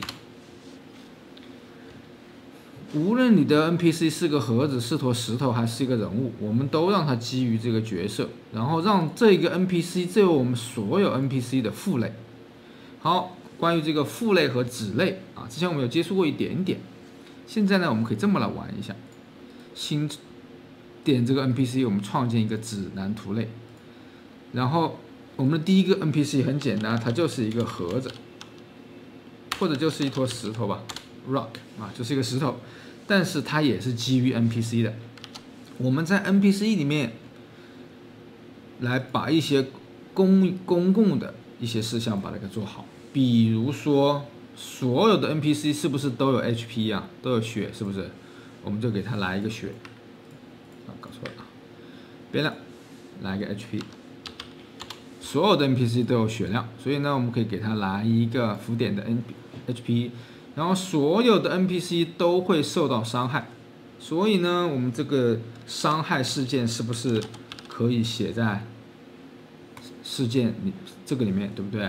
好，这个伤害和我们人物的这个伤害几乎是一样的，所以呢，我们可以把人物的伤害事件把它搬过来，就是这个 add HP， 对不对 ？add HP， 我们把 add HP 复制，然后跑到这边粘贴一下，然后我复制的是 AP 啊，搞错了。add HP 放到这边来。然后呢 ，HP 也有最大的 HP， 同样的啊，我们也需要这个 NPC 它也有最大的 HP 是多少，这样这个 add HP 才能用。好，伤害怎么伤害呢？是不是就只要这一段，后面都不需要了啊？伤害就是这个 damage 啊 ，damage 乘以一个-1给它。好，跟我们人物的伤害是一模一样的。但是伤害这个后面呢，需要加一个东西，就是当我们的 HP 变为0的时候，我们要让这个 NPC 挂掉，对不对？但我们先不来动画啊，先准备一个比较简单的 NPC。如果这个 HP 小于等于0了，就证明这个 NPC 不行了，对吧 ？if 如果小于等于0了，就什么呢？就 destroy 销毁 actor。好，这是所有 NPC 都共有的，所以我把它写在了父类里面。但是呢，我不给它指定任何形状啊，因为长相长得什么样子，由子类来决定，对不对？所以石头，我们在这个里面就添加一个石头好了。来添加一个石头，添加一个静态网格体，然后选择一个石头，看看我们这里面有石头吗？我加了一些小石头啊，有石头，我们随便来一个石头。哇，这石头好大呀！然后我们把这个石头 NPC， 哇，这么多，搬进来。另外呢，我们将这个 NPC 的这一个父类，将它的 HP 和最大 HP 把它公开出来，这样子我们就可以在外面来设置这个 NPC 有多少血了，对不对？好，暂时呢让这一个石头，我们把 NPC 编译一下嘛，编译了。好，这一颗石头就可以看到，它可以设置 HP 和 Max HP， 看到没有？我们呢把它设为这个30点嘛。我们按理来说就只要三次火焰就可以把它消除掉啊，1次、2次，哦没达到，2次、3次，看到没有？3次就能够把它消除掉。但现在我们还没有做 UI 啊，所以不是那么的这个直观。不过你可以在什么这个 NPC 掉血的这个地方来一个什么呢？来一个 print， 来一个 print。但是我们以前只是直接把 HP 放进来，但是现在内容越来越多了。教大家一个东西啊，叫什么呢？叫做 append 附加字符串。什么呢？加一个什么呢？就 NPC 的 HP 的值为这个，加一个前缀啊。我用了一个附加，注意用叫做 append 啊，字符串的附加，然后再给它。这样子到 NPC 掉血的时候，我们就可以看到每一次前面有个前缀 ，NPC 20。NPC 10，然后 NPC 好0，这样子呢，我们就加了一个可伤害的 NPC 啊，另外有一个父类和子类，这个一定得要搞得清楚。然后现在有个这样的问题，当我攻击这个石头的时候，啊，它的声音是这个样子的啊，但实际上，如果我攻击其他的人物，它可能会产生不同的声音，或者是就是后续受到攻击之后，它的后续每一个 NPC 它都不同。有什么办法又分别来写这一个事件伤害任意伤害事件吗？其实没有必要。好，看一下这个地方我们怎么来实现一个啊，就是在伤害之后来实现一个事件。我们添加一个自定义事件。这个事件的名字叫做 after 什么之后呢 ？after damage 伤害之后啊，拼错了 ，after damage。然后在这个销毁之前呢，又执行这个 after damage。好，至于这个 after damage 是什么，我这个地方什么都不写，留给它的后代，比如说 rock 啊来实现。怎么实现呢？在函数里面存在有一个 after damage， 看到没有？我们先来个什么呢 ？after damage 来一个这个啊，首先掉完血之后，来播放一个这个在位置处播放一个音效。这个音效是什么呢？一个石头破裂的声音啊！刚刚我找到了一个这个石头破裂的声音，我们导入一下啊，打入一下。在 audio 里面，当然这些声音呢，你都可以自己去找一下啊。好，保存。那这个声音有点过了，感觉有点过了。找到这个石头破裂的声音，在这个此时此刻我们 actor 的位置，对不对 ？actor 的位置获取 actor location。另外，我们也需要给它加一个这个衰减，但这个衰减啊，这个衰减实际上我们就可以用这个火球的也 OK 啊。为什么要用这种方式来添加这个音效？是因为我们离石头越远，这个声音就会越小啊。另外把这个音量稍微变小一点，然后听上去很大，0.7左右。好，我们编译保存，再来看一下，受到伤害先执行前面这一个，再执行这个，但这个地方怎么来实现的？是每一个子类里面来实现的。好，我们运行。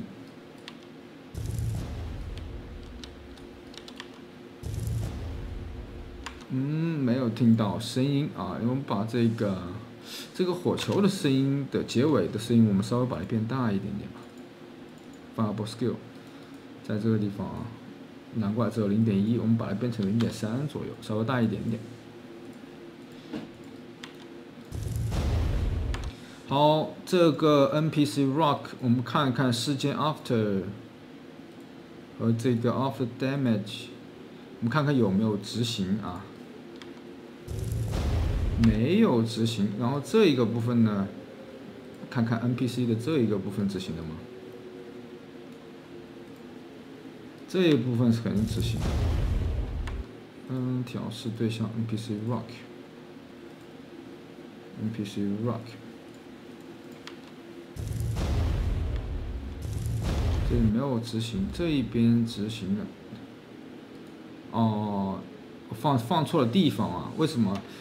你看这个地方 HP 小于等于0，也就是等它快不行了，完全不行的时候才执行，对不对？所以不对，应该是放在这个位置。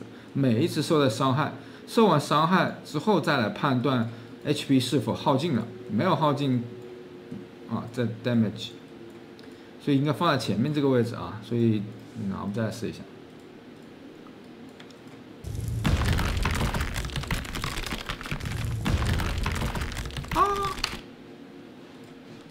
掉下去了。好，你可以听到呢，它是有石头的这个声音。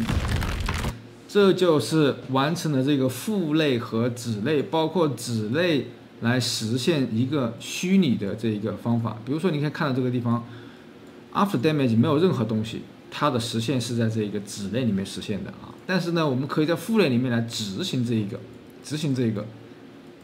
好，这个是关于这个 NPC 啊的子类的特殊化。讲了这个火球的发射，然后包括它如何伤害 NPC， 但是呢，我们还没有扣除这个我们的 MP， 对不对？魔法值。好，在哪个地方来扣除啊？就是我们每次施法的时候来扣除。这个呢很简单啊，扣除值应该是多少？我们同样的也需要来个变量 fileable 的这个 MP consume 啊，消耗。浮点技能属性里面啊，这个火球的 MP 的消耗是多少？所以应该怎么来啊？把这个地方稍微往后面拖一点点，在这个 add MP 里面啊 ，add MP 里面我们来添加这个 MP 还没有，这个地方还没有改，应该改成什么呢 ？MP 啊，不是 HP 啊。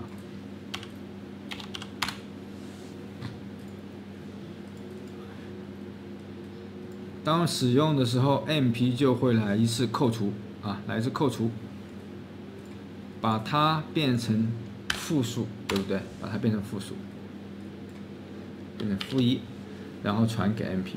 好，这个部分和扣 HP 是一样的啊，很简单。但是呢，我们在 MP 里面来加一个字符串，来一个调试，因为我们没有 UI 啊。同样的，我们用这个 append 的方式。附加叫什么呢？叫做主角的 libra， 主角的 MP 现在为多少呢？为这个值，然后添加到后面。好，这样子每一次扣除，当我们施法，可以看到，我们的 MP 现在是为0，对不对？0那就有问题啊，0就有问题。看一下现在人物的 MP 是多少？现在 MP 我们假设设为100，我们就设为10吧，然后最大的呢也就为10，让它有个成为0的机会啊。好，添加完之后，我们还要给它来一个什么东西啊？判断是否，我们先得要判断啊，先判断。我们的 MP 够不够 ？MP 够不够来释放一次魔法 ？MP 它是否小于？是否我们用大于等于啊？是否大于等于我们的一次施法？一次施法需要消耗的多少？一次施法需要 fileable MP consume， 对不对？如果大于了，我们才能进行施法。然后施法扣除我们的这一个 final。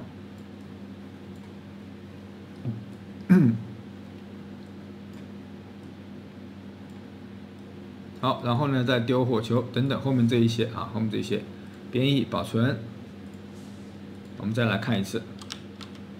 现在 MP 10，MP 好 ，MP 没有扣除。没有扣除的原因是什么呢？找一下啊，看一下 add MP 里面，OK，乘以-1都是减去，这个没有选啊，这个应该是10点，然后我们设了5点吧，每次扣除5点啊，忘记了，一次好只有5点了，再次没有了，好，于是我就释放不出来了啊，就释放不出来了，然后需要等待和蓝回蓝才能。OK， 这个是这一段代码啊，是这个消耗 MP。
完成火球之后，我们再来看一个技能啊，叫做 AOE。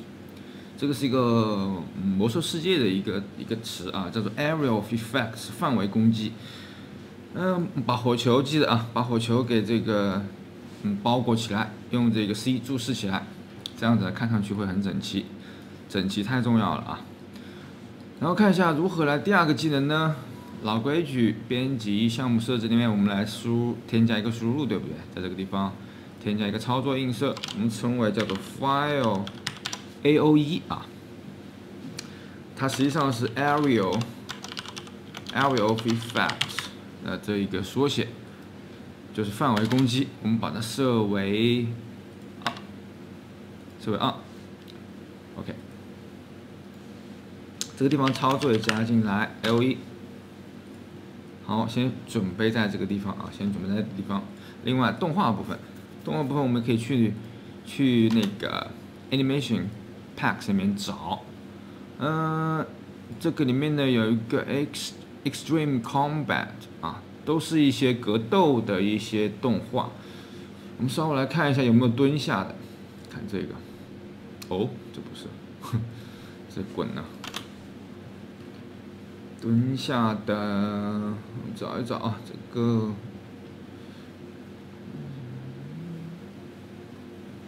这些动画呢都是通过动作捕捉仪啊，我们是在这个动作捕捉仪来捕捉到的，所以呢都还行，并不是用鼠标手动人工抠出来的啊。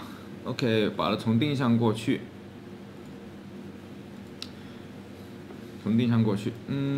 放在 Libra Character Libra Animation 里面。好，这些步骤呢大家都很熟了，所以稍微快一点，看一下。OK， 还行吧，还行。换一个名字 ，Libra 的这个叫做 File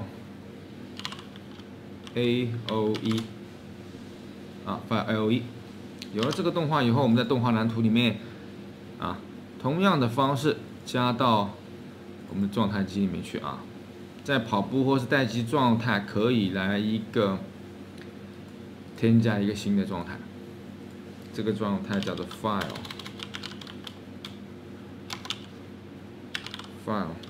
AOE。同样的有进入和退出，把这个复制一下。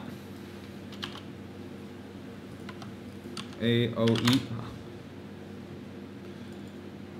第一个状态呢就是 Play File AOE， 对不对？然后把它展开，进入 AOE 呢就是它为 True 啊，几乎和那个火球是一样的啊。然后它为 Not，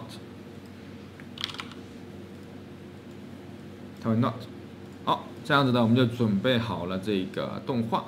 然后呢，也准备好了输入。再来看准备这个特效啊，特效部分呢，我们用 Niagara 来创作。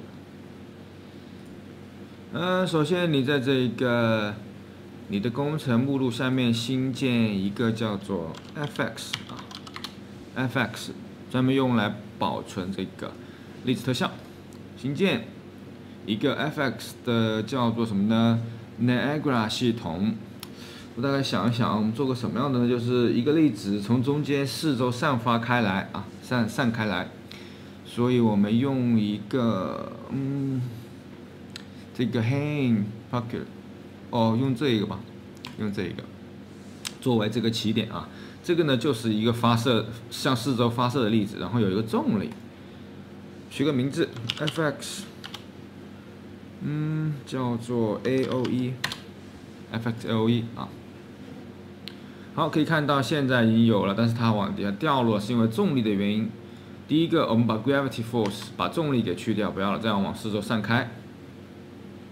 四周散开是因为这个球体啊，是因为这个 Sphere Location。好，我们就呢使用这个，另外把它的这个粒子。换一个，首先换成 GPU 粒子，另外把本地空间打开啊。这个如果不打开的话呢，你产生的那个位置是有问题的。然后另外需要把这个固定边界也打开。好，我们从上往下看这个粒子发射，我们先把它改成这个行为啊，让它无限的不断的发射吧，因为我们要不断的来看这个效果。另外这一边数量我们把它弄到500，稍微多一点点。好，再看这一边，生命周期3到5秒，稍微多一点点。它的大小我们也设一下 ，random uniform， 让它变成1到2之间，1到2之间。好，这样爆开的一个范围，但这个爆开就有点太闪了感觉。我们先往下看啊。然后这个at velocity from point， 这个是向四周展开的这一个力啊，这个力我们可以留着，再继续向往找，我们再加个东西，加个什么呢？加个 Kerr noise 啊，卷曲噪声场，一个向量场，让它看上去更加的这个自然一点。把这数字加大吧，加到500。好，这样子呢，它会更加一点随机在里面啊。这个值变小一点，这个频率稍微变小一点。好 ，OK。颜色也变一下，颜色我们在这个 Scale Color 里面将它的红色让它发亮好了，让它红色发亮啊。有了这些，总感觉还是。想一想啊，这个我们可以让它限定一个范围，这个我之前在那个粒子的教程里面有讲过，如何限定一个范围，让它在这个区域里面就逃不出去了啊。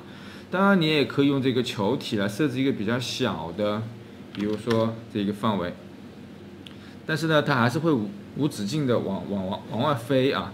如何让它限定在一个区域呢？看一下这个地方有个暂存区。我们加一个模块，这个模块叫做 ray 半径啊。我们把半径给 clamp 住限制钳住，让它给钳住。好，这个之前我们在那个粒子的课程里面有讲过啊，特效的课程里面有讲过。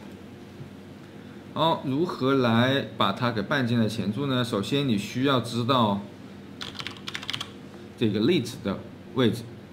然后呢，你需要来一个 float 浮点数。好，这个是输入，看到没有？这个是粒子的位置，这个是输入。然后这一个输入呢叫做 ratius。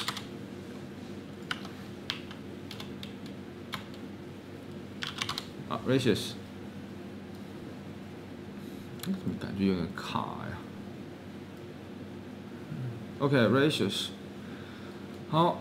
我希望我的粒子限制在我的这个半径之内啊，它就不会逃出去了。还看看记不记得怎么写？我们首先把它变成这个 direction and length， 就是方向和长度。我们任何一个向量无非就是长度加上方向，对不对？所以呢，这个长度是这个长度的值如果大于等于了我们的半径。啊，大于等于我们半径，我们就必须要让它这个位置限制在哪里呢？限制在它的方向乘以半径之内啊，就是将这个 length 限制在这个 ratius 之内啊。有了这个之后，我们再来一个叫做 if， 来个这个向量，如果在这个半径之内，我们就用什么呢？用它自己的位置，用粒子自己的位置啊。如果大于等于这个半径，我们就将粒子的位置限制在我们的 length 乘以 ratius 啊，我们的 direction 方向乘以这个 ratius 里面。好，然后再加一个，将这个位置设置给我们的粒子，对吧？好，这个呢，会有一点点数学知识，但是实际上还是比较简单。我们等一下应用。等一下应用呢，在这一边就可以来添加我们刚刚那个 ratius clamp。没有反应，为什么呢？哦，忘记设这个值了啊。我们限制在100之内。还是没有任何变化。我们看一下什么原因，看一下这个地方。首先 ，radius clamp，OK， 这个地方我们需要给它一个默认值，先给它一个100。另外，我们需要把它给公开出去。它的方向或者粒子方向，如果它大于找到错误了啊！这个地方应该是接反了啊！这个地方如果它是大于的话，就是什么？就是 true， 所以要用到这一边。如果是 false 的话，证明它没有超过这个半径，所以就连在下面啊。这个地方接反了，再点应用。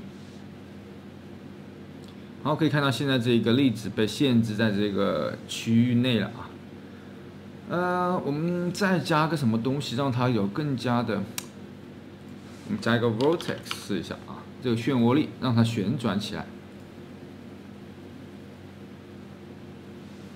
旋转的这个力度来大一点。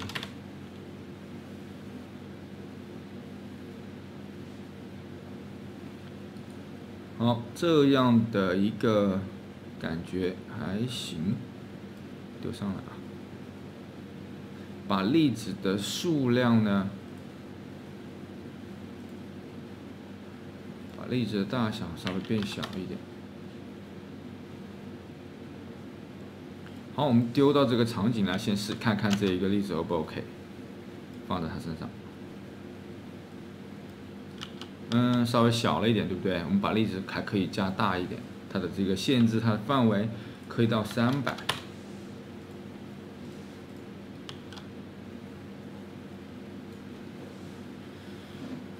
好，还行吧，我们就做一个这样的这个爆炸物啊，向四周散开。好，差不多这个样子。再需要添加一个东西，叫做碰撞。collision 啊，加个碰撞，然后点修复问题。加碰撞的原因是我们可以当碰到什么东西的时候，它会自动弹开啊，自动弹开。比如说我们把这个粒子放在边上来，可以看到它会碰到这个边上啊，碰到这个边上，它不会穿过来，它碰到这个边上，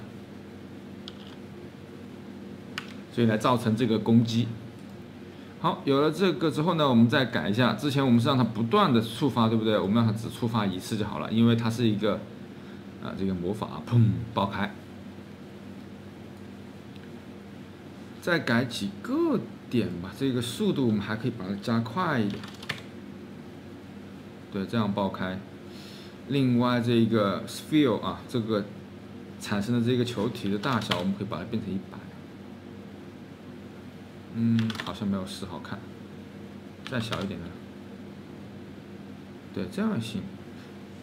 就做粒子的时候，实际上还是有一定的这一个运气成分在里面。有的时候你大概思考一个样子出来，然后在做的过程中发现，哎，其实这个也会更加不错啊。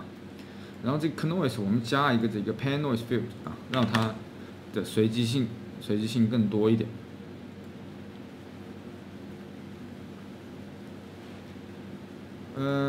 潜在这个200之内。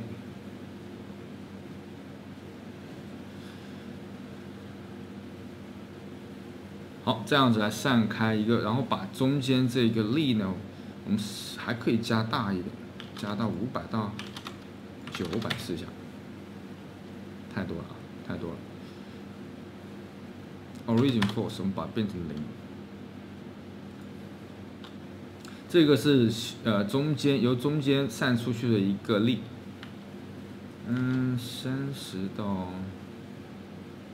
这个400，500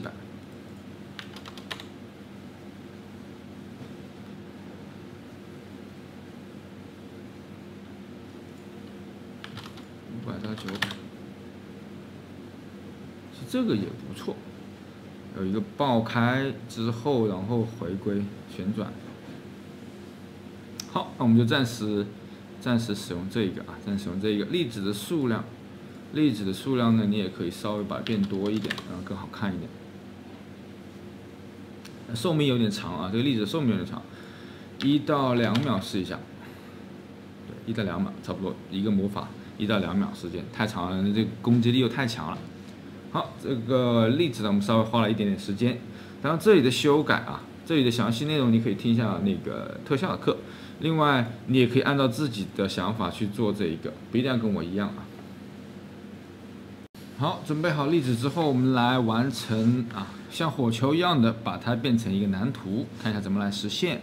这个蓝图呢，我们从头开始，选择 Actor BP Skill 啊，名字一样，前面前缀叫做 LE， 进去。会需要几样东西，首先会需要一个球体的触发器，对不对？用来触碰造成伤害，然后再来一个这个粒子系统。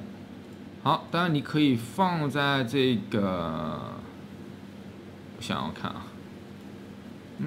我们平级吧，因为这个球它得由小到大，所以我们让它平级。好，粒子系统选择刚刚那个创造好的还需要什么东西呢？好，因为我们要把所有人给弹开，所有的物体弹开，它有攻击力，对不对？所以呢，需要添加一个东西啊，这个叫做往底下走，叫什么呢？叫镜像力组件，我们呢也把它都评级好了。镜像力组件的作用就是将向四周散发出一个力。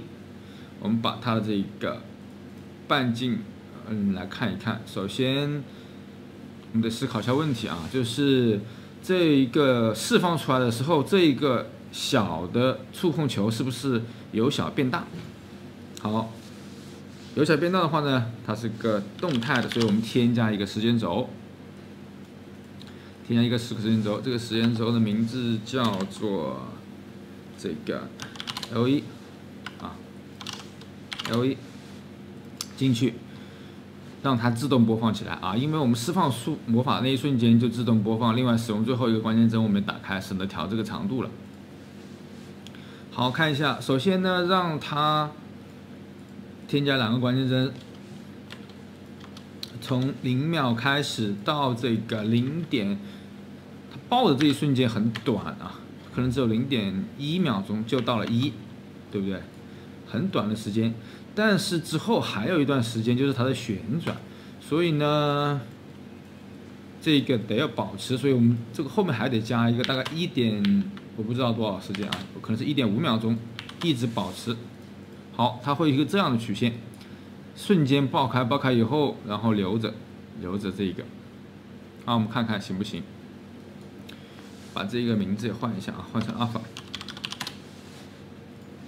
好，然后再来干什么呢？就是将这个球变大 ，set 这个它的球体半径啊，设置球体半径。我们用这个呢，也用差值啊，用差值 lerp 差值，这个呢也是我们之前已经讲过很多次的，用它来控制这个 alpha， 由多少到多少呢？我们可以来看一下。首先，最小值是32，然后到多少？我们在思考里来看一下。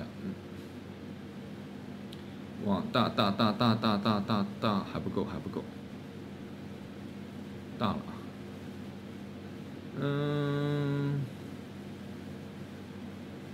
OK， 差不多200嘛，我们就设为200，好吧？所以呢，很快的速度，它由这个32的大小到200，另外呢，这里有个 update overlap 啊，更新这个重叠。暂时先我们开在这个地方。好，为了看清楚它是否这个是个正常的这个变大的过程，我们往底下走。这里有一个叫游戏中隐藏，我们不把它隐藏，我们把它打开看一看啊。然后到场景里面，我们把这一个东西丢，不是火球啊，是一个奥爆。我们来看一下它的这一个大小，差不多，对，就是这一个圈，这个触碰圈跟我们的粒子的速度是差不多一起爆开的。好，爆开之后结束，想想看，这爆开之后大概1.5秒钟，哦，对，我们还是看一下那个1.5秒，看对不对？看不出来啊，我们加一个，把它结束的时候摧毁自己，结束的时候摧毁自己啊，这里有个 finish 的这一个节点。1.5秒有点长啊，有一点长，大概是1.4秒左右。我们再来试一下1.4秒，差不多吗？1.4秒差不多。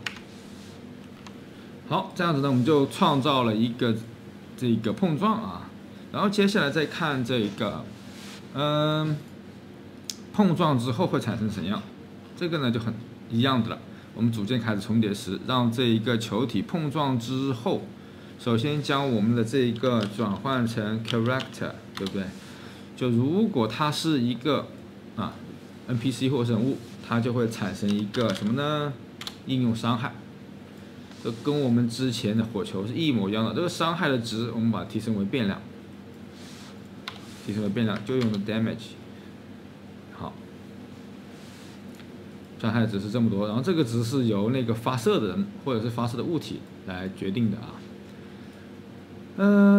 然后再什么？然后再来添加我们将这一个镜像力组件啊，镜像力的组件来改一下，把它的这个作用力强度变一下，变成稍微一个大一点的数啊，比如说30万。然后另外这个自动启用把它给关掉，它只有在触碰的那一瞬间才启用，对不对？所以丢出来以后设置它的启用。设置激活，把它打开。好，哪怕它转换失败，也得要添加这个镜像力啊。这个镜像力就会作用于非 NPC 的，它也可以啊。比如说我们要把这个路障给清开，也可以用这种方式把它清开。之后呢，再干嘛呢？之后就不用干嘛了。我们再试一下，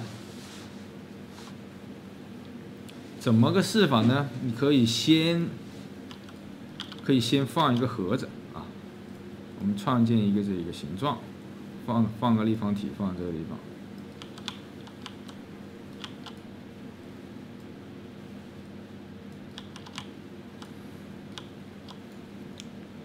大概这个位置啊，没有在它的半径之内，丢到半径之内，把这个盒子的物理打开，看看它会不会弹开。不知道这是弹开了吗？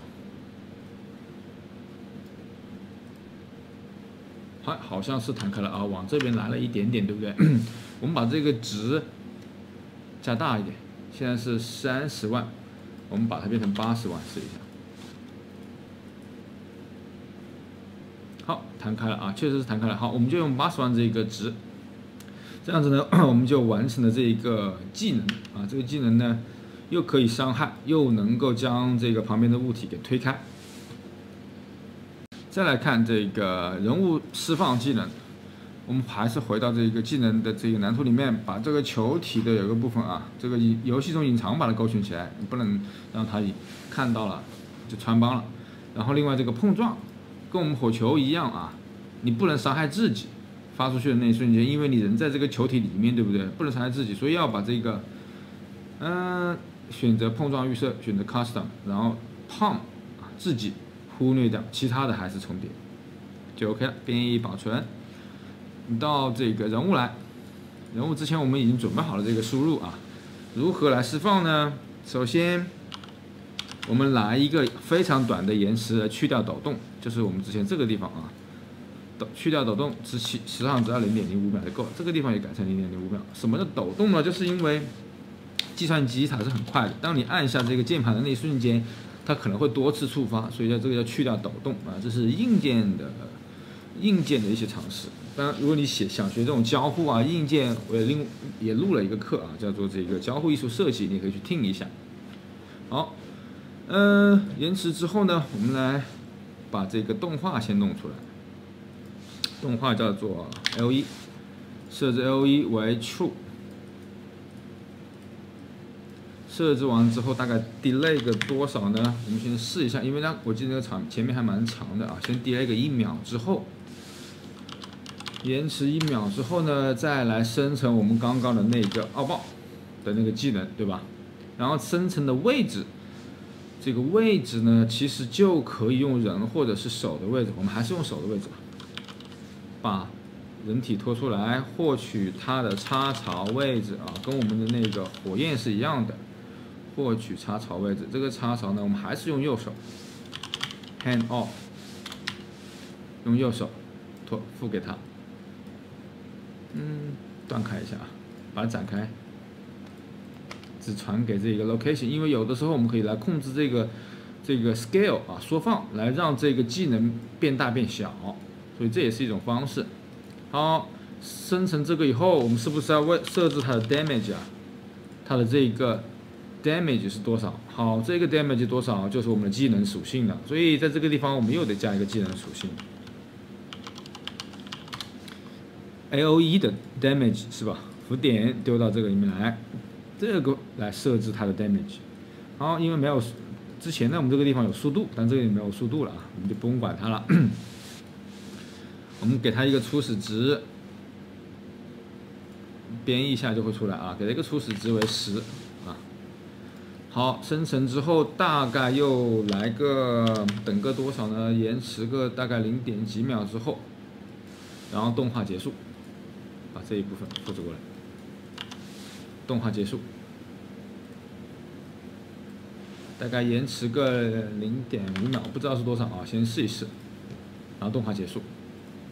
好，这个步骤啊，这一段和我们火球几乎是一样的。来一个2，太慢了，太慢了，而且这个动画好夸张啊！天啊，太慢了一点，也就是说这个地方延迟个0.7秒左右，我们试一下啊。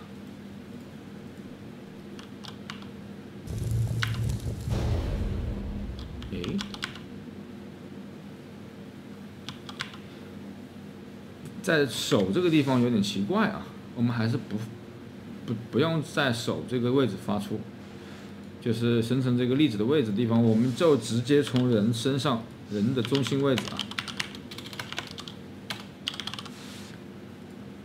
人的中心位置来发出，我们再试一下，对，这样好一些。差不多，现在动画是差不多，但是为什么没有推开这一个？为什么没有推开这个东西呢？模拟物理打开了，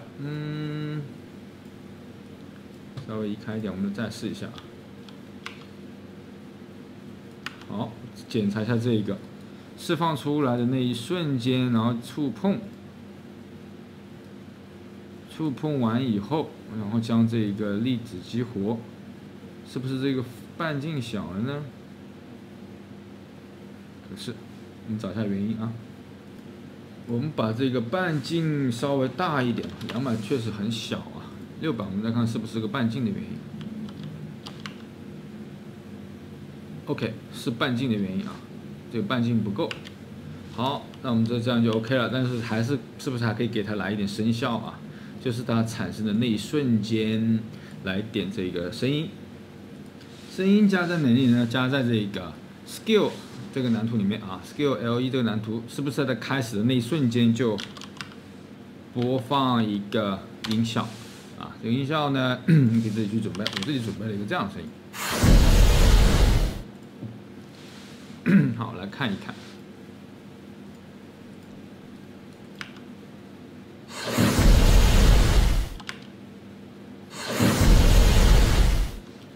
好 ，OK， 这样子呢，我们就完成了这一个L1 的这一个技能。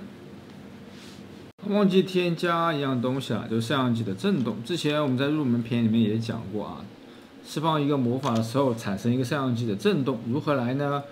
那我们可以新建一个文件夹，专门用来保存这个叫做 Camera Shakes 啊，它的这各种不同的摄像机震动，然后创建一个蓝图类，找到这个 Camera Shake 啊，这个 Martini Camera Shake 啊，基于这个，然后选择创建一个叫做 Camera Shake， 然后 AOE。好，创机进去呢，这边可以选择直啊，或者是把这个关了，再开一次，它就放到中间来了。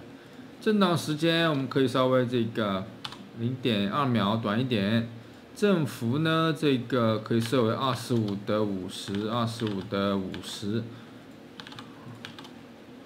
然后包括 XYZ 啊这个位置的震荡和这个旋转的震荡，这个位置的震荡呢，也可以来个这个50的50，50的50。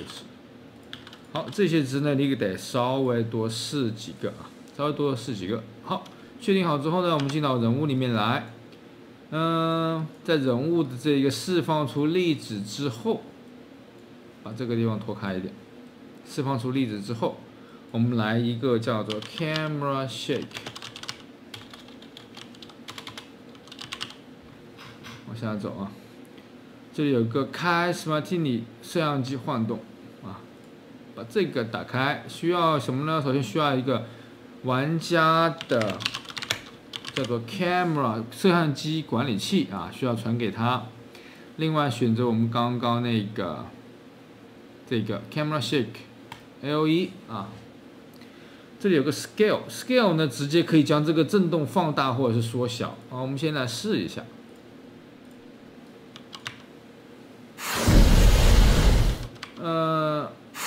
这个震动会有点过于大，对不对？所以呢，我们可以把它变成0.3左右，把它变成0.3。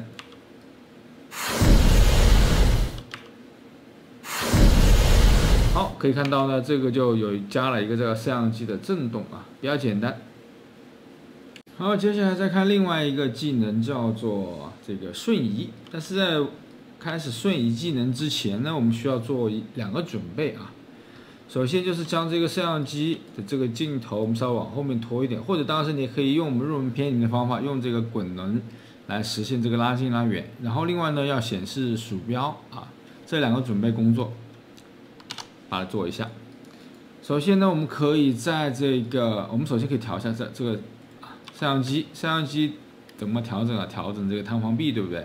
把300能调的稍微后面一点点，调成500。调成500，我们看一下这个距离是不是差不多 ？OK， 这样会好一点啊，这样会差不多一点。好，另外呢，刚刚我说需要把这个鼠标打开，因为我们瞬移呢是通过鼠标的点击来实现的，所以需要把这个鼠标打开啊。鼠标在这个开始运行里面，我们接在这个后面，叫做 Enable Mouse， 把这个勾选。情境关联把它去掉，这就可以叫做 cursor 啊，应该是修。好，设置显示鼠标的 cursor， 显示鼠标光标，然后呢需要拿 player 控制器，玩家控制器啊。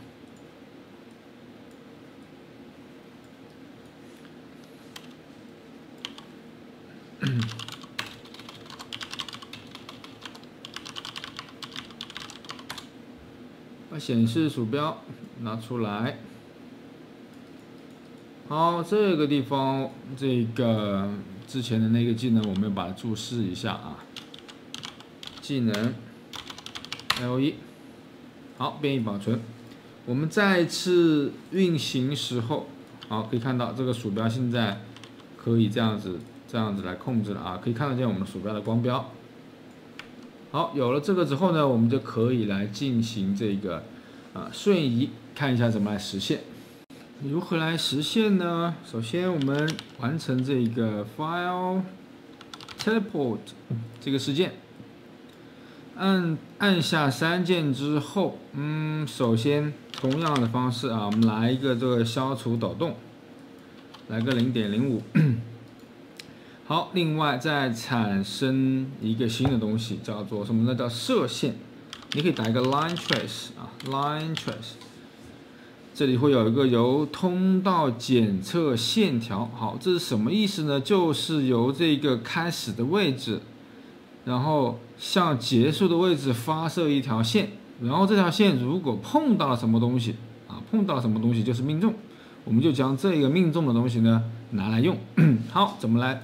首先发射的位置，我是想通过鼠标，对不对？所以呢，要知道鼠标在空间中的位置。既然跟鼠标有关，所以我们首先把这个玩家控制器拿出来，拿到玩家控制器，然后再将这个鼠标啊，我们看到打个 mouse 啊，鼠标这里有个将鼠标位置转换成场景空间，就可以获取这个鼠标它的在世界上的位置和它的方向。好，位置是它的开始，对不对？方向怎么来？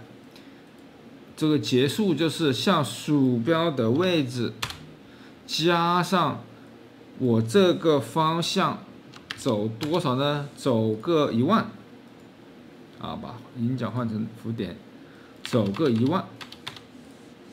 好，看一下这个能不能理解这一句话，就是将现在的位置往鼠标的方向走个10000，就是加，对不对？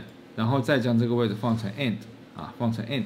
这样子我们就产生了一条射线，我们可以看一下这个射线的位置在哪里。这里有个 draw debug type， 我们把这个 draw debug type 啊，这个来个持久。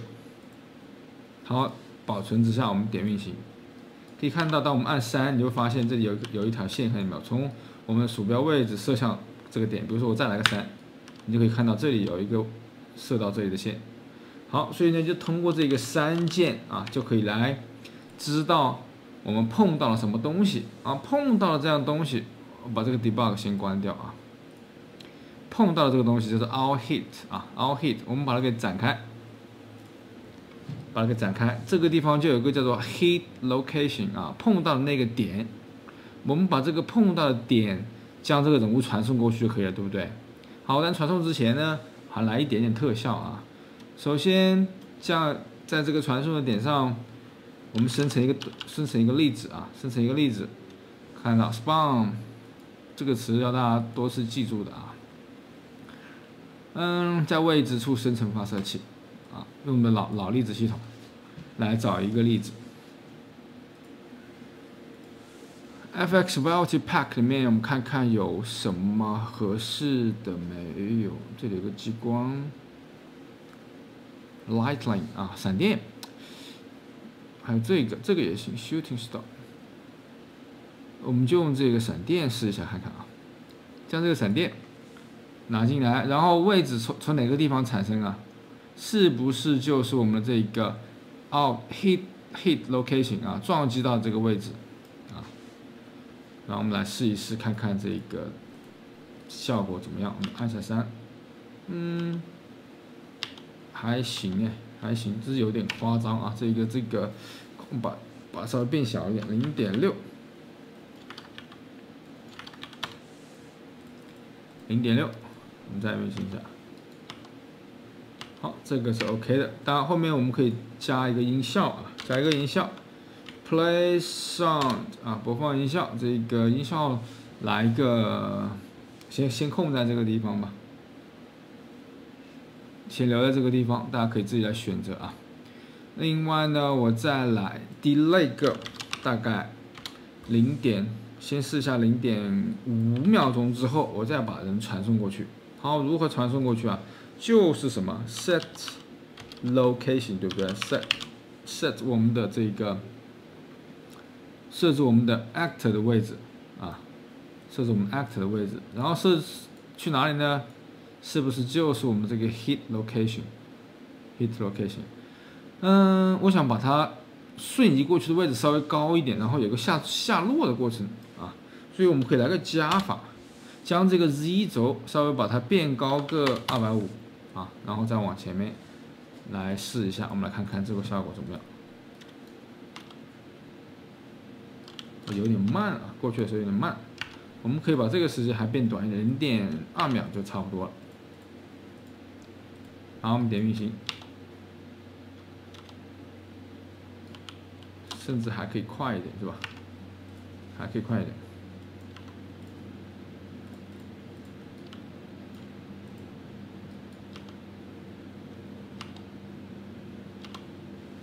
行，这个瞬移呢还是比较简单的，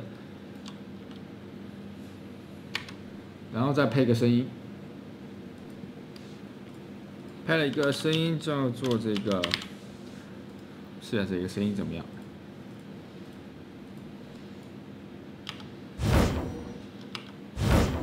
好，这个声音还行。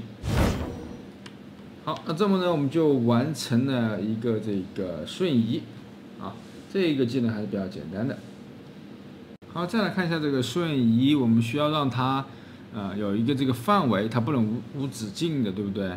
所以呢，来加一个变量，这个变量就是指的用符点数啊，这个叫做 teleport 的 range 啊 ，max range 最大范围。好，把它移到这个技能属性里面来。瞬移最多能够移多少呢？我们可以来，首先实际上就是对这个点减去我们人物，对不对 ？Actor location 获取我们人物的位置，这个点减去我们人物的位置，然后获取它的长度啊，获取这个向量的长度。如果这个长度小于或者是等于我们的最大值的话，就证明什么呢？就证明可以来瞬移啊。我们把瞬移的东西放在后面，这里来加一个 if， 好，接在这个后面。如果可以瞬移的话，就瞬移；如果不行的话呢，就不给反应。当然，你也可以给一个提示啊，比如说 UI 给个提示，现在放到这边看，瞬移不了，那只有这么近哦。现在还没有设置这个最大范围，对不对？最大范围我们现在给它来一个500啊，500可能比较小啊。现在放到这边呢，这边是好，顺到这个世界边缘了。看现在这个地方顺不了，但我靠近一点才能进行顺啊。现在这个地方顺不了，但是近的呢就可以来顺。好，这个是范围，当然你也可以给一个，比如说 UI 的提示，说这个地方来一个说太远了啊。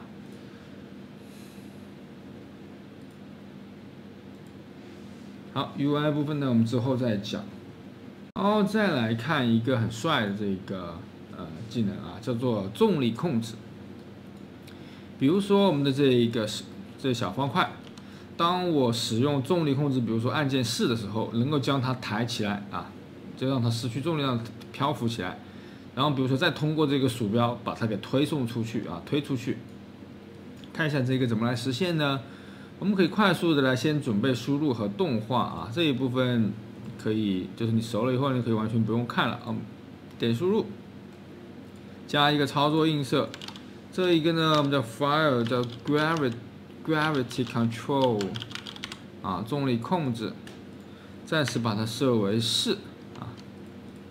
另外呢，准备一下动画，重力部分呢。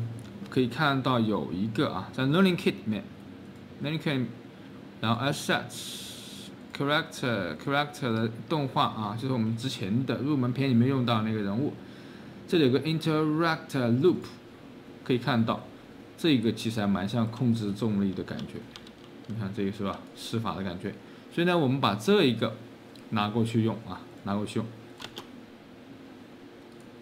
把它给重定向过去。然后选择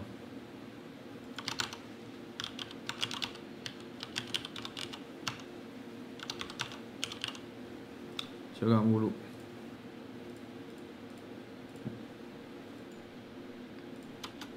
另外在我们动画蓝图里面加一个状态。好，这之后我们的这个状态会越来越多啊，所以呢，你可以稍微把它都移动到这个一边来，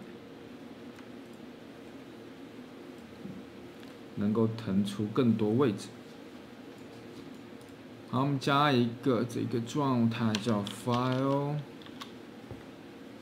这个 Gravity Control 重力控制。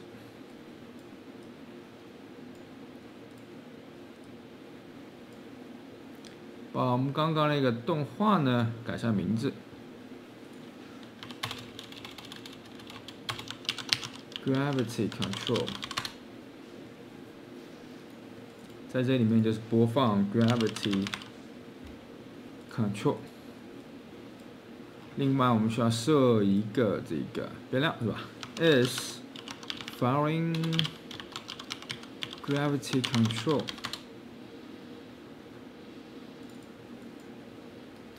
进入呢是 true， 退出是 false。not 好，这一部分还是比较简单的，所以呢，我做的稍微快一点啊。然后另外在这个地方把输入源加进来，叫做什么呢？叫 Gravity Control。好，接下来看怎么来实现呢？准备好这两样东西以后，好，接下来我们实现这个重力控制啊。把这个 file Gravity Control 的这个事件拿出来之后，我们把它分为按下和这个释放。按下的瞬间，动画就起来，对不对？先把动画起来。好，这个我们就不需要 delay 了，是因为我们按下和松开就直接将动画的两种状态来进行切换就好了。所以 is gravity， 好，按下之后呢，这个 gravity 就起来，动画就起来。起来之后，需要再做什么呢？再播放一个音效啊，播放一个音效。音效部分呢，需要注意一个东西，就是将这个音效，你看我这个地方找到了一个差不多的声音啊，就是从头到尾它不会变化太大，结尾和开始的时候也不会变化太大的一个声音，因为我们要让它什么呢？循环播，所以你需要把这个正在循环给打开啊。为什么要这样子做呢？是因为我们按下。如果你一直按下，它就会一直循环来播放啊，所以呢，但是我们得换另外一种方式来播放，叫做 Create Sound 创建音效2D。我们不能直接 play 啊，因为只有创建才能这里有个引，才能将这一个什么呢提升为变量。好，为什么要这样子做？目的是为了我们在这个 release 的地方，我可以将它给停止，对不对？好，我们把这一个部分写一下，这个叫做什么呢？这叫做 Gravity Control 的 SFX 啊，生效。我们把 SFX 放前面吧，这样比较看上去比较好分类啊。所以我们在这一边马上就可以来这个啊。Release， 当我松开了啊这个事件，我们呢就把它给动画取消掉。另外，我们的声效也暂停来播放啊 ，Stop 停止。声效就选择呢 Gravity Control。好，我们呢有了这部分，我们先可以来看一看，还没有实现这个漂浮啊，但是我们可以，没有声音哦，忘记播放了。后面这个地方还有个得要个播放啊，得个播放。好，当我松开，按下，松开，可以看到这个动画和这个声效啊是。可以根据这个直接来，所以我们不需要 delay 了，不需要延迟了。好，后面接着怎么来呢？我需要让这一个物体，首先取消掉这个重力，也就是我鼠标指向的位置。比如说我现在鼠标放在这一个位置或者这个位置啊，这颗石头呢就来进行漂浮。所以我们还跟上面一样，对不对？把这一部分复制过来，我们刚刚的那一个瞬移，把它的这个鼠标获取鼠标啊。之前呢我们是获取了这一个碰撞的点，但现在我们需要获取叫什么呢？叫做 hit actor 和 hit component。我们碰到的这一个物体啊，这个物体首先我们把这个物体给要判断一下，它是否为物理啊，是否为物理模拟现象。如果是的话，我们才对它进行失去重力。因为如果不是物理，它没有这个失去重力这个功能。好，我们可以把它提升为变量。为什么要在这里提升为变量呢？是因为我待会这个地方啊松开的时候，我要将这一个物体又要什么？又要添加重力，对不对？漂浮起来，然后又要掉下去。所以呢，把它的名字改一下，这个叫做 gravity controlled heat component 啊 ，gravity controlled heat component。好，我们拿到这个物体之后，来，首先第一步让它的这个设置启用重力，把它给关了，关完之后呢，我们还要对它进行来一个向上的力，我们可以添加一个作用力啊 ，L force 添加作用力。这个作用力实际上就这个力啊，实际上就是你的技能的能力，对不对？所以我们又可以把它提升为变量啊。这个力量呢，就根据你级别越高，你的台上的力就越高。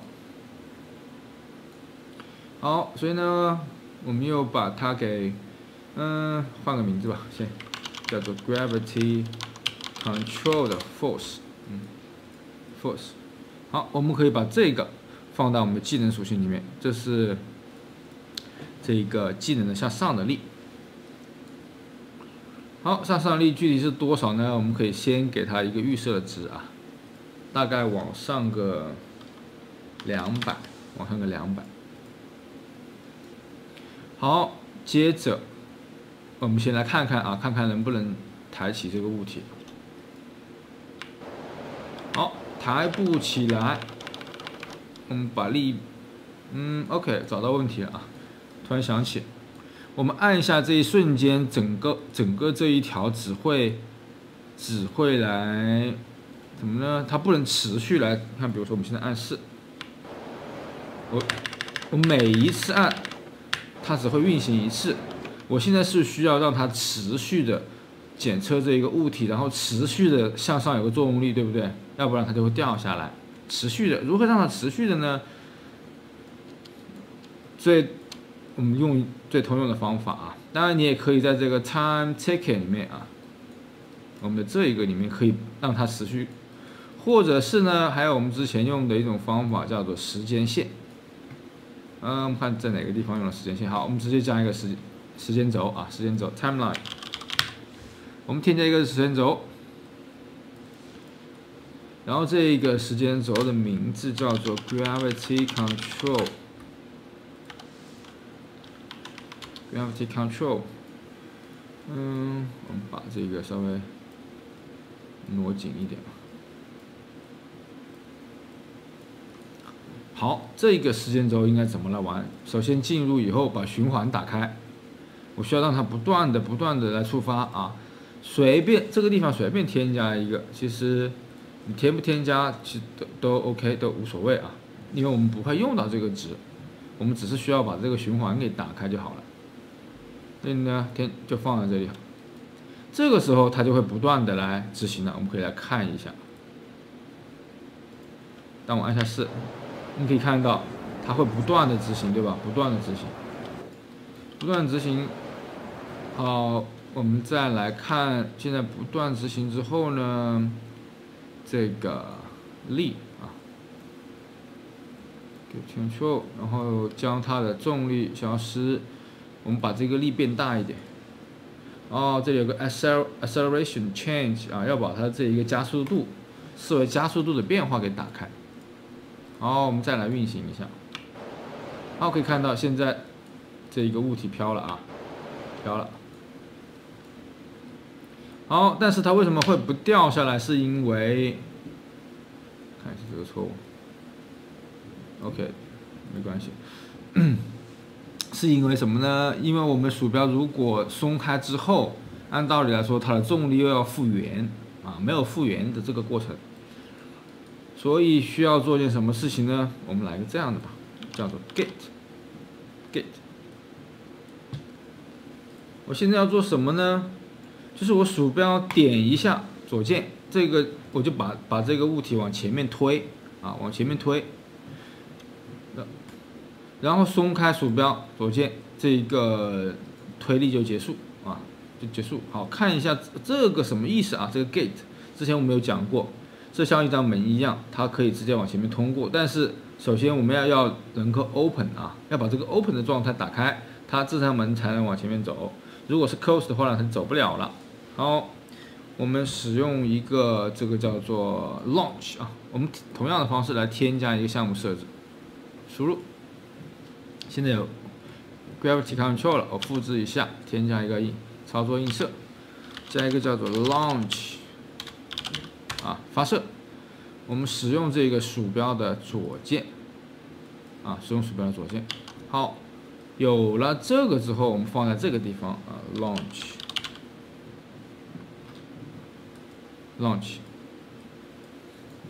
鼠标按下呢就能够执行。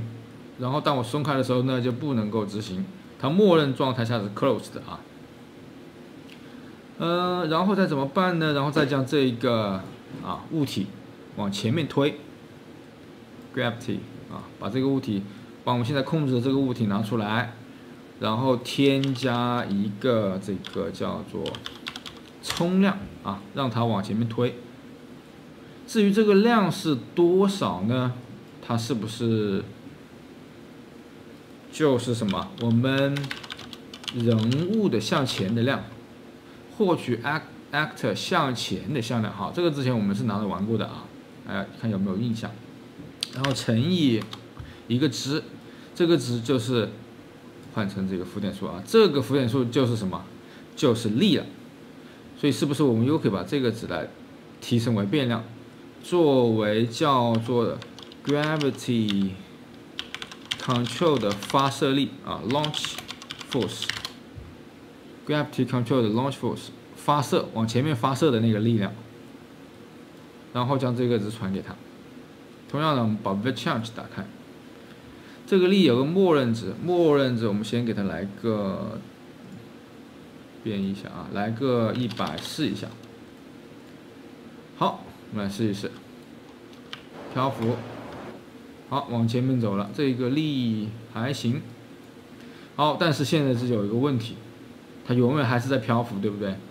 还都是在漂浮。那么如何让它，当我事件松开的时候，我需要干点什么事情啊？我需要将这个物体，我们的物体呢，这里，我们需要将这一个我们拿到控制的这个物体的重力。又要复原，对不对？在这个地方复原，因为我松开了我们这个技能键，所以这里要复原，又要开始。好，看看 O 不 OK？ 现在我漂浮松，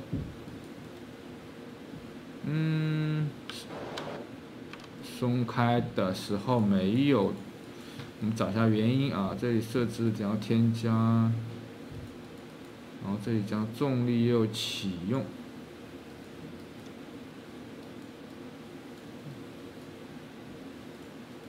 应该没有问题啊。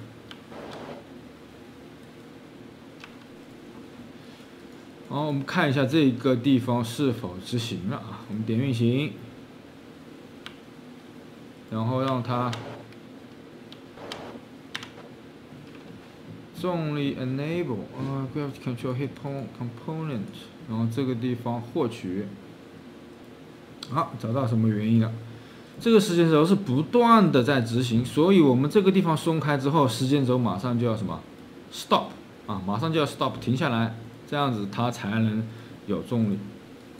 我们把4松开，按下去，松开，好，它就掉下来了啊。按上去，然后发射出去，啊，发射出去这个点呢，我们可以稍微修改一下，或者是我们可不可以这样子？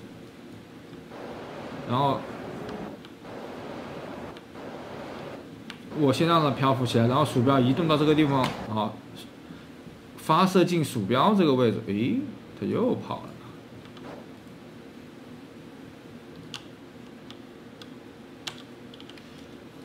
好，就是让它漂浮起来，然后移动到这里，然后发射出这个地方啊。我们这样子来实现可能会更加好一点。那往前面推也行啊，根据你自己的这个游戏的需求来。好，另外呢还得加一个声效，这个后面这个声效就比较简单了，我们直接播放就好了，因为它会自动停止，它不是循环的。加个这个 launch。好，这个我刚刚找的这几个声效呢，其实也不太好啊，像噪音。好，你会发现，就还是之前的那个问题，我们的声效为什么不能加在这个时间轴的后面，而是要加在这个时间轴的前面？加时间轴的后面，它就会不断的播放这个声音，然后就造成了刚刚，实际上我真实的声音应该是什么样子呢？应该是这个样子。它是因为不断的在播放，所以造成了这个卡的声音啊。我们可以加一个这样的东西，叫 do once，它只播放一次，什么时候来 reset 呀？当我们的鼠标松开之后，对不对？鼠标松开之后，好，你会发现我现在这个鼠标松开，我既要 close 把这个门关闭，还要 reset。我们可以用一个东西啊，把它扩开，这个地方交叉了。学个东西叫做 sequence 啊，序列，这个就是执行一系列的引脚。你看，我先关门，然后呢，再这个进行 reset 啊。为什么要 reset？ 是因为这播放一次它就不能播了，对吧？所以呢，每次我松开之后就又可以再播放这个音效了。我们再来试一试。好，现在声音就 OK 了。好，这个是关于这个重力控制啊。那我们再来可以改一下如何让这个鼠标的位置，让这个物体的冲向鼠标的位置。我们再来看这个第二种玩法啊，刚刚我有说可以鼠标，通过这个鼠标点击的位置，然后将这个物体发向敌人。可以怎么来呢？首先，我们可以让这个物体缓慢的先飞向自己的手的附近啊。好，我看一下这个应该怎么来实现。之前我们有讲过，确定方向是物体 A 减去物体 B 的位置，对不对？所以呢，我们可以这里来一个，首先你要获取我们的 actor 的位置，我们人物的位置，然后减去它的位置，对不对？物体的位置啊，我们 get location 获取这个场景位置，所以将它减去场景的位置，就获得了一条直线，这个获得了一个方向。我们将这个方向进行规格化。好，这是我们之前有讲过的。规格化之后，我们再乘以一个数。这个数呢，我们把它转换成浮点，其实也可以用一个变量保存啊。但这个地方我看看，我们就先让它来一个100，来100，然后代替这个作用力啊，代替这个作用力。这个之前这种作用力暂时就不要了。好，我们来试一下这种会是什么感觉？所以我也不知道啊，因为突然想到的。OK， 将这个物体移过来，移过来。移得太近了，对不对？我们可以让它稍微高一点点。如何将我们的这个 actor 的位置，我想想看啊 ，actor 移到我们的这个 actor 位置，我们人物位置的上方。好，我们来个加法，加个多少呢？就是我们上方大概1.5米的样子啊，1.5米的样子。我们再来试一下这种，看看 O 不 OK。首先漂浮过来，好，这样子会又漂浮过头了啊，又漂浮过头了。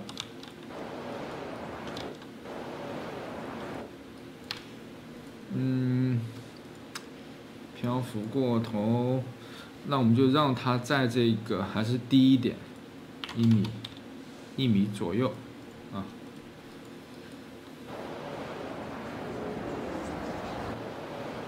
还是，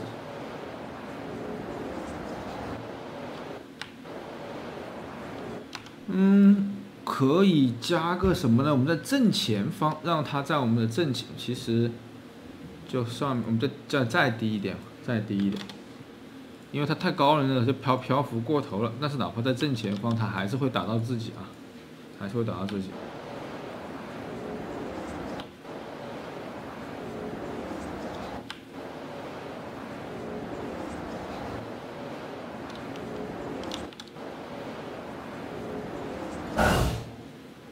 好，这种方式也 OK。好，现在我们大致这样子啊，这漂浮的力呢。就用100好了，然后这个实际上我们可以把它变成一个这个变量啊，这个叫做gravity control 的吸引力，对吧 ？gravity control 的这个 attraction 啊 ，attraction force，attraction speed 吧，这吸引的这个速度，把它丢到这个里面来。好，默认值呢，我们可以100，然后之后你可以越来越强，比如说到300，然后变成300之后啊，这个吸引力就会变得稍微有点快了。我们试一下，哎呦，按错了啊，又比较快。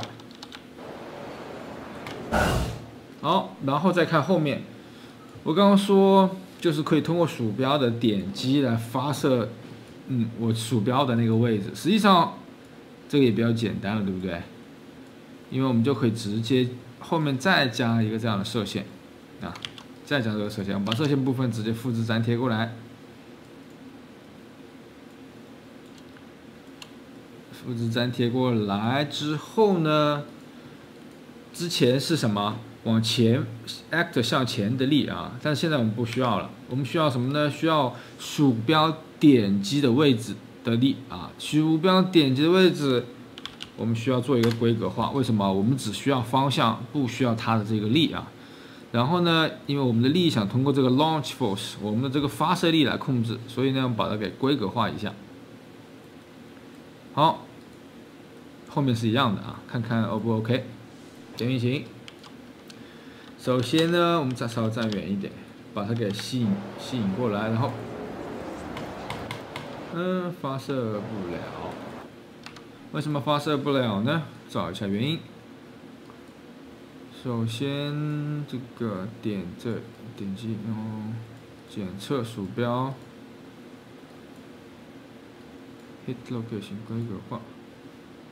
应该是，我看看有没有执行啊？我们来看一看这个。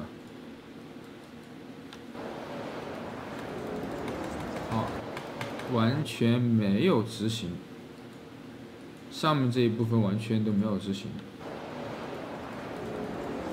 门打开了也没有执行，这是为什么呢？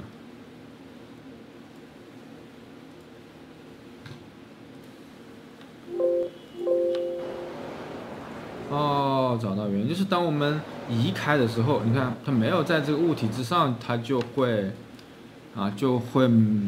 不往前面走了。找一下原因是什么呢？这里不对，这里不对。如果离开物体，在这个地方，如果发现这个物体不是模拟物理之后，它就前进不了了。所以我们需要在当它判断失败的时候，也什么呢？也进入这个 gate 啊。好，这个地方有点乱，我们把它稍微整一下。好，这个地方需要理解一下啊。刚刚我找一下原因。就如果我们检测到的不是物理现象，比如说你碰到的是墙壁或者是地面，那么我们也需要通过这道门，因为我们要向这道门，向这个地方发射，对不对？所以这个地方其实还算也比较好理解的啊。好，编译保存一下。现在拖过来，好，现在可以发射到其他位置了，比如说我们发射这里，啊，拖过来，发射出去，拖过来，发射出去，拖过来，发射这边。同样的，这一个发射的力呢，还是由这个来控制。好，这是我们第二种这个重力控制的玩法。好，修复几个小 bug 啊，当我们鼠标放在一个非物理体上，我们按4，这个时候出来的时候就会出错。是为什么会出错呢？是因为当我们鼠标检测到的不是一个模拟物理打开的东西的话，它就走底下了，就是这个东西是空的。那么如何来判断这个地方是不是要加一个 is valid 啊？如果有效的话，它才什么呢？将这个重力把它给开启。好，这种方式我们再来试一下。当我们点这边试，然后退出的时候就不会有出错了。另外还补充一个东西，就是当我们比如说我们面对左边啊，如果我控制这个，发现这个不对，我们人物应该自动面向这一边，对不对？面向这一边。好，如何来这个改变人的朝向呢？好，看一下怎么来实现。首先，我们就在鼠标这个地方啊，通过这个射线检测到之后，马上就来改变这个方向。啊，在这个射线之后，因为我们拿到这个射线之后，我们就有个位置啊，把这些呢全部都往后面走一点点。好，看看如何呢拿到位置。这里有一个 hit location 啊，我们获得朝向的方式是什么呢？首先要让这个 actor location 啊，首先获取我们玩家的位置。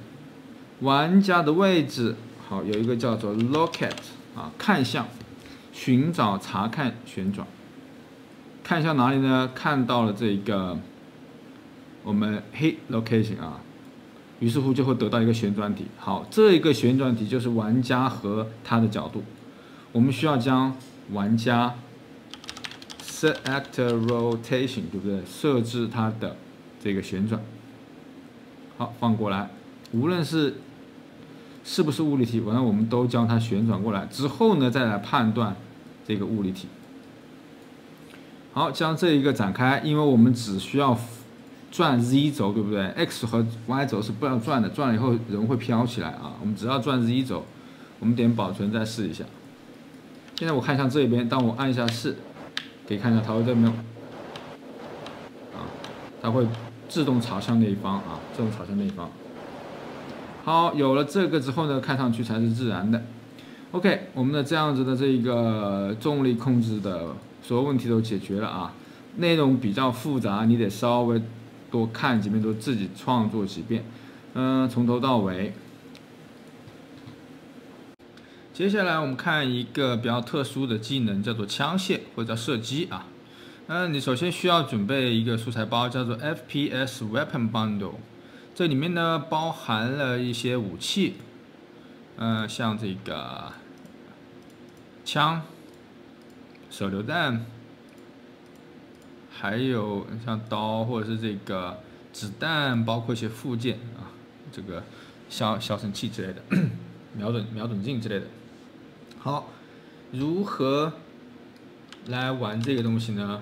首先，我们需要将这个武器安装在我们的人身上啊，也就是我们的右手上面。看一下怎么来操作。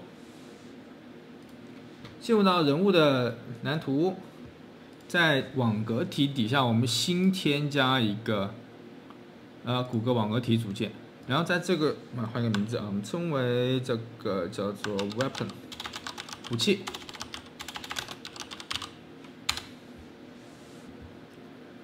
或者我们更加详细的嘛，武器也分了很多种，对吧？这个 weapon gun， 因为之后我们还会一些肉搏武器，像刀之类的，会装到另外一个上面啊。这个 weapon gun， 我们在这个地方有一个负向套接字啊，就是在放在负向的哪个位置，我们可以点一下这个放大镜，选择 hand or 右手，这个时候它的基础位置就会到这个右手上。好，我们选一下刚刚那把枪，随便拿一把。这个时候你到狮口看，你会发现这个枪就在他的手上了，但是位置不是很对，大概调整一下啊。首先这个 Z 轴得旋转个，看看是50度不够，100度，100度很多，90度。好，另外这个还有得往前面一点，哦，多了，应该是这个红色的，多了啊，-10，然后这个好，看看大致抓握的这个位置是差不多的。然后编译保存之后，你会发现啊，人身上现在抓了一把枪啊，但实际上我想通过一个按键，比如说5来进入到这个枪械状态，再按4-5呢就退出这个枪射击状态。同样的，我们需要在编辑项目设置里面来添加一个输入，对不对？输入。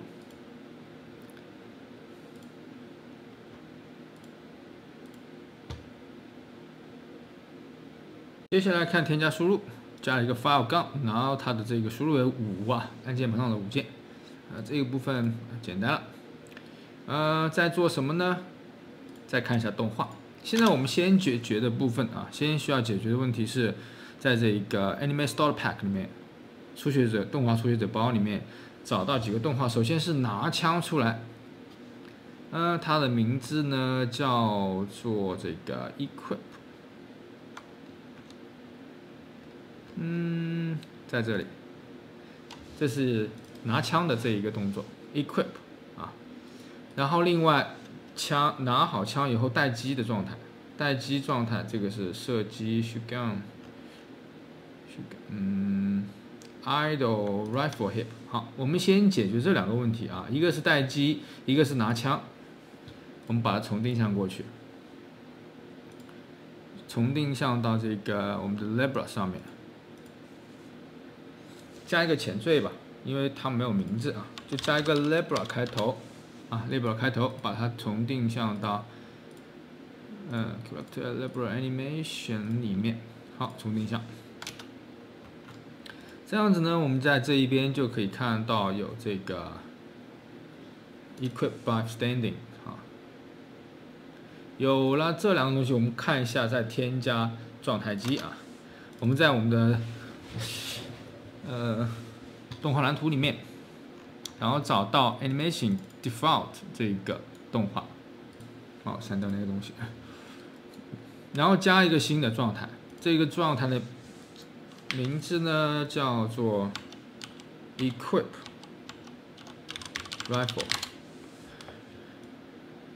Rifle 啊，加进来，然后回来。这一个状态就是它什么呢？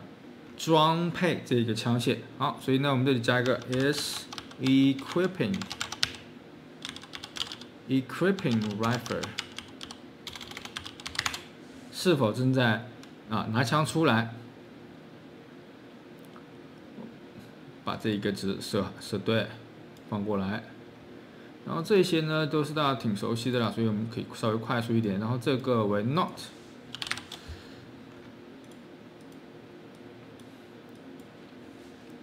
然后包括它的动画应该是什么呢？我们在这里选择一下，找到 Equip Rifle Standing 啊。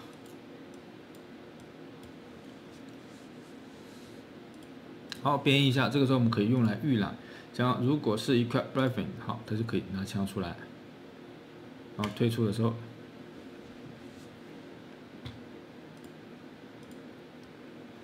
OK。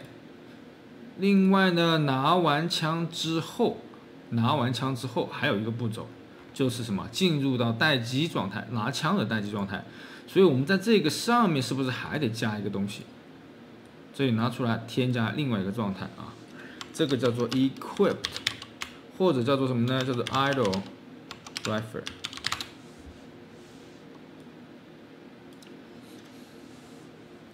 待机啊，拿枪的待机，然后它也有个回来的状态。我们可以称为呢，就是叫做什么呢？叫做 is equipped， 已经装好了啊 ，is equipped rifle， 一个是 equipping ing， 一个是 equipped， 已经装好。同样的，我们要把这个地方设置好。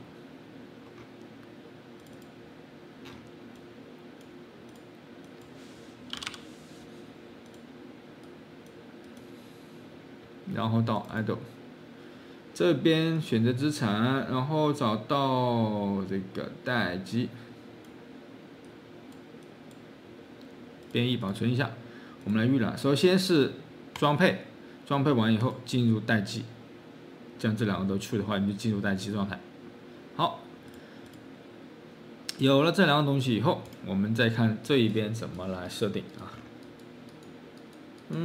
添加一个新的，叫做什么呢？叫做 rifle 啊 ，no， 叫做什么 weapon gun。哎，我设置的是什么名字去了 ？file gun 啊 ，file gun。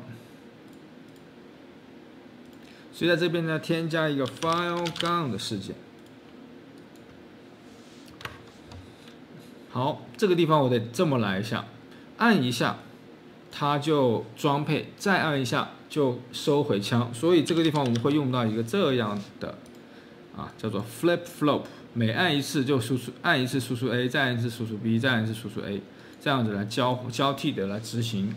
后面应该是什么呢？就是拿枪出来啊，不要了，拿枪出来，叫做 is equipping。equipping 啊，首先是 equipping， 装配好枪之后，大概那么 delay 个0.6秒钟左右，再是将进入到什么待机，就是 equipped， 然后下面正好是相反，对不对？首先让它去掉，然后大概 delay 个0.6秒之后。这个也去掉，这个也去掉。编译保存，我们来看看是否能够。好，现在是，它为什么会不断的重复？是因为这个地方没有点 true 啊，这个地方没有点 true。首先拿枪出来。然后收枪，好，这个地方还需要设置这个枪的隐藏，对不对？所以呢，我们还需要将默认情况下我们的 weapon gun 啊，需要把它可视给关掉，然后将它拖出来，在这个地方 set visibility 设置可视性为 true， 然后底下呢就设置可视性为 false， 对不对？ false， 好，这个还比较简单。默认情况下我们看不到枪的，当我们按下5，好，就拿枪出来了。好，但是现在这个走路还没有处理好啊，走路还没有处理好，再按，好，就收回枪。接下来再看拿完枪之后的这个走路啊，牵涉到一个东西叫做混合空间，而且另外我们的射击有一定的特殊性。现在我们这样的走呢是比较自由的，可以左右旋转，但是射击状态我们始终用那个枪要指向前方，然后通过这个鼠标来进行这个移动偏移、瞄准啊等等。好，看一下如何来设置。首先我们得准备一个叫做混合空间2D 的东西，找到这个初学者包啊，动画的初学者包。让我们输入一个这个 rifle， 可以看到它提供了一些走路啊，像这个蹲着我们就不讲了啊，和我们就只讲站着的，站着蹲着的呢混合空间是一样的。然后找到这个rifle jog， 这是后退前进、左走、向右走，我们把这4个，然后另外还有加速往前跑，拿着枪加速往前跑。这个先不讲，就想正常的这个普通的走 ，OK， 这一个小跑啊，拿着枪的小跑，我们把它重定向过去，选择我们的 Libra， 同样加个前缀，加个下划线啊。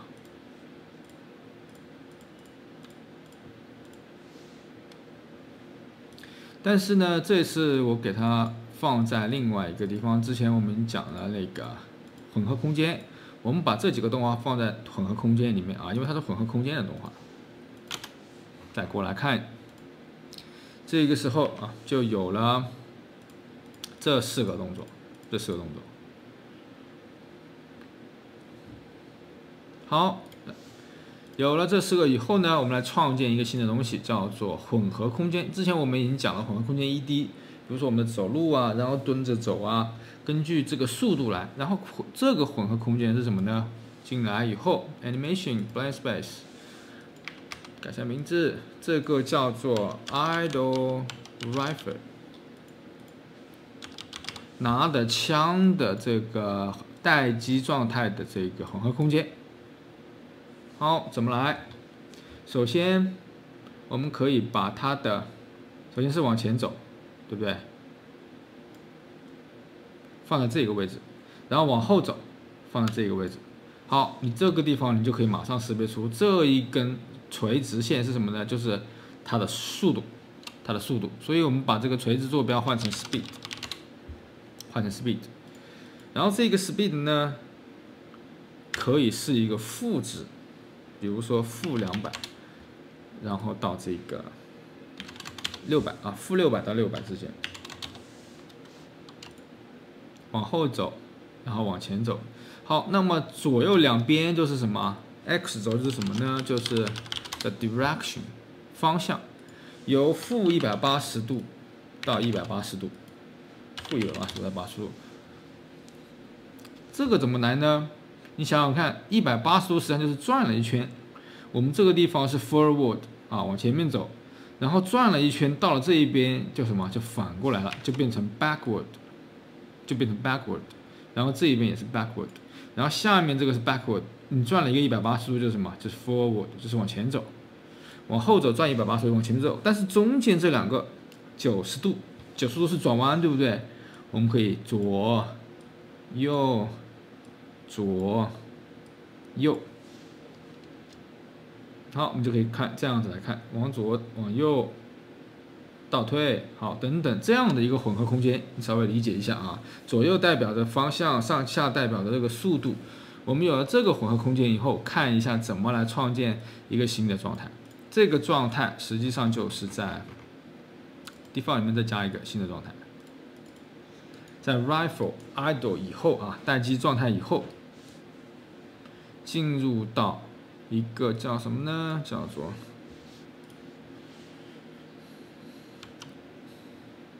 job rifle， 或者我们就用 run 这个词吧 ，run 啊 rifle， 或者是 rifle run，run rifle 吧 ，rifle 在后面 ，rifle， 哎不行，这样难受，我们把都放在前面 ，rifle equip。枪械装，然后枪械状态的 idle， 然后 rifle 状态的这个 run 啊，3个都加进来。然后 rifle run 它这个地方怎么来？我们把刚刚创作的这个混合空间啊，在这个地方 idle run 的混合空间丢进来。之前我们的混合空间只有一个值啊，就是 speed， 对不对？现在有2个值。好，把线连起来。2个值怎么用呢？首先 speed 我们已经有了，在这个地方就是我们跑步的速度，但是方向值没有。方向值从哪里来呢？我们得先添加一个叫 direction， 然后浮点数，方向值怎么来？往上走，我们找到这个事件图表里面这个地方呢我写好了，但是呢还没有添加这个方向这个东西进去啊，把它按 Alt 键拖进来。这个蓝图专门有一个叫做计算方向，计算方向就是从这个地方获取人物它的旋转加上它的速度啊，就这个速度。速度实际上是有方向的，对不对？之前我们有讲过，它是一个向量，所以呢，通过这个计算方向可以得到这个方向，将它赋予给这个 direction， 然后连起来。好，这个我们就获得这一个旋转的方向。这样子呢，我们就可以进入到这个走路的状态。但是什么时候进入到走路的状态？我们刚刚已经添加了这一个。什么时候进入到走路的状态？然后什么时候又进入到待机的状态呢？是不是还是用这个布尔值吗？不是，应该怎么判断？用 speed， 对不对？我们进来，从待机到这个跑步，是因为我们的跑步速度大于等于了，随便来个值，大于等于了10，所以我们跑起来了。那什么时候进入又回来呢？是因为我们的速度值小于等于了10，所以我们进入了待机状态。好，这个还是比较好理解的啊。根据跑步的速度来，然后这个跑步的速度我们是获取到这一个，从这里获取到的啊。所以我们编辑保存一下，然后再来看一下运动。首先我拿出枪，然后再来动。这个时候你会发现有握枪的这个运动了。但是现在的问题是我刚刚有说啊，我们这当然你也可以用这种方式来射击，但是我们大多数射击的就是你只能看到它的背面，枪一直是指向前方的。如何来实现这样子呢？你只需要将我们的 liblock 啊，在这个人物的蓝图里面，将这个角色移动有一个东西叫做，我看看，我有点不记得了。角色移动你往底下走叫什么名字啊？叫这个将旋转朝向运动啊 ，orient 是这个东西。设置 orient rotation to movement， 将这个东西变成 force， 就是一旦进入到枪械状态就这样子，然后回到普通状态，我们又把它打开，编译保存，看一下是什么状态这个样子，进入到枪械状态，然后你会发现，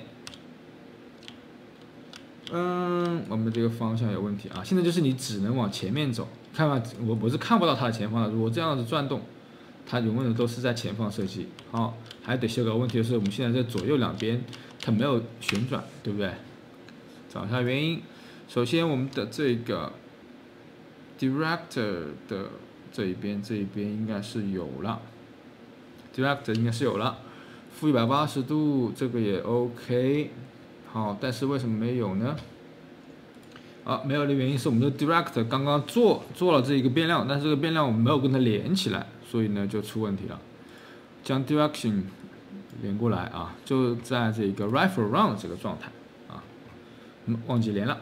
然后编译保存，我们再来试一次，进入到，好，可以看到现在是 OK 的啊，往后走，往前走，往左走，往右走，你会发现它的动作是 OK 的。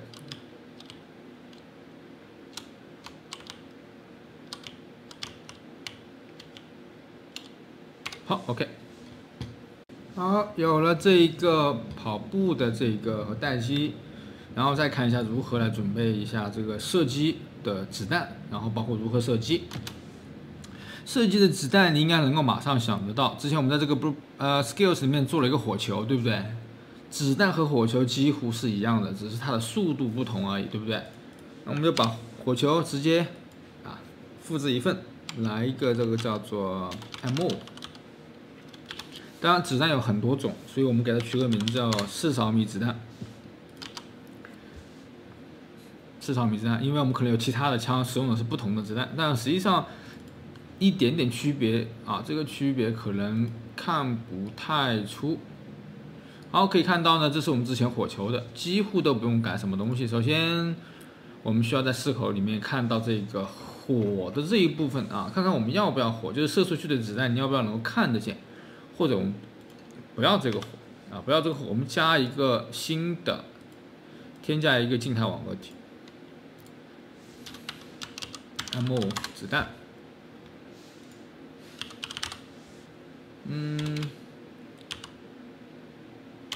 看一下这个里面提供的子弹是 weapon mesh ammunition， 然后在这个地方可以看得到啊，有个子弹射出去的部分呢，实际上是个圆球，我们就用这个好了。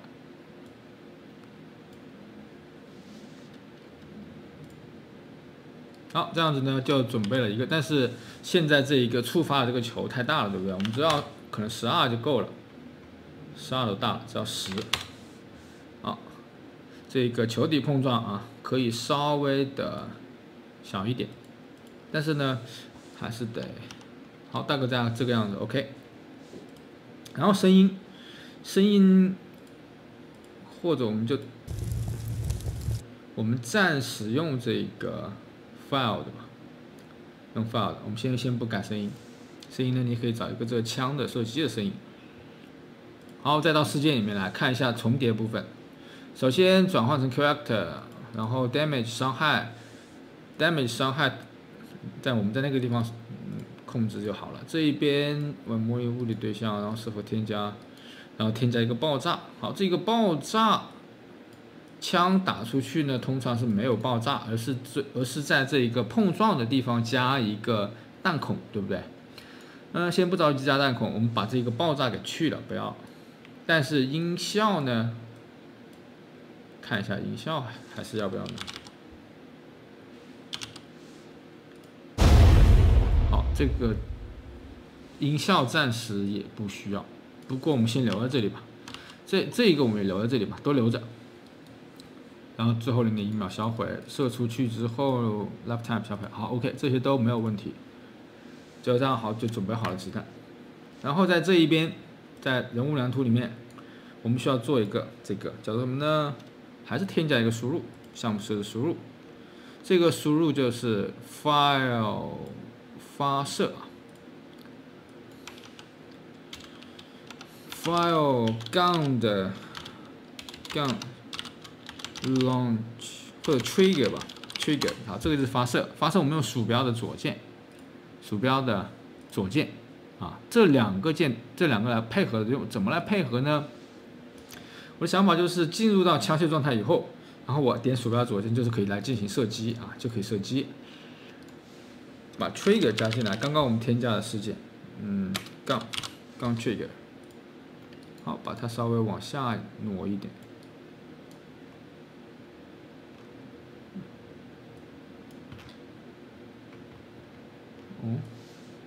不行，不放这里啊，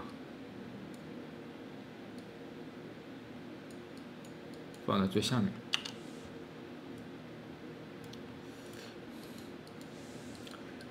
好，找到这个枪械事件，是不是可以来一个这种 gate 的方式？这个进入到枪械状态，这个门就打开了；如果退出枪械状态，这个门就关了。然后每一次点击都可以发射子弹。好，发射后面呢？实际上就是 spawn actor 啊，几乎跟我们火球是一样的，可以直接往里面写，然后 more，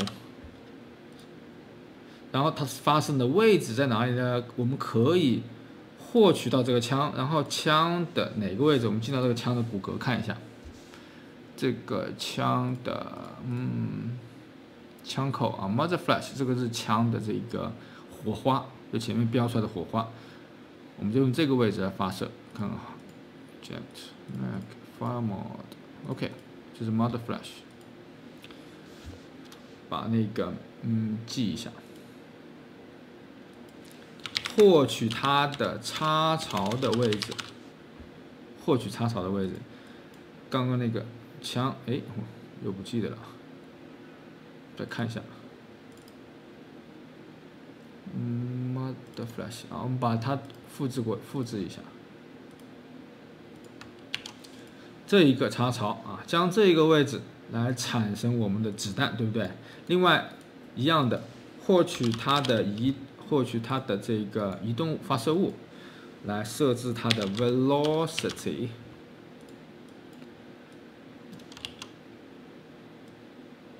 速度，然后这一个速度是不是还是我们人物朝前的方向，和我们火球是一样的啊？人物朝前的方向 ，get actor forward， 向前的向量，然后乘以一个浮点数。这个速度是什么呢？打开的技能属性，我们添加一个叫做 rifle 的 speed。把它丢到这个技能属性里面来，给它 rifle speed， 这有个问题啊，我们的这个 ammo， 这个发射物，我们得还调整一个东西。我刚刚说就是它的速度进到发射物里面来，火球的发射速度还是比较慢的。看一下发射物啊，是500到2000，但是这个地方我们需要5000到10000啊，因为枪嘛，然后重力为0，枪的射速会很快很多，所以得设一下刚刚那个部分啊。然后再加速度给它默认值是5000，然后还需要设置它的伤害啊，这个我们也忘记了，和火球是一样的，设置伤害，它的伤害值呢，我们把它提升为变量，这个叫做 rifle 的伤害，同样的我们丢在技能属性里面。OK， 有伤害有速度，我们再来看看可不可以射箭呢？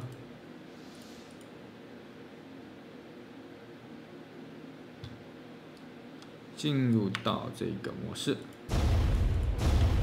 OK， 现在问题就是可能碰到自己了啊，一发射出去就碰到自己了。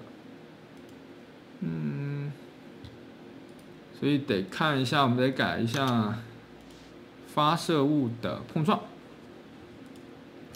往下走，看一下它的这个碰撞预设。忽略掉了 palm 吗？忽略掉了 palm。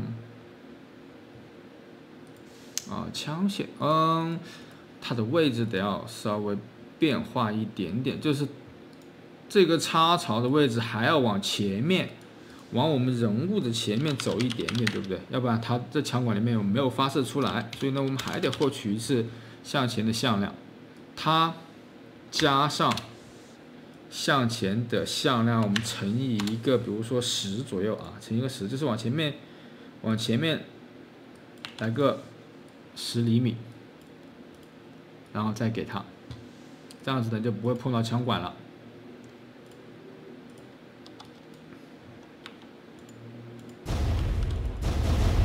还是没有射出去，没有射出去的原因再找一下啊。我们跑到这个子弹这里来看看，它是不是一开始就碰到了什么东西，然后把那个东西取消就好了。来判断一下这个遇到什么组件啊，打印出来，然后我们进到枪械状态。碰到了，它是碰到了自己啊，因为这个碰到了子弹自己，所以我们把自己得忽略掉，然后找到这个 ammo 子弹。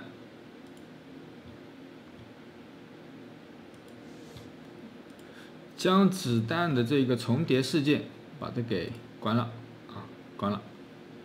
编译保存，我们再来试一下。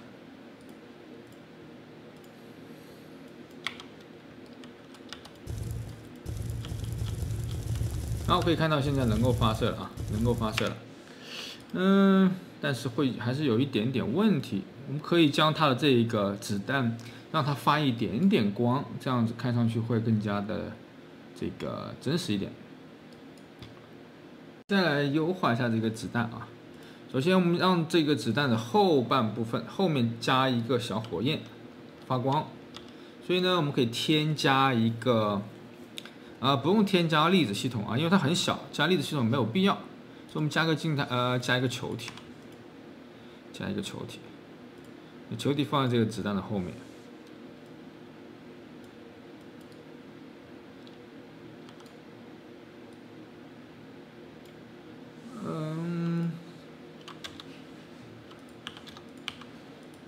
一下这个球体，为什么看不到呢？是不是？哦，太大了，0.1，还大了，0.05。等一下啊，把这个锁起来。0.05，哦，0.005，大概只有这么大一点点，放在它的后面。好，来做一个材质，发光材质，这个呢，相信大家都没有问题，也比较简单。添加一个材质，材质呢，我们现在暂时还没有啊，所以呢，我们可以新建一个文件夹，用来放 material。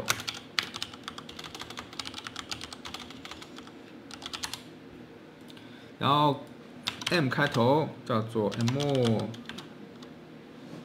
M 的这个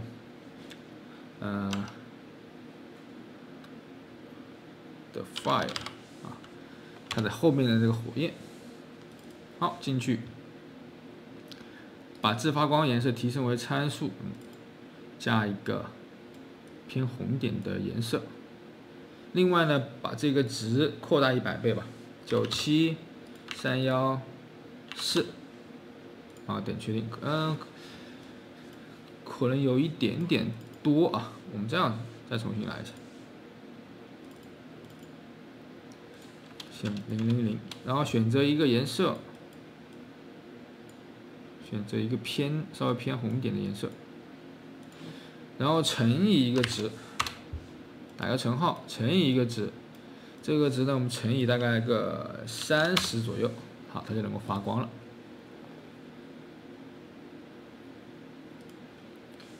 这样子我们再射出去的子弹啊，就有一点点光线，但是呢也不是很明显。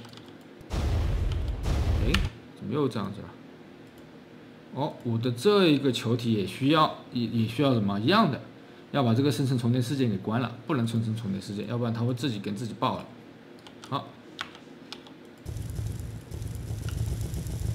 好，现在点射是 OK 的了啊，现在点射是 OK 的。另外我们把这一个声音也变一下。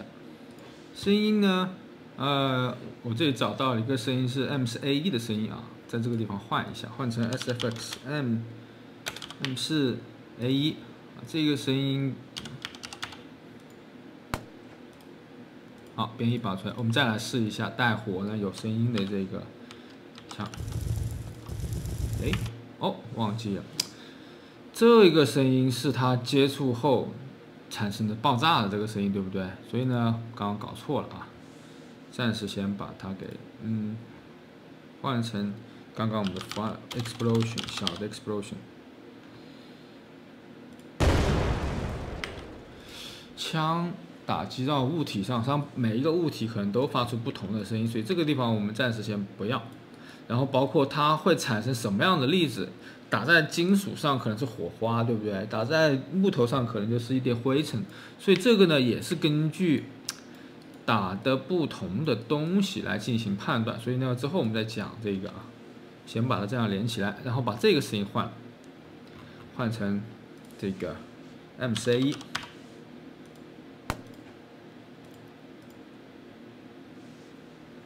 因为这个声音是跟着它射出去的啊。好。我们再来试一下，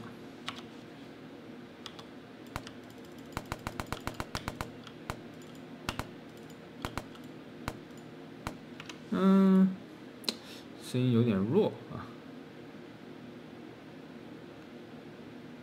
我们把这个重再衰减去掉，因为它是在枪口发出来的声音，所以不需要这个衰减。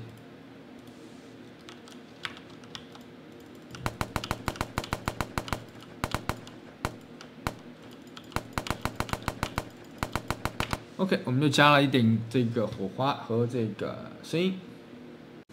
好，再有一个问题呢，就是我们点运行之后，现在这个摄像机离人物的距离有点远。当我进到枪械状态的时候，我希望它近一点啊。这个怎么来实现呢？其实相信大家这个部分没有问题啊，可以自己来完成。但是我还是讲一下，在哪个地方，一旦我们通过按这个5。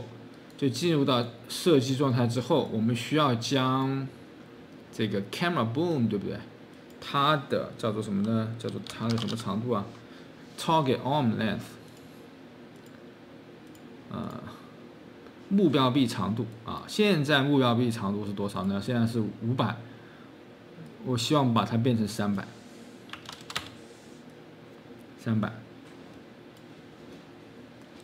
好，这一个我刚刚又说了，就是出现了这个常量值，我们最好是把它提升为变量。这个呢，我们取一个名字啊，叫做 Rifle 的目标臂长度。Rifle 目标臂长度，然后再来一个复原的啊，它默认是多少？默认是这个500，所以呢，我们把它也变成一个500，然后这个地方连起来是复原到默认状态，我们也把它提升为变量。这个呢，我们叫做 default 默认的目标臂长度。好，其实这变量里面出现中文其实也是 OK 的啊，问题不大。但是最好的还是选英文。Target armless。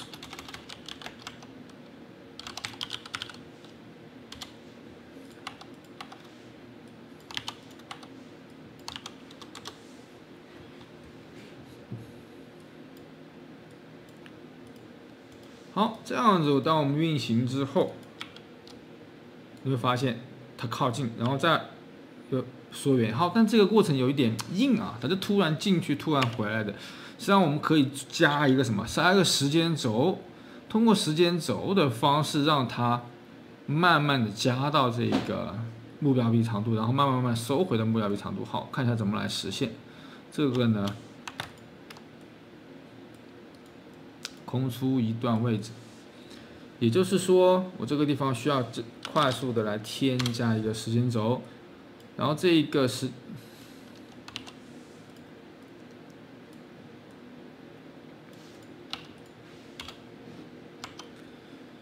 然后这个叫做 Rifle Target Length， 我希望它在0.5秒钟左右就能够实现这一个。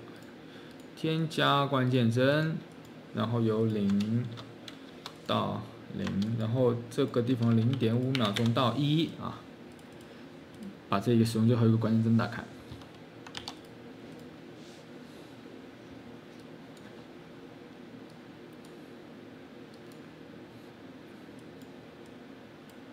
另外把它换成 alpha。然后用我们最熟悉的几次都会用到一个差值啊，差值，然后用阿尔法来控制它由默认的长度，对不对？默认的长度到我们的这个 rifle 它的长度啊，还把它拉宽一点，看上去清楚一点。好，看看这个地方能不能理解，让它从0到0.5秒钟。从默认普通的这一个距离到 rifle 应该的距离，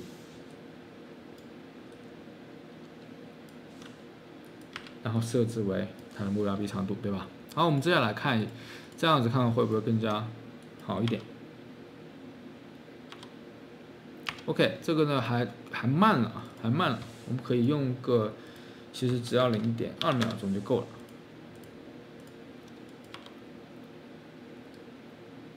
OK， 这样子呢，我们还可以设置这个 rifle 抬近一点，设成250。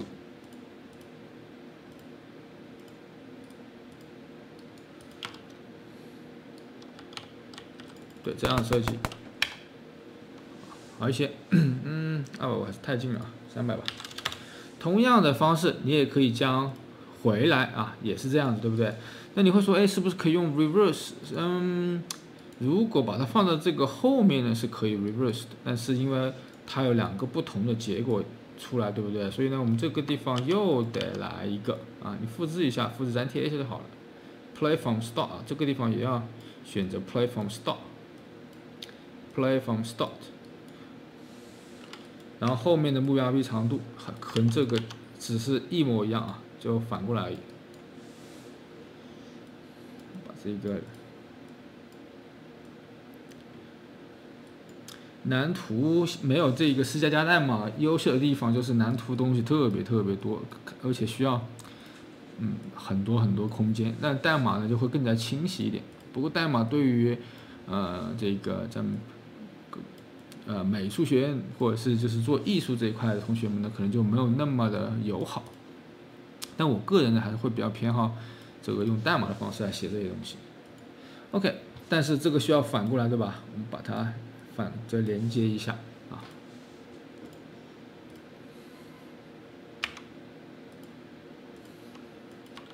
进来收，或者是你甚至可以把它搬到前面，对吧？搬到前面，一开始就执行这个东西啊。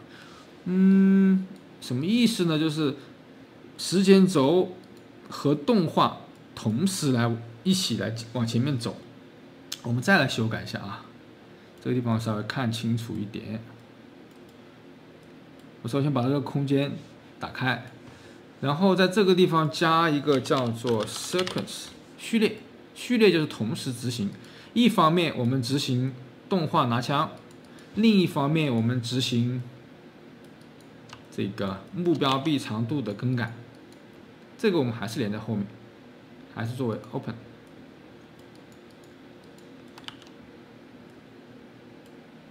一方面执行这个，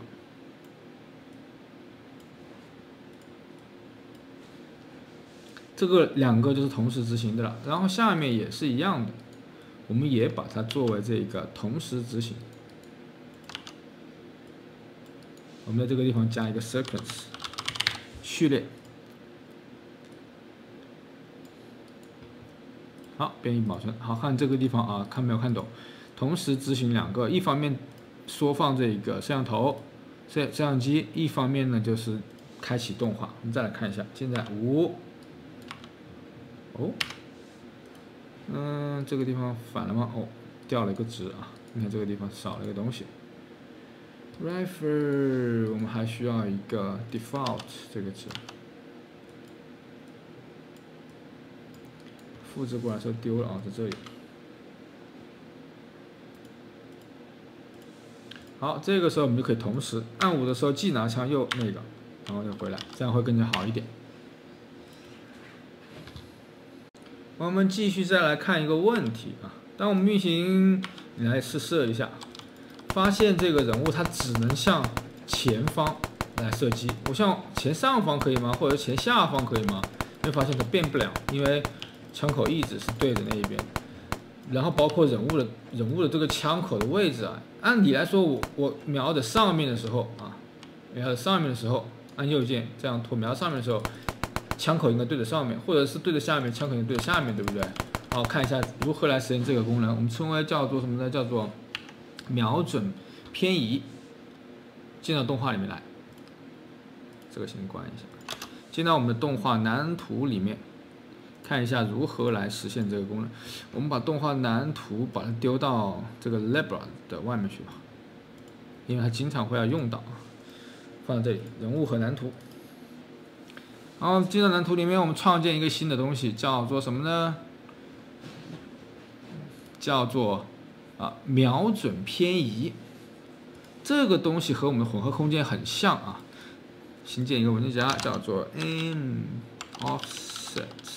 瞄准偏移，为什么说很像呢？实际上它也是一个2D 的混合空间，然后用来把瞄准和我们的初始的这个融合在一起。好，先我们看一下如何来实现啊。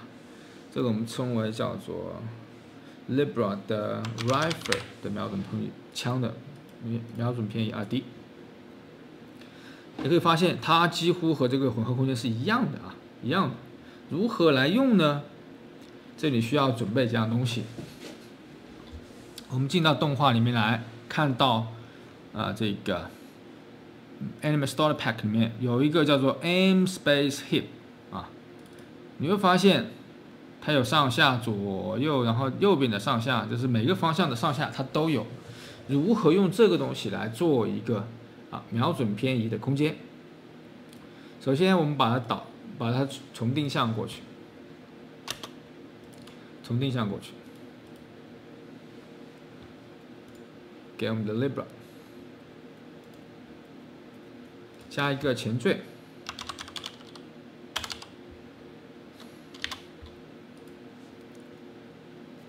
然后放到 Character Libra Animation Aim Space 里面啊 ，Aim Offices 里面啊。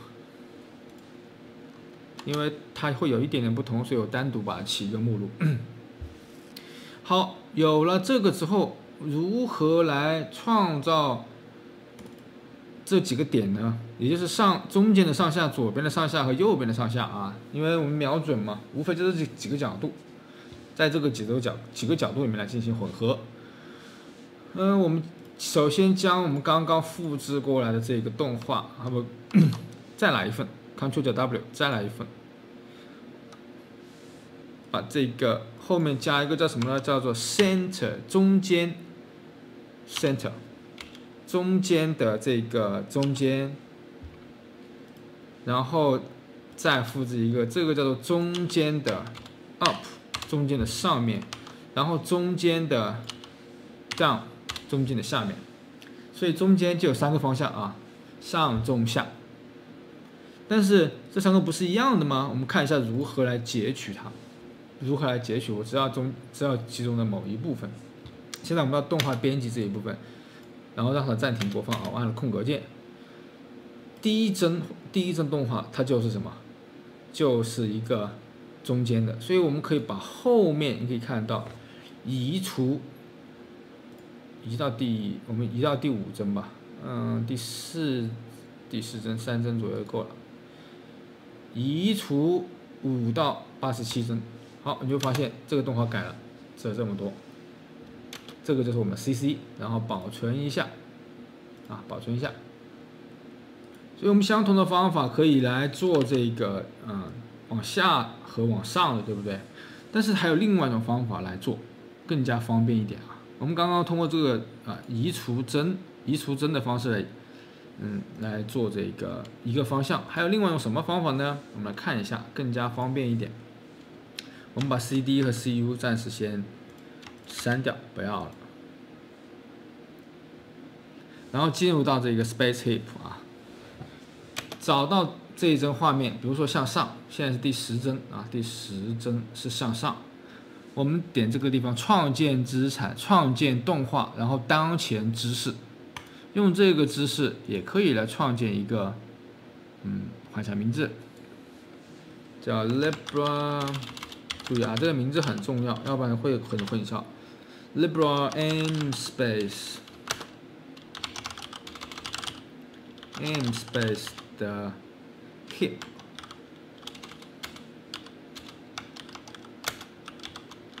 然后现在叫做 CD C up CU， 把前面把这个复制一下。再来看我们去创建了一个 CU 啊。这个你会发现 CU 就是向上，我们再同样的方式进到这里来，找到向下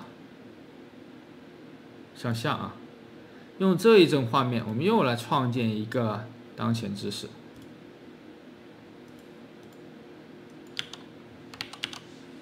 叫 CD， 然后 CC 呢，我们先用这个吧。好，然后在左边的，看看哪一帧，30。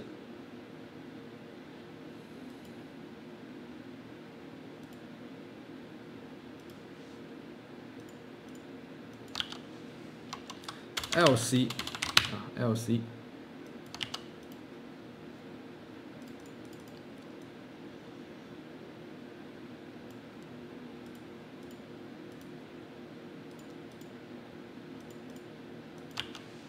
LU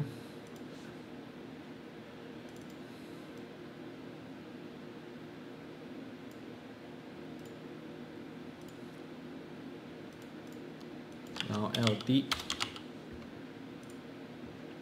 好，这一部分你可以快进啊，可以快进。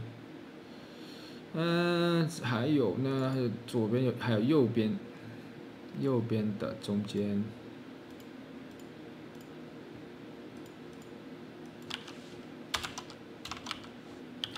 2C。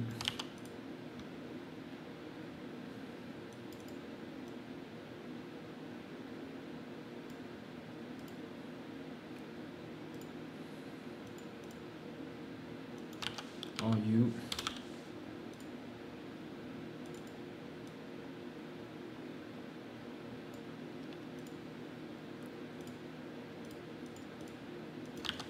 D。当然，我们干脆把 CC 也创建了啊。这个 CC 是之前那种方法创建的，还没有这种方法好，我们就把这一帧创建成 CC。CC 的中间。好，你会发现我们创建了1、2、3、3、3得9个位置啊，9个位置，我们就可以到这个瞄准偏移里面来丢。然后你会发现，哎，丢不进来啊，丢不进来。你还需要做点什么事情呢？我们打开内容，然后在这里找到 offset 这一些我们刚刚做的啊，把这个 CC 先删掉，不要了，因为我们后来用另外的方式创建了 CC。然后你会发现有 CC 到这个有9个啊，有9个，把这9个全部选择起来，我通过 Shift 啊可以多选，有9个方向，点右键，然后资产操作这里有个通过属性矩阵进行编辑。我们需要做件什么事情呢？就是没有显示，我们点窗口属性编辑器啊，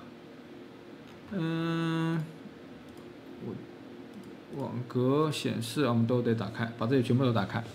然后在这一个，你可以看到这里有一个 Adaptive 动画类型，这个地方我们需要修改一下，把所有的这一些的动画类型，把它改成网格体空间，把它全部改成网格体空间，然后再保存一下。这个时候再来拖就拖得了了。CC 放中间 ，CD 放下面 ，CU 放上面 ，LC、LD、LU、RC、RD、RU。好，你会发现这样子呢，就有一个完整的瞄准的空间啊，做出来一个叫做瞄准偏移啊。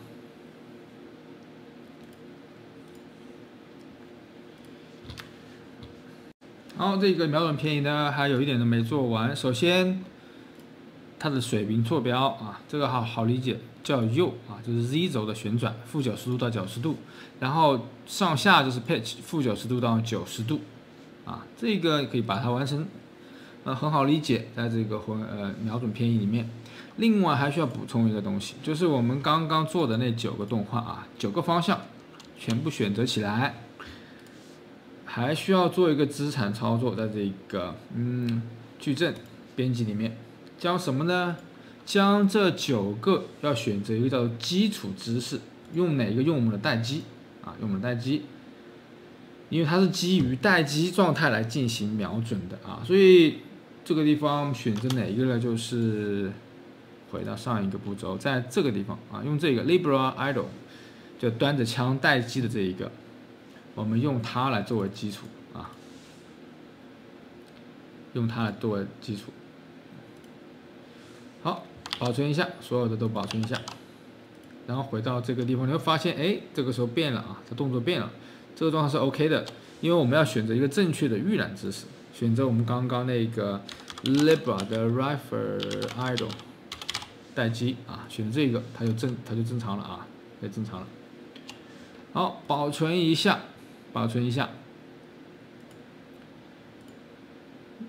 然后同时我们混合了这一个然后再看一下，我们运行一下看看，进入到这个状态拿枪是正常的现在是正常的。先不着急来换这个右和 pitch 是怎么来，我们可以随便来换一个角度，比如说 pitch 让它向上抬个25度，看看有没有效果。你会发现现在枪口有点向上了甚至呢我们还可以更加高一点点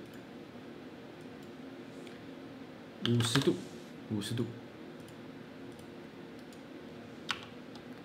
你会发现这个枪口对得上了，但是射击的方向还是在前方是因为没有跟着我们鼠标走。我们继续来看这个要实现这个瞄准偏移呢，我们需要把这个右和 pitch 啊左右两边摆和上下把它给加进来，加了2个变量，一个是右，一个是 pitch 啊，2个浮点把它连接到这个混合，与我们哪个混合啊？在与我们待机状态进行混合啊。当然，跑步的状态你也可以混合。现在我们设计有2种状态，第一种是待机状态来进行设计，然后是边跑的状态来进行待机，对不对？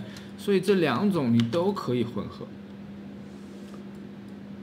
混合空间啊，与这个瞄准偏移来进行混合，2个都混合了。好，我们可以来预览一下啊，看看这个状态会是怎么样。比如说，现在是进入了这个跑步状态，然后另外呢又是待机。现在如果我把这个值，看，如果往上，它会上面就会开始偏移了啊。或者是呢，你看，如果我现在是待机状态，待机状态就是为0，它也会，你看这样子来。好，通过这种方式，我们就可以来实现。也就是说，只要改变右和 pitch 的值，然后还有这一个速度的值，我们就可以将这2种状态与这个瞄准偏移来进行混合啊。看一下怎么来混合，在蓝图里面。好，看看人物蓝图这边怎么来操作。首先，在这个 tick 事件啊，不断执行的这个事件，我们清出一块区域。用来做瞄准，因为我们的瞄准是无时无刻的，对吧？只要鼠标往左往右都在瞄准，所以呢，我们用 tick 事件。当然，你也可以加一个时间轴啊，不过这一个呢，是因为我们可以用在火球，可以用在各个地方。好，看一下怎么来。首先，我们需要获取控制器，玩家控制器，因为鼠标在这个里面啊，鼠标在里面，然后呢，再将鼠标的位置转换成这个场景空间，也就是从鼠标的位置从鼠标的位置起。好，看这个怎么来。其实我们不用做射线啊，射线也行，但是呢，实际上这个是一条无限远的线，指向这个鼠标的最深处，将它的方向乘以一个很大的数啊，随便来个数，来个10万，它的位置加上一个很远的方向，这个时候我们就可以获得一条无限远的这一条线，对不对？然后呢，再让我们现在人物的去看 locate 寻找、查看、旋转啊，把它连起来。这个时候就能够获得我们人物与这个鼠标位置的夹角。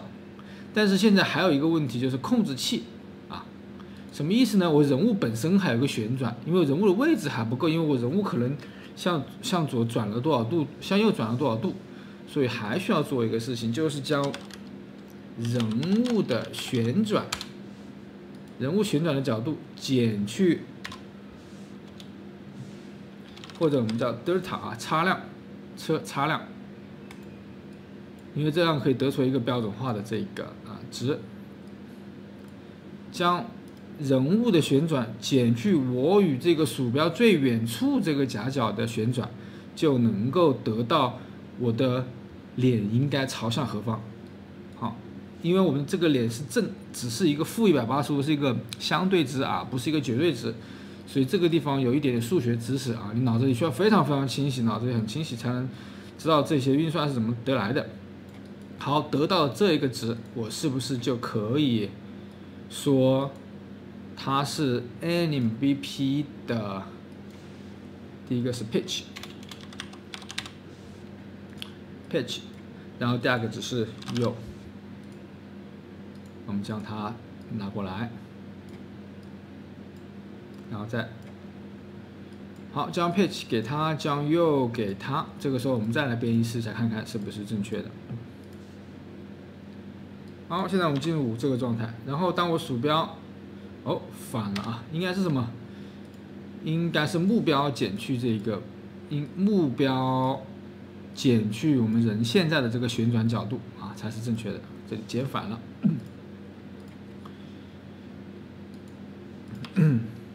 好，拿到以后往左边、往右边、往上面、往下面，你可以看到我的人是往旋转角度，但是子弹呢还没有改变方向。子弹的方向，我们是不是也可以用同样的方式啊？因为我这个可以获得一条无限远的一个距离啊，一个点，所以我可以将这个点来设为我子弹应该发射的速度，对不对？方向，我把它提升为变量。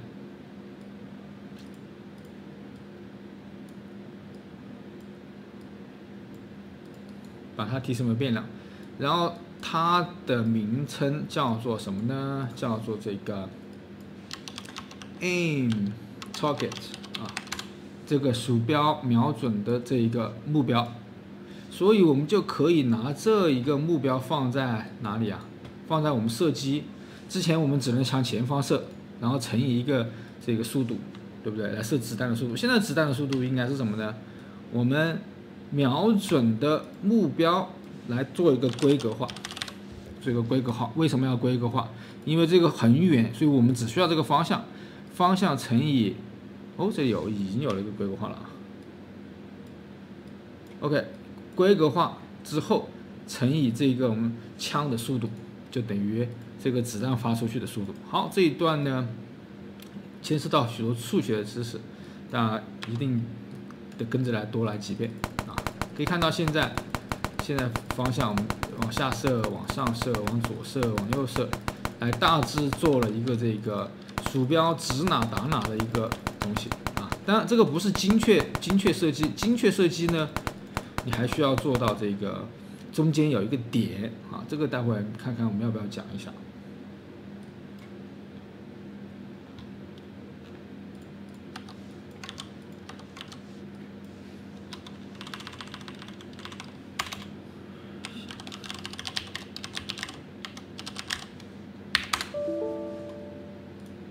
再看一下如何来实现连发啊？有个同学在问，连发其实很简单，这一个操作刚刚 trigger 这个事件，当我们点按一次就会发送一次，对不对？就会打开这个门，然后发射子弹。但是如果我加一个 timeline 呢，时间轴呢，它是不是就变成了连发？对不对？好，时间轴连发，然后我们让它这个循环起来啊，循环起来。Press 按下的时候，它就 play， 松开，它就什么？就是 stop， 对不对？松开就 stop。好，编译保存一下，然后看看，按5。好，这个就变成了连发，但是连发的这个速度太快了，所以呢，我们这个地方需要来加一个什么呢？叫 delay 啊，延迟，用来表示它的每秒钟射多少发。啊，比如说0.1，每延迟0.1就是什么？1秒钟可以射多少发？可以射10发，对不对？我们再来试一次。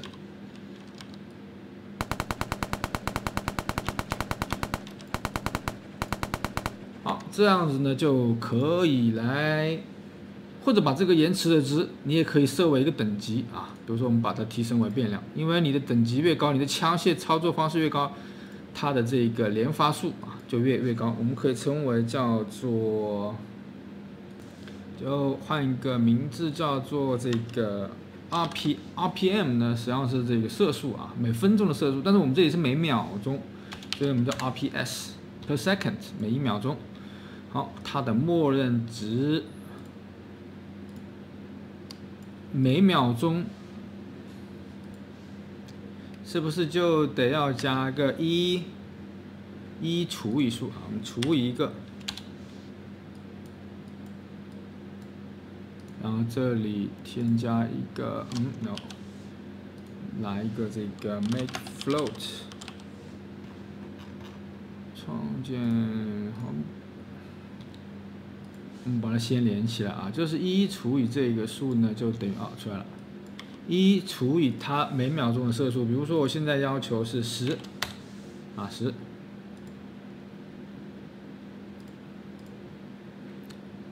每秒钟10发，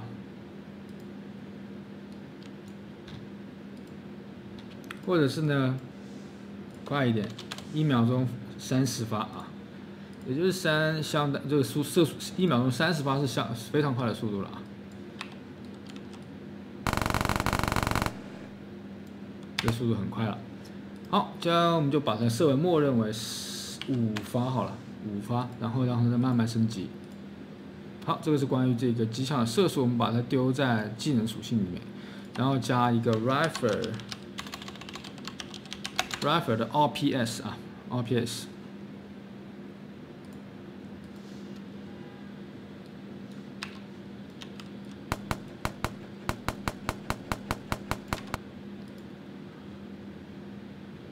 然后接下来我们讲一点其他的东西来调剂一下啊，一直在讲技能呢，这个你们听起来也烦呢，我讲起来也腻，所以我们讲一点这个坐骑。那坐骑呢，包括你可以做动物啊，然后包括天上飞的啊，水里游的，然后地上跑的都行，或者是车或者是坦克、武器等等啊，这些都称为坐骑。我们呢先来看一看这个动物坐骑吧。你需要准备几样东西。第一个是这个 Animal Packs 啊 ，African Animal Packs， 还有这个 Animal Variety Pack， 这里面都有一些动物，然后包括这个动物的动画啊，都已经准备好了，你可以直接来用。另外还需要准备一个这个这个是选择的啊，你可下载可不下载。我是觉得这个里面呢，它有一些这个森林的场景还蛮不错的。这个叫澳大利亚乡村，这 Epic 官方的一个这个素材包，可以看到我现在打开的就是这一个啊，非常非常写实。好，准备好了这几个素材包以后呢，我们来看一下如何来完成一个我们骑一个狮子或者是骑一个大象吧。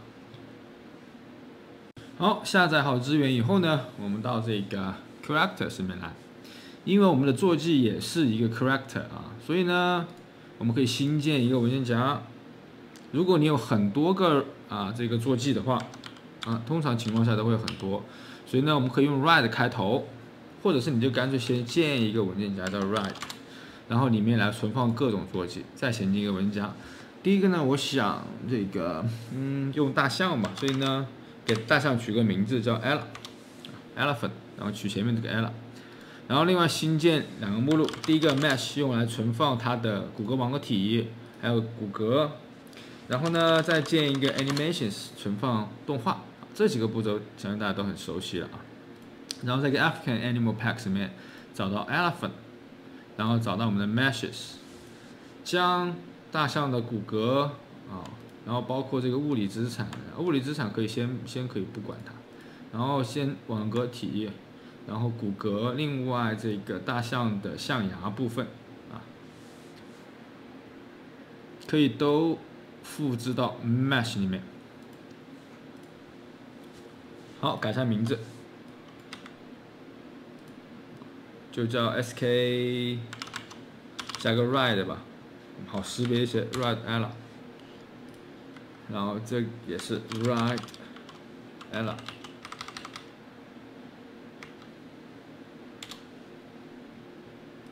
然后这个也是 ride Ella。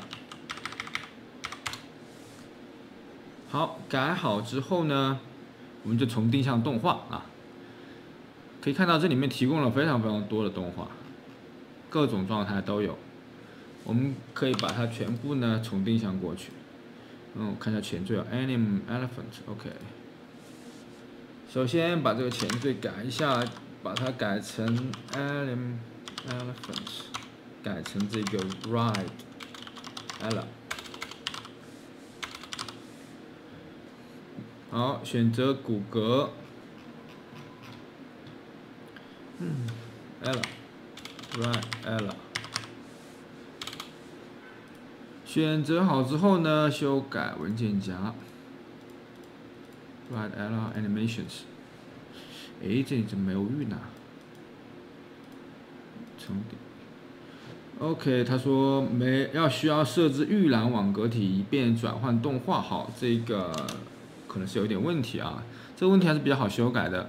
我们需要将这个 Meshes 里面的骨骼，大象的骨骼，来设置一个预览网格体。我们选择骨骼以后，看到这个地方有个预览网格体，看到没有？哎，为什么没有？它有啊，没有应用是吧？我们点一下应用吧，点一下应用。然后呢，我们还有这一边的 mesh， 我们的大象的骨骼复制过来，大象的骨骼，它也需要这里没有，看到没有？需要指定一个这个预览的网格体啊。忘记指定骨骼了，所以呢，我们过来以后不能有个步骤不能忘记啊，就是将它骨骼指定一个骨骼，然后指定它，对不对？指定它啊。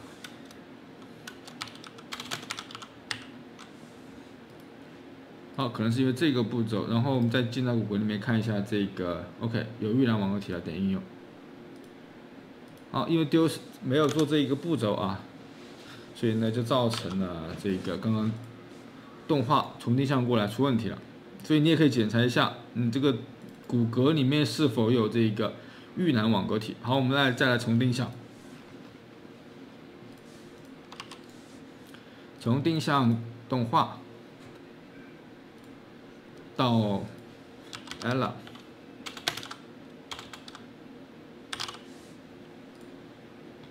将其改成名字。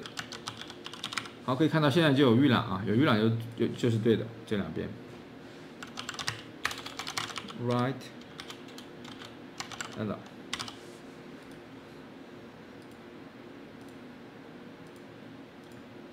好，放在它的 Animations 里面。好，可以看到这一下呢就成功了。然后到上面的，你们来看一看，然后全选保存一下啊。这个带星号表示它没有保存。你看这个地方也带星号，对不对？都保存一下。好，这样子好，这样子你就准备好了这个动画骨骼网格体。我们仍然可以使用小白啊，用小白机械小白的这一个作为开端来完成我们的这个坐骑啊，把它复制过来，复制到这边。但是呢，改个名字叫做 Write Ella， 坐骑 Ella， 需要把它的网格体给换了，对不对？把它换成我们的 Write Ella 啊，大象。为什么我们要用小白机械呢？是因为它有这个移动角色移动，然后有一些基础的移动，它已经帮我们写好了啊，就可以直接拿来用。通常情况下，我们建立 NPC 角色、坐骑等等这些，我们都可以拿小白人，只要是这个动物或者是人的啊。但如果是汽车的呢，有另外一套。好，还需要将这个 Camera Boom 稍微把它拉厚一点，这个目标臂长度，对不对？要不然是正好这个摄像机怼着这个大象的屁股了。所以呢，稍微往后面一点，来个800。好，我们先试下看800够不够，800也许不够，先来个大一点，之后再调整。另外，现在大象没有象牙，所以呢，我们需要还给它加一个骨骼网格体啊，象牙是它的武器，所以呢，我们给它来一个叫做 Tasks， 然后这一边选择刚刚我们的 Ella 的 Tasks， 这个。好，这样就有象牙了啊，就有象牙了。我们呢就可以把这个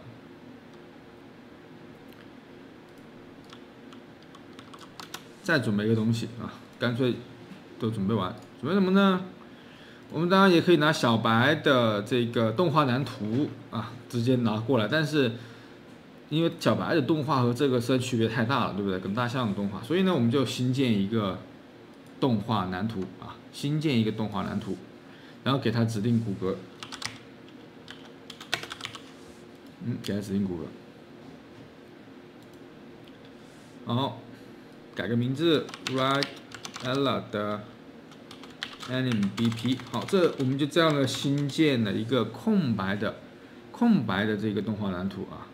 有了这些准备工作之后，我们再来看一下如何完成动画部分。其实呢，动画部分跟我们之前做的人物的，包括待机啊、跑步啊等等，都是一样的啊。但是呢，这个地方你可以拿来这个复习一遍。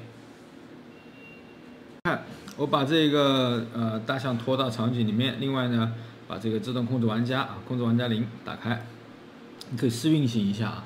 现在这个大象可以走了。但是呢，它是这样子漂浮的，对不对？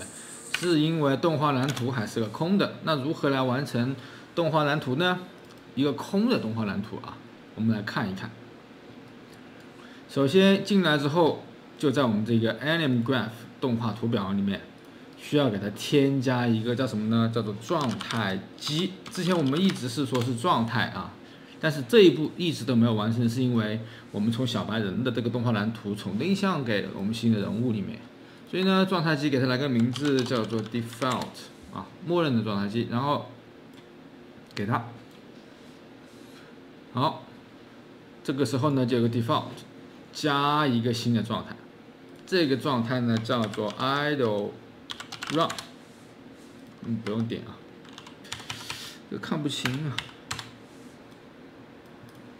好 ，idle run， 于是我们就创造了一个新的状态，这个状态就是待机跑步，对不对？待机跑步，我们进去，双击进去，然后看一下这个资产这个地方，待机已经有了，然后跑步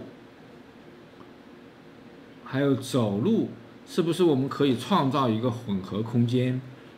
之前小白的跑步啊，我们人物的跑步就创建了一个什么呢？混合空间ED，是因为它静止的时候就是待机，对不对？然后跑起来的时候就往前面跑就好了，然后左右并没有问题。但是大象它有个转弯，这个地方你看它提供了这个向左，可以稍微来看一下这个动画啊，向左转弯，然后向右转弯，然后包括走路也是向左，所以它的这个脖子有点动啊，有点动。所以是不是我们可以做一个什么呢？创建一个混合空间2D 的啊，2个的，来一个 blend space 啊，混合空间 SK Rider Allen 的 idle run 待机跑步的一个混合空间。好，这个混合空间应该怎么来呢？首先待机可以选哪一个呢？这里有这么多待机，我看一下啊。也不是太熟，没动，没动，看看这个是什么 ，eat 哦 ，OK， 它有2种状态，一种状态就是普通待机，然后还有一个状态是边吃东西，这个挺有意思的啊，所以我们可以随机来换这种，这个之后看看补充再来讲啊，先把这个混合空间做完，我想让它左右是转弯，前后就是往上下这个轴是速度啊，先把这个坐标给定了，上下是写错了啊，我说上下是速度，然后左右是什么呢？是这个转弯，所以用 direction 啊，左右，然后速度呢，可以转弯呢是从-120吧，负120度到120度转弯，然后速度是从0到我们走路的速度是600，让它快一点嘛，到800，啊，让大象稍微速度快一点，比人总要快一点吧。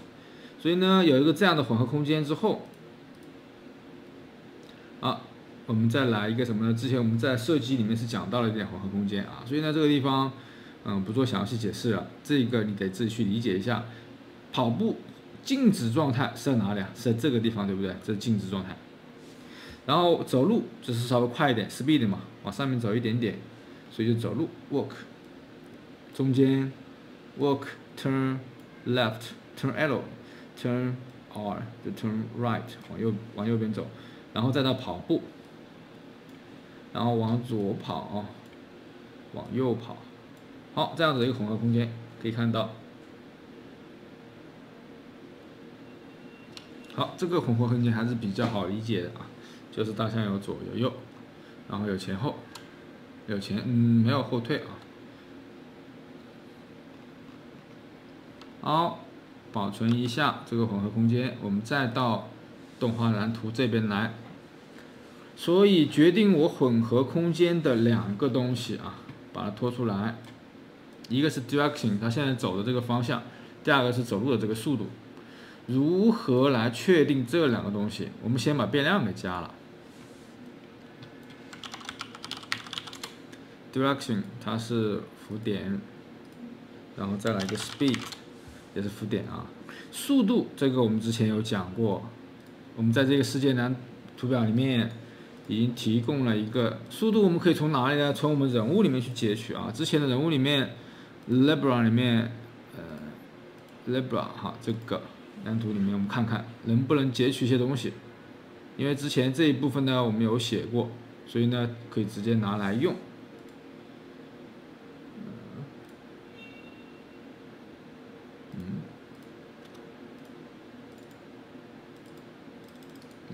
怎么打不开呢？被这个盖住了。我们人物的这个 direction 和 speed 我们可以直接复制。首先，这个 S in L 大象会不会跳起来？会不会在空中？也会啊。我们把它也拿过去。然后速度是这么获取的。然后 crouching 大象俯蹲那不要了。这3个我们都可以拿过去，对吧？这个是。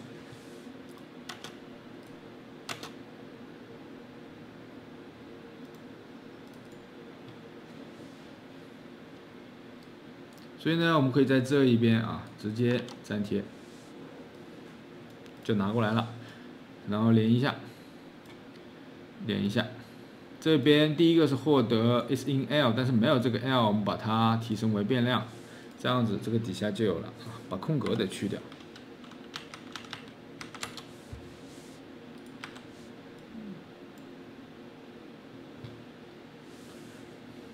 好，速度这样子获取。然后把它的方向稍微拿上来一点，就是方向的获取，然后把这个也连一下。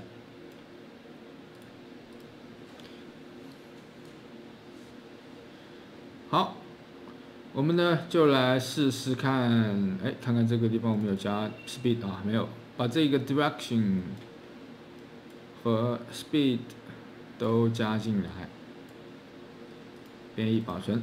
这样子呢，看看我们走路能不能解决了呢？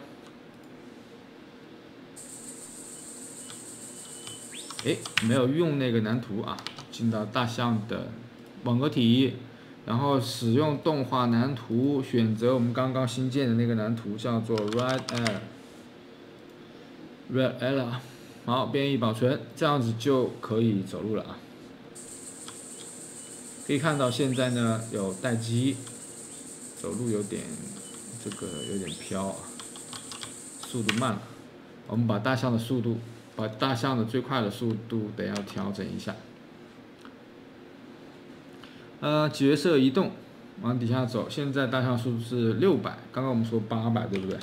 所以这个地方得要换成800，能够跟随那个跑步的速度啊。保存一下。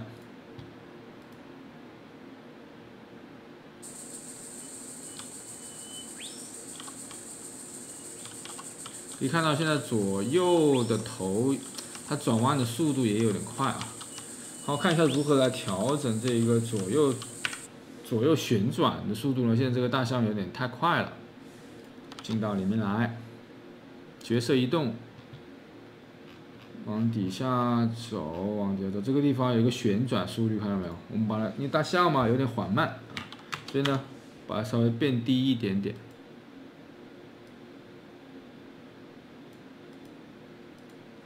更改一个错误啊，这个角色移动这个地方应该是修改它的这个最大行走速度为800，而不是这个跳跃日1速度啊，刚刚改错了。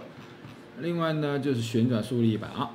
好，改好之后呢，按理来说你的这个大象就可以很好的走路了。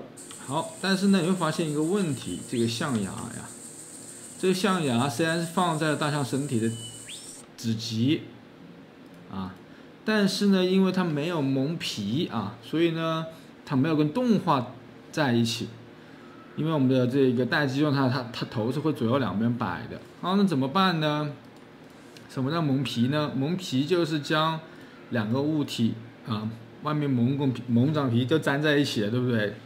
简单就这么理解就好了。好，可以看到我们来加一个开始运行，然后把我们的象牙拖出来。象牙如何来进行蒙皮？有一个叫做 Pose Master Pose 啊，这个设置总姿势组件，将它啊蒙在哪个上面呢？蒙在我们的网格体上，然后我们编译保存，然后再看一下这个。可以看到，现在象牙呢就已经蒙在了这个身体上了啊，这样就正常了。好，接着我们来实现如何来让人物骑上我们的坐骑。但是呢，骑上之前我们要解决一个问题。现在我们这个地方只有一个大象，但是真实的情况是，我们会有很多种不同的坐骑，有大象、有狮子等等等等啊。所以，而且它们的功能都是一样的，都是什么？让人物走到这个附近，走到这个框框里面，识别出这个人物之后，然后骑上这个坐骑。所以，我们是不是可以创建一个副垒？蓝图啊，这个角色啊，学生角色为什么要动？我们的坐骑也是一个角色。然后这个蓝图的名字就叫做 Ride Character。骑行角色，然后让我的大象作为它的子类来实现，然后包括其他的也是啊。如果你要添加狮子之类的啊，都是这种。好，我添加了一个这样的副类，然后看一下怎么来进到这个子类里面来，找到我们大象啊，大象这个地方，大象这一个蓝图里面有个类设置，然后这里有个副类。副类就可以选择我们刚刚新建的那个 Ride Character 啊 ，Ride Character 我什么都没改，它是个空的，但是因为它是基于角色，可以看到基于角色，所以它有些角色移动啊什么的都在这个地方啊，都在这个地方。然后我是怎么从子类进入到副类的呢？这个地方点一下这个笔就可以进到副类了。然后副类什么都没有，但是子类有这个大象。有这个大象。好，为什么要这样子做？我可以再解释一下，就是因为我们所有的这个坐骑都有相同的功能，就是坐上去，所以我们在一个副类上实现，这样子就不用什么，你有10个坐骑，那你写10遍代码就会很累了啊。所以这个副和子的这一个东西你得搞清楚，功能非常非常的，这个功能是非常非常的重要。之后包括我们讲那个物品的时候。也会讲到这个副类和子类。好，我们呢就在这个副类里面来添加一个东西，添加一个框框。为什么要添加一个？好，我们添加一个合体触发物，放在这里就好了。然后大概给它一个默认值吧，200、250，大概一个这样的框框。好，这个框框的作用就是什么呢？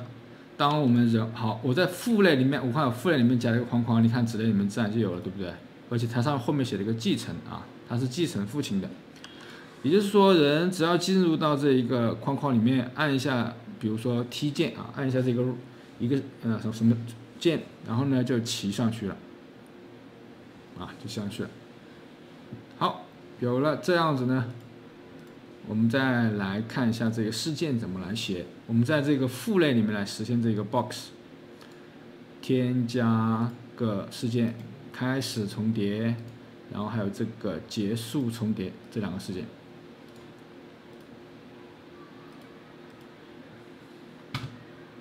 然后再打开我们的人物这个开始重叠和结束重叠就是让我们的人物知道。哪一个坐骑你可以用，对不对？所以呢，我需要在这一边人物的这个蓝图里面添加一个变量，这个变量的名字叫做 Ride 这个坐骑。然后呢，选择我们的 Ride Character 坐骑的那个类，啊 ，right character， 这是我们刚刚新建的一个父类啊。所以当人物踏进了这个框框，如果是人物，好 cast libra， 这个作用就是看看是不是我们的主角。如果不是主角的话，就不管它了啊。是主角的话，就将我们主角的 rider， 刚刚我们新加的那个变量，对不对？设为 self， 他自己。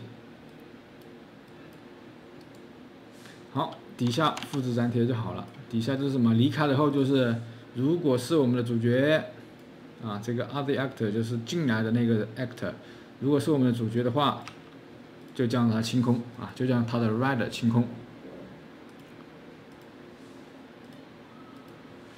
好，这样呢就设置好了这个父类啊，父类就是起这个作用，就是进来以后将它的 rider。接下来看一下如何来在人物蓝图里面来实现这一个上码的功能。首先，你需要去这个编辑项目设置里面添加一个输入，对不对？添加一个输入，输入的名字呢就叫做 rider 啊，骑行。然后我们让它来个，比如说踢键。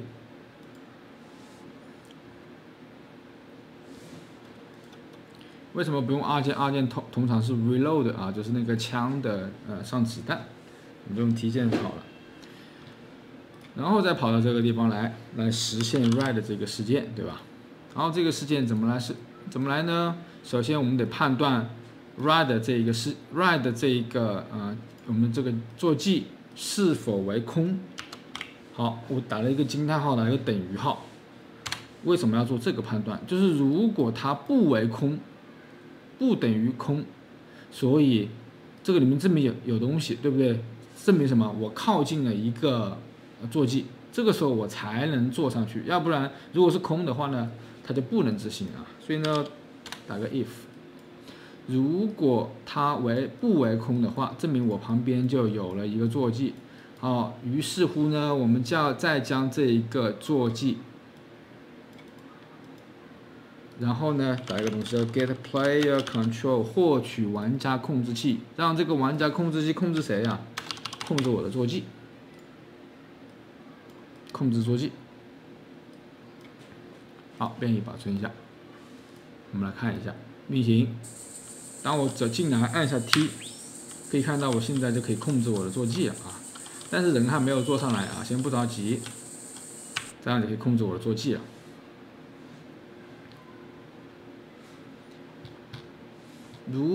再看一下如何让人物上来啊？人物上来。现在控制好了之后，我们需要将人物放到哪里呢？好，我将这个 self 来一个，将它叫附加到一个 compose， 附加到组件。附加到什么组件啊？附加到我们的 rider 上面，对不对？好，附加到我们的 rider 的 mesh 上面，附加到我们的 rider 的 mesh 上面。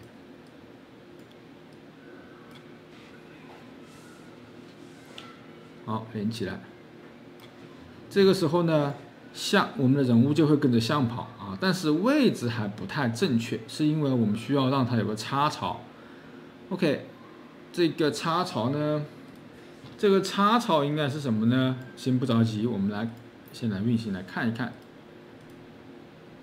现在我可以控制它哦，好，这个是因为附加到的这个位置啊，附加的位置造成了碰撞。另外这个地方改一下，第一个，保持场景，全部都改成保持场景。好，我们再试一下。现在你会发现啊，这个人物会跟着像走了。而且一直保持着这个位置啊，在场景的位置。好，但是现在这个不是我们需要的，我们需要让人物在像的背上啊，所以呢，哪一个位置呢，就需要改变了插槽。好，我们呢来看一下这个插槽，我们需要将人物啊附加到像的骨骼的某一个插槽上，插槽就是骨骼的一个位置啊。但是你会发现，其实这里呢，没有太合适的一个位置啊，都在这个象的身体里面，因为骨骼都在象的身体里面，对不对？所以我们可以做一个这样的事情，在这个象的底下，我们添加一个插槽啊，添加一个插槽。这个插槽的名字我们都统一叫做 sit 啊，座位就叫 sit， 或者叫做 right 这个 right sit 啊，然后将它的位置稍微改变一下，放到你想放到这个，比如说我们坐在这个位置啊，坐在这个位置，人物坐在这个位置，稍微高一点点，这样子我们就添加了一个插槽啊。所有的其他的动物，你都可以用这个命名 right sit， 用这个名字啊来添加一个插槽，这样子呢，我们就可以方便什么添加附加到这个插槽。但是我们不附加插槽，而是将我们的人物移动到这个插槽的位置。好，看一下怎么来。还记不记得 get sock 获取插槽的位置啊，这个应该不是，应该是这个的插槽的位置啊。获取我们大象的插槽的位置叫做 right sit 啊，因为我不能将人物附加到这个象的身体上，而是人物坐在那个位置上，所以呢，我们是获取插槽的位置啊，然后将人物再放上去，叫 set actor low， 设置我们 actor 的位置，然后将人物放到插槽的位置，对不对？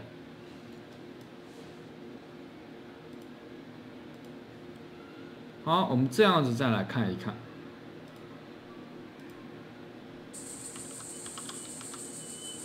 可以看到现在人物啊，这个方向还不太对，还需要加一个方向 set actor 的 rotation， 让它一直往向前方，就000就好了啊，这都是相对的方向，设置000就好了。然后我们按上，你会发现现在人物呢就坐到前方了啊。诶，这里怎么还有个人啊？然后呢，他站在这个大象上，是因为他站在正好跟这个插槽我们之前留的插槽的位置。现在还缺什么呢？缺这个人物的动画，人物的这个坐的姿势啊。好，再看一下如何来把这个人物的坐姿怎么改善一下。好，有了插槽之后呢，我们就可以让这个固定在位置。但是现在动画啊，动画要如何来实现？因为我们并没有一个这个骑大象的这个动画啊，包括其他动物的，所以呢，我们需要在现有的动画来改一个，看看哪个呢有点像。比如说我们现在看这个蹲伏待机的这个，我们是不是可以拿这个来改呢？一般情况下，如果动作这个改动不大的话，我们可以直接通过这个 Edit 图层轨道可以来改动。好，但是如果是改动很大的话啊，我们还是建议去 3D Max 或者是哪里面。更好的方式呢是进行这个动作捕捉，但是作为个人呢不一定有这个动作捕捉的这个装备，所以大多数情况下你要去抠这个动画还是比较费时间的啊，特别是这个人物的动画它很复杂，你用鼠标去弄又弄不好呢，而且时间也消耗的比较多，消耗人力，所以呢看一下这个地方如何来改，我们就拿这一个来改。首先复制一份，复制一份，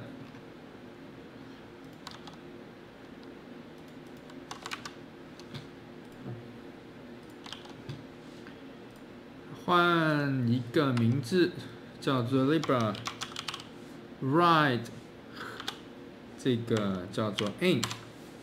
好，我们准备复制两个啊，一个是呢脚比较并拢的。另外一个呢是脚跨的比较开的，像骑狮子，就是骑这种小型动物呢，它就并的比较拢；骑这种大型动物，比如说大象，它就跨的比较开，对不对？所以呢，我们可以通过这个混合空间ED来让它有不同的这个脚的跨度啊 ，right， 然后 W wide， 好，有两种，一种是 in 比较窄，一种是 W 比较宽。好，看一下怎么来设置这个叫做这个 Adib 图层轨道里面用曲线我们称为这个叫曲线动画看一下怎么来。首先我把它的这一个腿部稍微分开一点点，现在是 in 的话呢，把这个脚大致做一下在每一个关节处。要调得非常精准呢，这个地方它也是比较耗时间的。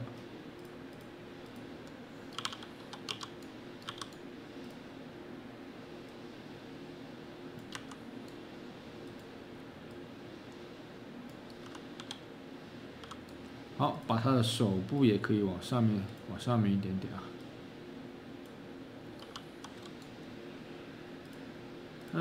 还可以稍微并拢一点，有些小型动物呢。好，大概一个这么多。有了这个之后，在这个地方有个添加关键帧，将骨骼变形添加到 Adib 这个图层轨道。可以看到底下呢就有很多曲线了加了很多曲线。这个时候我们再播放，它就已经变成这个样子了这是第一个。然后再看第二个，实际上第二个可以基于这一个来改，对不对？所以我们把这个那个 W 那个先删掉先删掉。我们基于这个 N 来改，换成 W。好，这个 W 呢，实际上就是先暂停，按空格来暂停它。实际上就是什么？跨得很开跨得很开。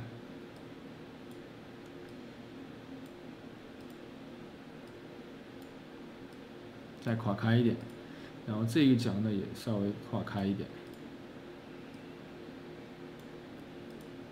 因为骑大象嘛，它背部很大，所以呢我们就可以，甚至我们呢还可以将它的这一个背部可以弯曲一点，然后头部稍微抬一点，好，然后再加一个关键帧。好，于是我们就得到了两个一个是跨得比较开的一个动画，另外呢一个是比较窄的动画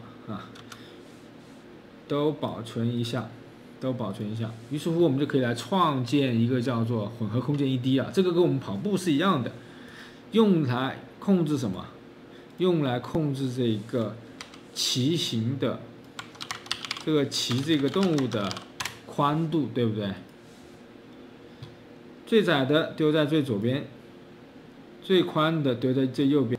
好，设置0到100就 OK 了。这个数值我们可以设它叫什么？叫 width 宽度或者呢叫做 ride width 更加清楚一点，骑行的这个宽度。好，但是你发现怎么会没有变化呢？是因为我们还需要做一件事情，将这个值添加循环差值在这个右键。添加完之后，它的那个脚步就出来了两个都需要保存一下，添加循环差值，然后保存这个窄的呢也是添加一个循环差值，然后呢再点保存。好，我们再回到这个 ride， 重新加一下，没变化。有的时候会出现这种问题，再添加一次。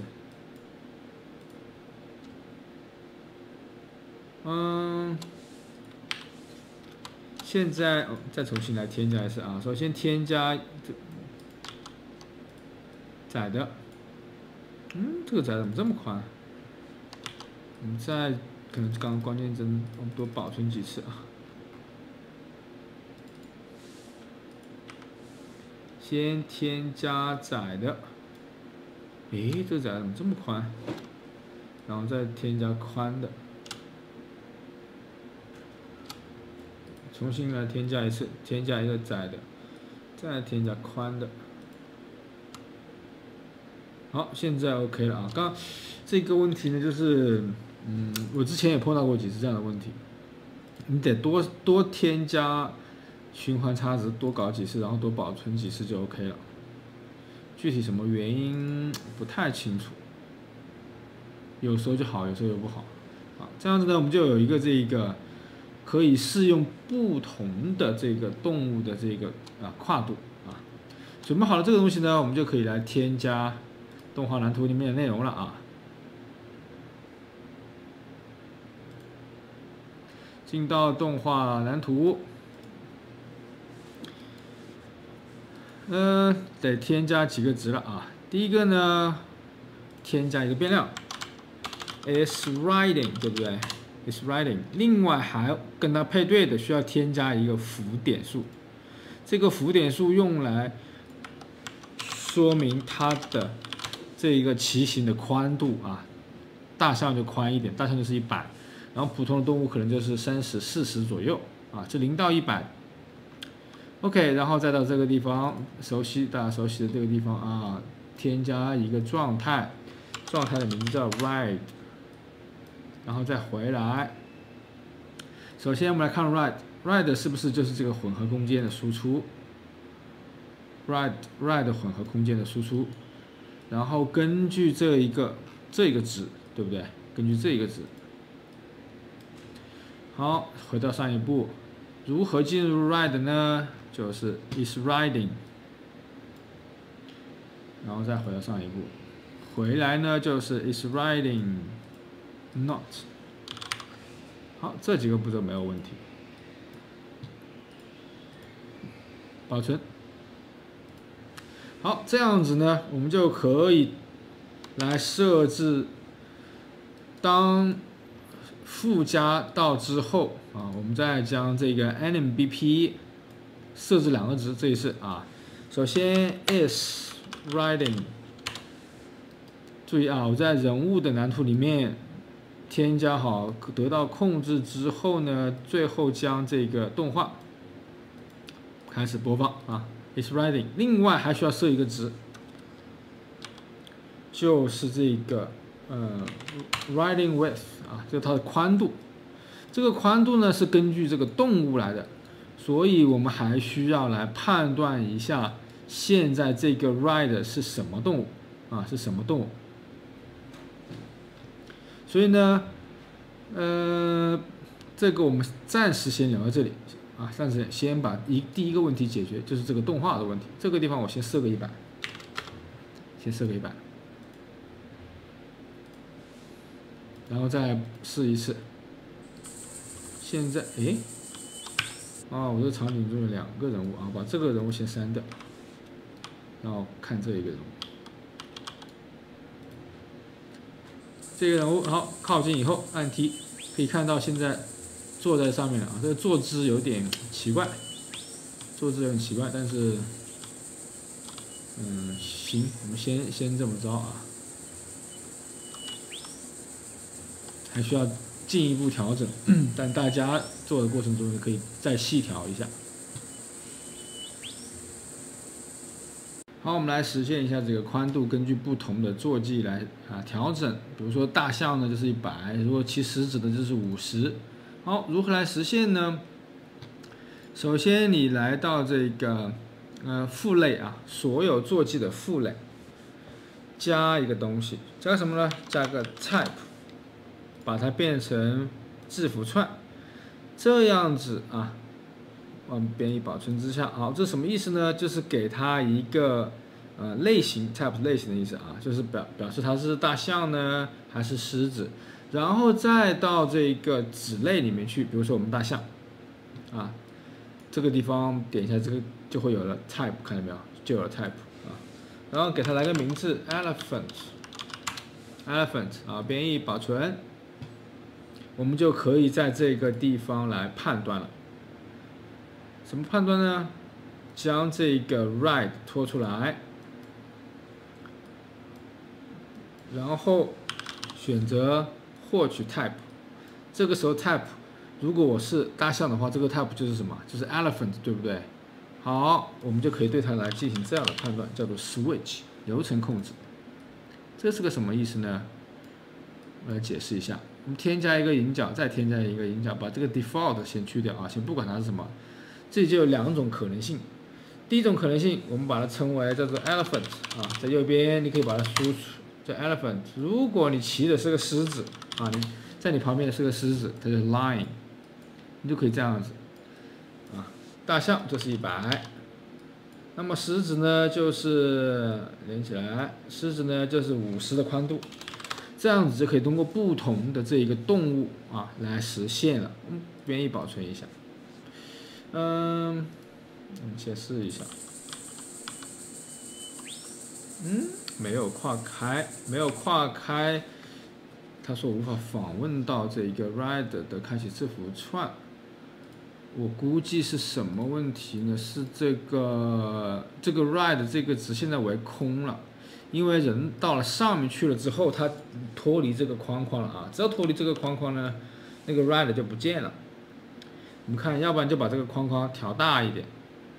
另外一种方法呢，就是这个 ride 这个值，现在就是当你骑上去以后啊，简单的来说吧，就是其实可以搞2个 ride 值，一个是你旁边的 ride， 然后另外是你正在骑的 ride， 但这个有点麻烦，我们就干脆将这个变大吧，将这个变成500。稍微高，往上面走，就是在这个框框里面太高了，300，在这个框框里面，只要你不出去呢就 OK 啊。我们看一下这个大象，看有没有全部包括进去，全部包括进去了啊。好，我们再来试一下，看看是不是这个问题。我猜想应该是这个问题。好，可以看到现在是正常了啊，因为我在这个框框里面，我的 rider 是有值的。这个动作太难看了。好，这样子呢，我们就实现了这一个叫做 switch 啊，用来判断不同的动物就可以不同的宽度，通过这个 switch 啊切换到不同。另外呢，在父类里面我设置了一个 type 值，然后在子类里面设置给它一个具体值啊。我在父类里面没有给它具体值，对不对？但是在子类里面给它一个具体值，我们就可以多了一条属性了啊，这个我们称为这个属性。然后我们骑上去以后，再看如何来下马啊，下象，就下马也 OK 了。因为现在的控制权交给了我们的 ride， 也就是这个大象，所以下马的操作得在哪里啊？是不是得在坐骑上面？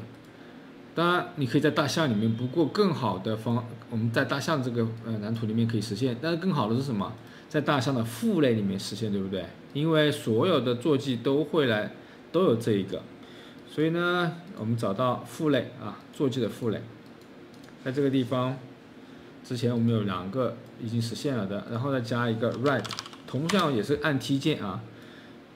如何来让这个人物重新获得控制权呢？首先，我们获取玩家控制器，对不对？然后让玩家控制器控制 pose 啊，控制谁呢？控制，首先我们找到，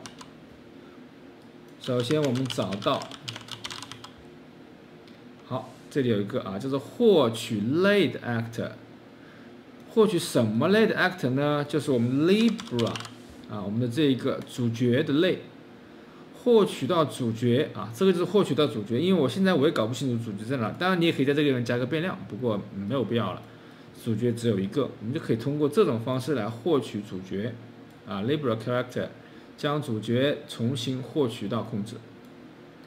另外还需要将主角的动画改一下 ，NMBP 啊 ，NMBP。获取 NMBP， 然后将它的 is riding 啊变成什么？变成 false， 对不对？要不然它还是这种骑行的状态。好，编译保存。我们来看一下下马。现在我上去，好，走2步之后我下来，然后上去，走2步，然后下来。好，但是下来的这个过程呢，因为大象碰撞不太正确啊，你可以改，你把这个大象的碰撞给加上，就直接从马背上可以跳下来了。好，项码还是比较简单的啊，问题不会太大。它的这个流程在坐骑的副类里面，直接就是将这个主角接收控制，然后把动画关了就行了。接下来讲一个有趣的技能啊，肉搏，可以拿着刀剑啊，这个盾牌来进行搏斗，或者是直接用拳头啊，加上一些这个挥剑的动画。首先，你先准备一个 Free Fantasy Weapon Sample 这一个素材包，天下工程，里面呢有一些剑。另外，添加进来的时候，有同学说就是说，它不支持怎么办？不支持 5.0 怎么办？没有关系啊，你可以强行添加 4.27 也是 OK 的，也是没有问题的。但这个包是支持 5.0EA 的啊。好，添加进来之后呢，我们可以看到这个包里面有一些这个 weapon， 可以看到有些。好，如何让我们的人物拿出剑呢？默认情况下我们就拿剑好了。进到人物的蓝图，之前我们有 weapon gun， 不过它是隐藏起来的啊。添加一个新的谷歌网格体，或者是呢，我们直接在这个地方选择键嘛 ，sword blade dragon， 这个是另外一个包里面的啊。对，这个是剑。好，我们拿好剑之后，可以看到在这个位置啊，但是把它名字先改一下 ，weapon melee 啊，肉搏。然后同样的负向的这个套节制，我们把它拿在右手上，改一下这个剑的旋转啊，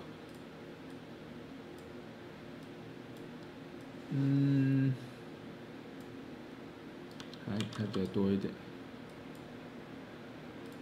，180度，然后红的往下面来一点点，复式，蓝的加一点点，绿的。好，这样子呢，它就握了一把剑啊，这个时候呢，我们只需要添加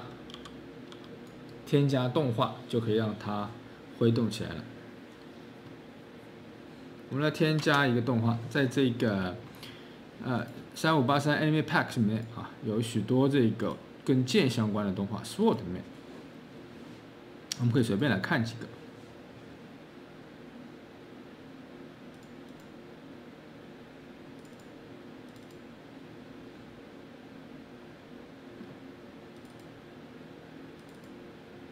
没有一个挥的动作。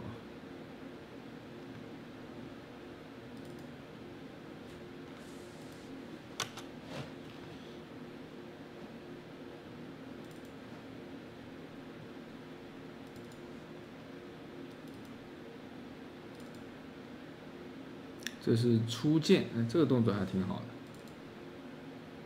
OK， 我们拿这一个先玩一下 ，CSF01。CSF01，我们把这一个呢重定向给我们的 Libra，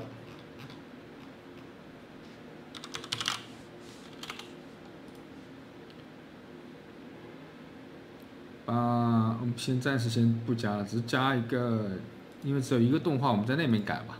定向过去之后，我们再改名字。Libra Animation，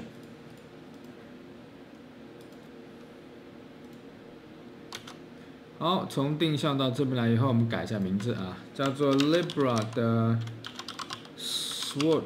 好，因为这个挥剑啊，通常有组合动作，所以呢会比较多。这个地方我们加一个01啊，加一个01。好，这样一个动作 OK， 没有问题。看一下如何来用呢？先最简单的方式，我们非常熟悉的方式啊，这几个步骤都很熟了，加到这个我们的动画蓝图里面，在这个地方新建一个徽件的啊，把它移开一点。啊，现在内容比较多了啊，不要急了。添加一个新的状态，这个状态名字叫做什么呢？叫 sword 啊，键。然后回来，把那个挥剑的动作放到这来，直接播。另外，新添加一个什么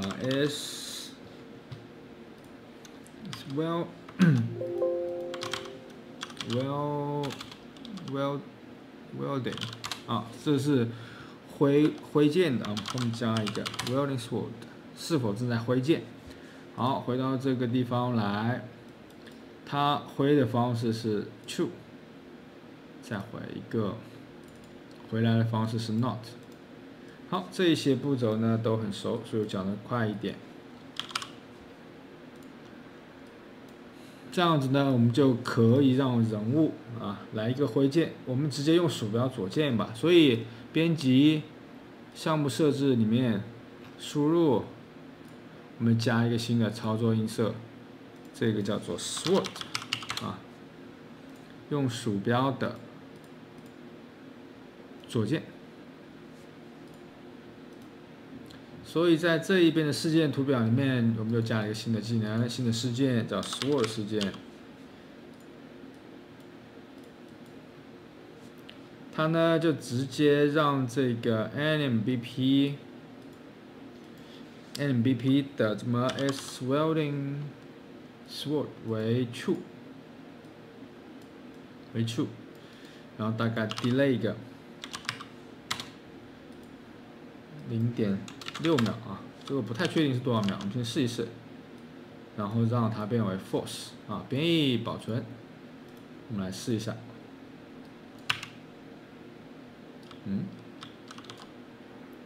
让它自动控制玩家0。好，我们来，时间不够啊，太短就结束了，可能需要1.2秒。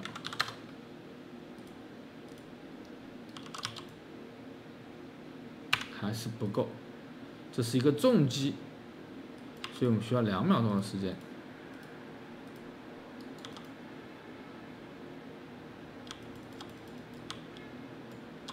好，你会发现呢，现在动作有了，但是还不能伤害。如何来进行伤害呢？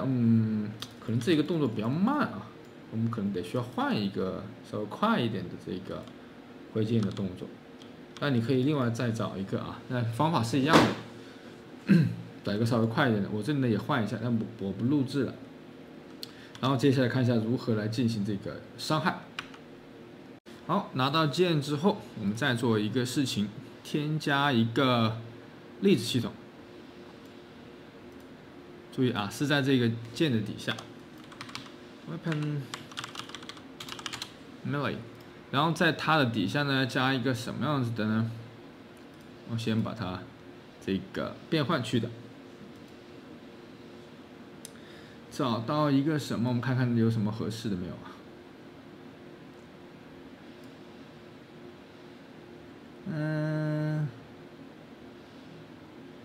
这个还行哎，我们试一下。然后虽然比较大啊，但是没有关系，我们调整一下，先翻个转，然后将它变小0.05吧。这里只有0.1。好，可以看到现在绕着这个剑上转，稍微长一点，0.3，太长了，0.2。然后往这个蓝色的，往上面来一点点。好，编译我们保存一下，看看这个剑的感觉怎么样。好，可以看到现在这把剑呢，就有一个炫光了啊。这个剑的位置还是得要调整一下啊，它没有握在手上。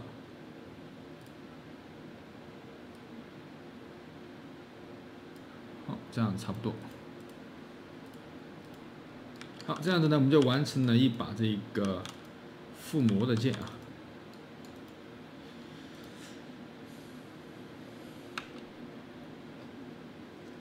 来看一下这个刀剑的伤害啊，其实跟我们之前做子弹、做其他的这种伤害都是一样的。我们可以添加一个这个capsule collision， 好，一个胶囊体碰撞。我们呢，首先把这个重叠事件打开，另外把它给往上移一点啊，往上移一点，把它。长度，然后包括这个胶囊体的半径，我们把它缩小一点，正好跟剑差不多的样子就好了。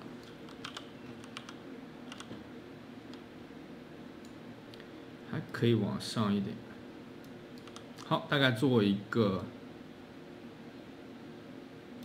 这样的碰撞，然后呢，为这个碰撞添加一个什么？开始重叠事件，对不对？我们甚至可以从之前的代码里面来获取，比如说子弹啊，子弹的这一个胶囊碰撞。好，我们把这一部分复制，直接到胶囊体碰撞这边。好，粘贴。我们把这个名字换一下啊，称作什么呢 ？Sword 啊，剑的胶囊体。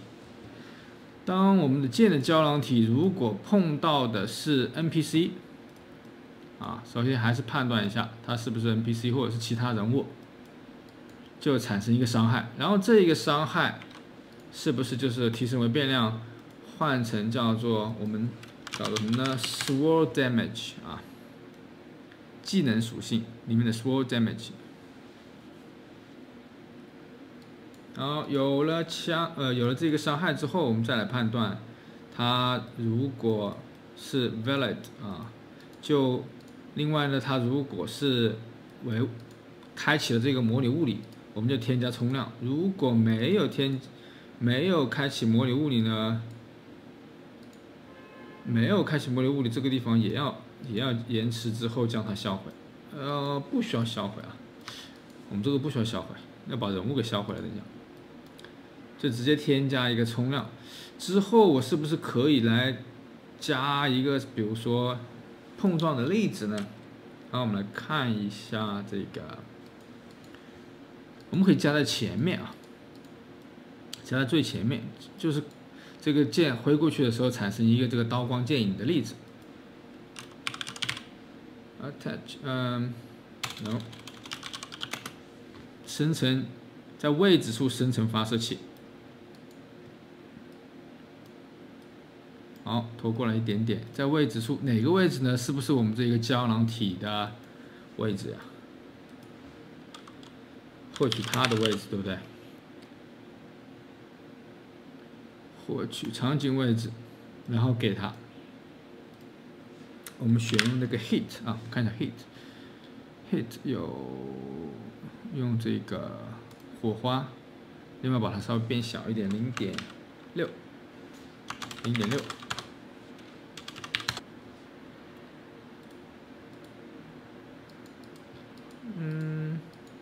好，添加冲量这个地方，我们需要让碰撞，如果它是个物理体啊，就得要加一个冲量。好，我们来试一试。好，现在碰到自己了啊，所以呢，这个胶囊体我们要把自己给忽略掉，和我们之前的那个碰撞预设是一样的，选择 Custom， 其他的东西都重叠，但是除了我们的 Palm 啊，除了我们自己。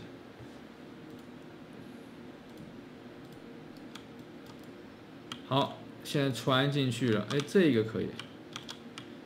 需要干什么呢？需要将这些，比如说这些打不动的地方啊，你需要让它重叠，生成重叠事件。如果你不开启这一个，它是不会有事件触发的啊。你看可以看到这个地方碰到，它就会。但是我走过去它也碰到了啊，走过去也碰到了，所以呢。这个地方又有个问题，就是我们要将这一个胶囊体没有在按下鼠标左键的时候，这个重叠事件是关闭的。好，在这个挥键这个地方，默认情况是关闭的，所以我在挥键的那一瞬间，我们要能够什么呢 ？generate 设置 generate overlap events 生成重叠事件把它打开，对吧？我们复制一下，然后在它结束的时候，这个重叠事件就关闭了就关闭了。好，我们再看一下，这样子我走到这里来的时候它不会了，除非我挥一刀。好，但是这个又有问题，我人都穿到这个里面去了，也就是说，当我碰到墙壁之后，我得瞬间让这个动画给结束掉，对吧？所以呢，在这个地方，我们得加一个东西在这个后面，产生完粒子之后，这个动画马上得结束，可能待那么个本来是要0.6秒才结束的，但是我现在只需要0.1秒就结束了。然后呢，再进行类型判断。我们再来试一下。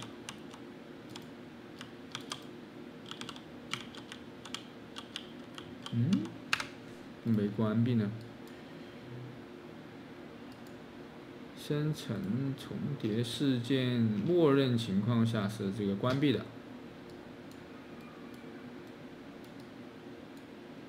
这个地方应该是 force 这个地方开启以后就要 force 掉。要取消掉。好，所以呢，现在是不会碰，然后刀打过去的时候就会看到。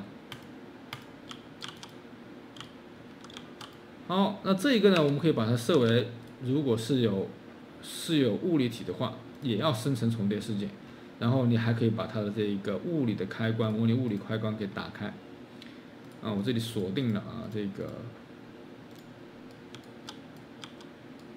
好，你也可以把这个物理体给打开。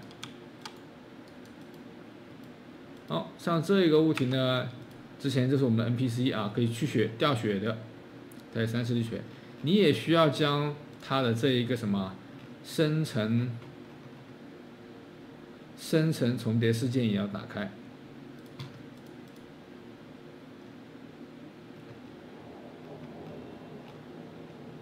模拟生成重叠事件，把这个生成重叠事件都打开。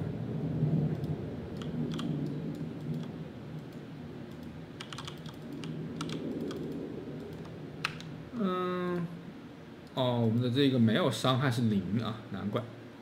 就是我们这个刀剑伤害应该要，我们假设设为10的话，这个就应该掉血了。好，这就 OK 了。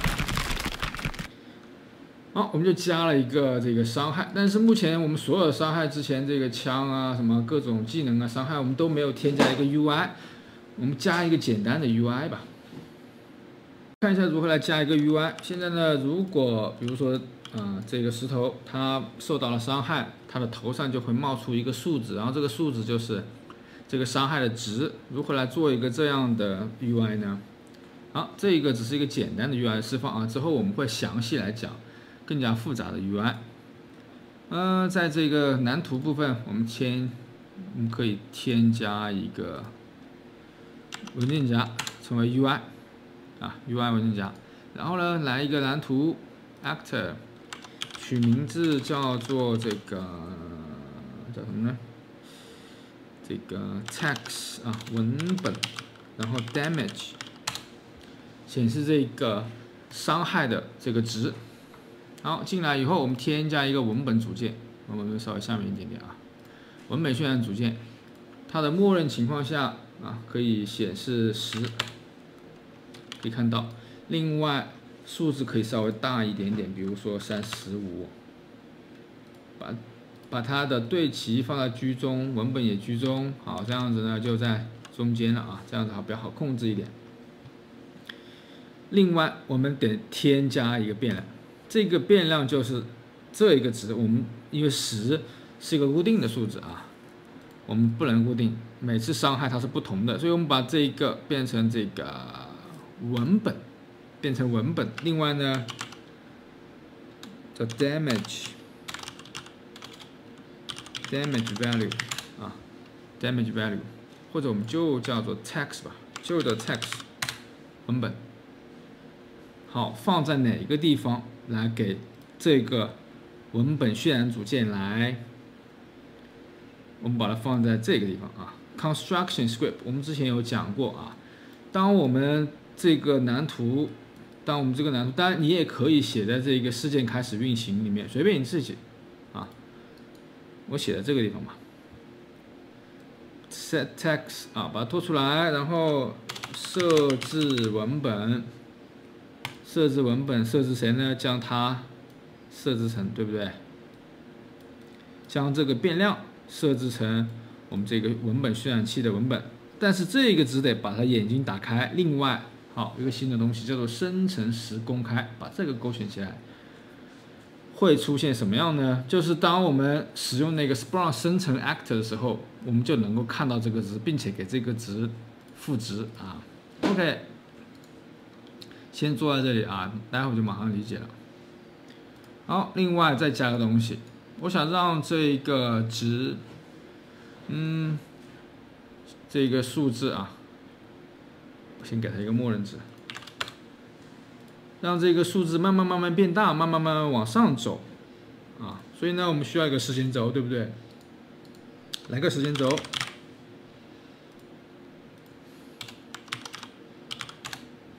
时间轴呢是自动播放的，不需要循环啊，随便来一个值。首先00，然后在1秒钟之后到1，改个值 alpha。好，这样子来做一个时间轴。然后在时间轴里面，我们再来设置这个文本。首先，它的位置是不是我们可以用这个 location relative 添加本地偏移啊？什么意思呢？这个 delta location 就是在原基础上加一个，比如说 z 轴往上面走，我们就加这个数字就好了，对不对？每次让它往上面升个3，啊，来看一看，我们可以先试一下，先丢在这个地方啊，可以看到好，往上升了这么多，每次升1秒钟啊，升1秒钟，或者我们这里加一个确切一点的时间吧，每0.1秒钟啊，加个 delay。每0.1秒钟，或者不加，就这样，就这样。另外还要字体变大，我们可以设置它的这个场景大小，实际上就是字大小啊，连在这边来。这个字的大小，我们可以用这个的差值，对不对？让它从现在默认大小是多少？现在是35，我们35到80吧。35到80的大小，好，我们来看一下。好 ，OK， 是它慢慢向上升，然后呢，数字也慢慢变大。另外 ，finish 好，这里这个时间轴完成之后，我希望它什么销毁掉，因为它不能一直留在上面。可以看到，现在上看生成以后就没了，但是发现一个问题，这个数字它是反的，它没有面对我们的摄像机，对不对？没有面对我们的人物，所以呢，我们还得加一个东西，就是让这个文本渲染组件一直对着摄像机。好，如何来？把它丢过来，把它整一下。或者是这样吧，还是整齐一些。然后设置它的什么呢？设置它的旋转，设置场景旋转。好，这个旋转的值还记不记得我们之前有一个？首先我们要获取玩家的这个角色，对不对？玩家角色的位置。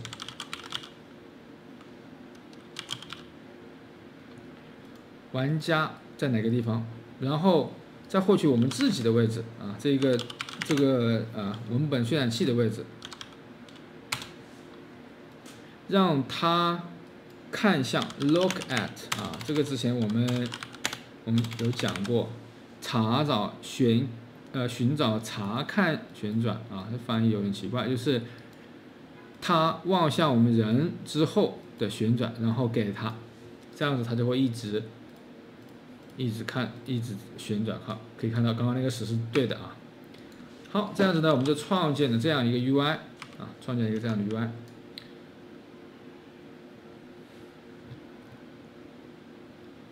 再看一下如何来使用，也就是说，只有我们 NPC 才会掉血，然后这些东西都不会掉血的啊。虽然它会有一些粒子效果，但是它并不会掉血。那是不是这个应该写在 NPC 里面 ？NPC 的父类啊，我公啊，都来了，父类啊。OK， 写在哪个地方呢？在销毁之前啊，在销毁之前，也就是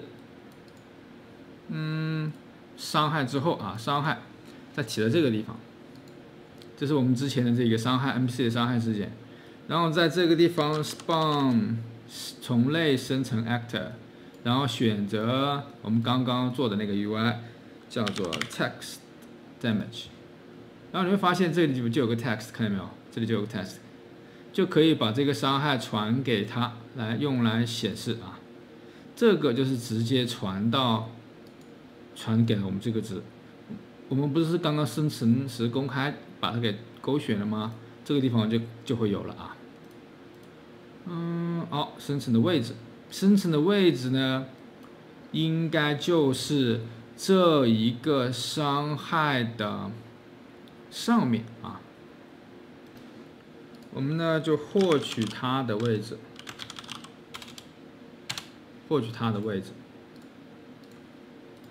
但是它的位置得要加一个值，就是 z 轴啊，我们的这个纵向这个轴稍微往上面偏移一点，然后看看这个位置行不行啊？我们先试一下。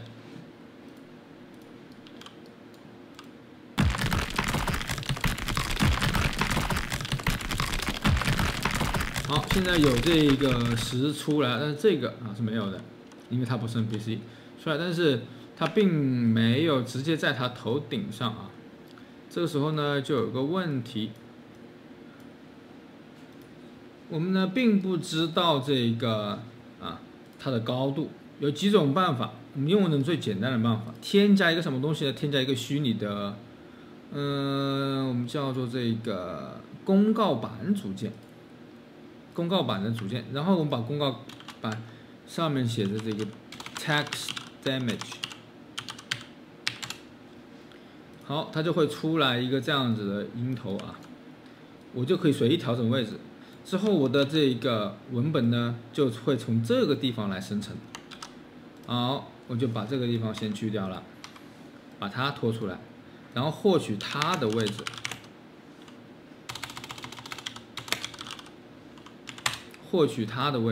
然后传给他，然后编译保存，好，然后再到石头看一下这个石头就会多了一个这个 billboard， 有一个音头，啊，音头在这里面，所以我们就可以把这个音头上面往上面放一点，对不对？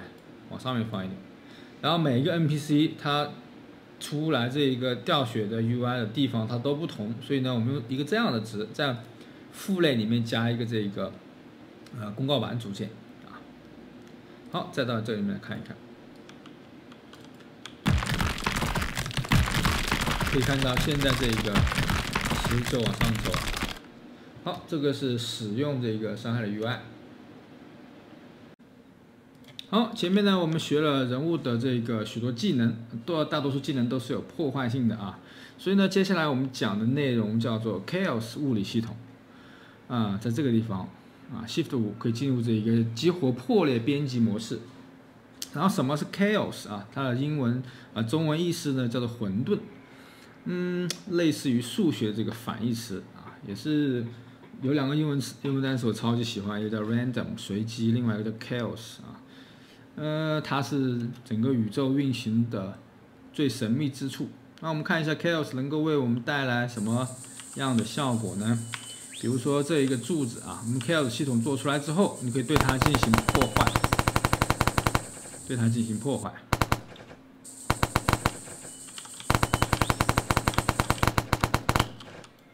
还蛮耐打的。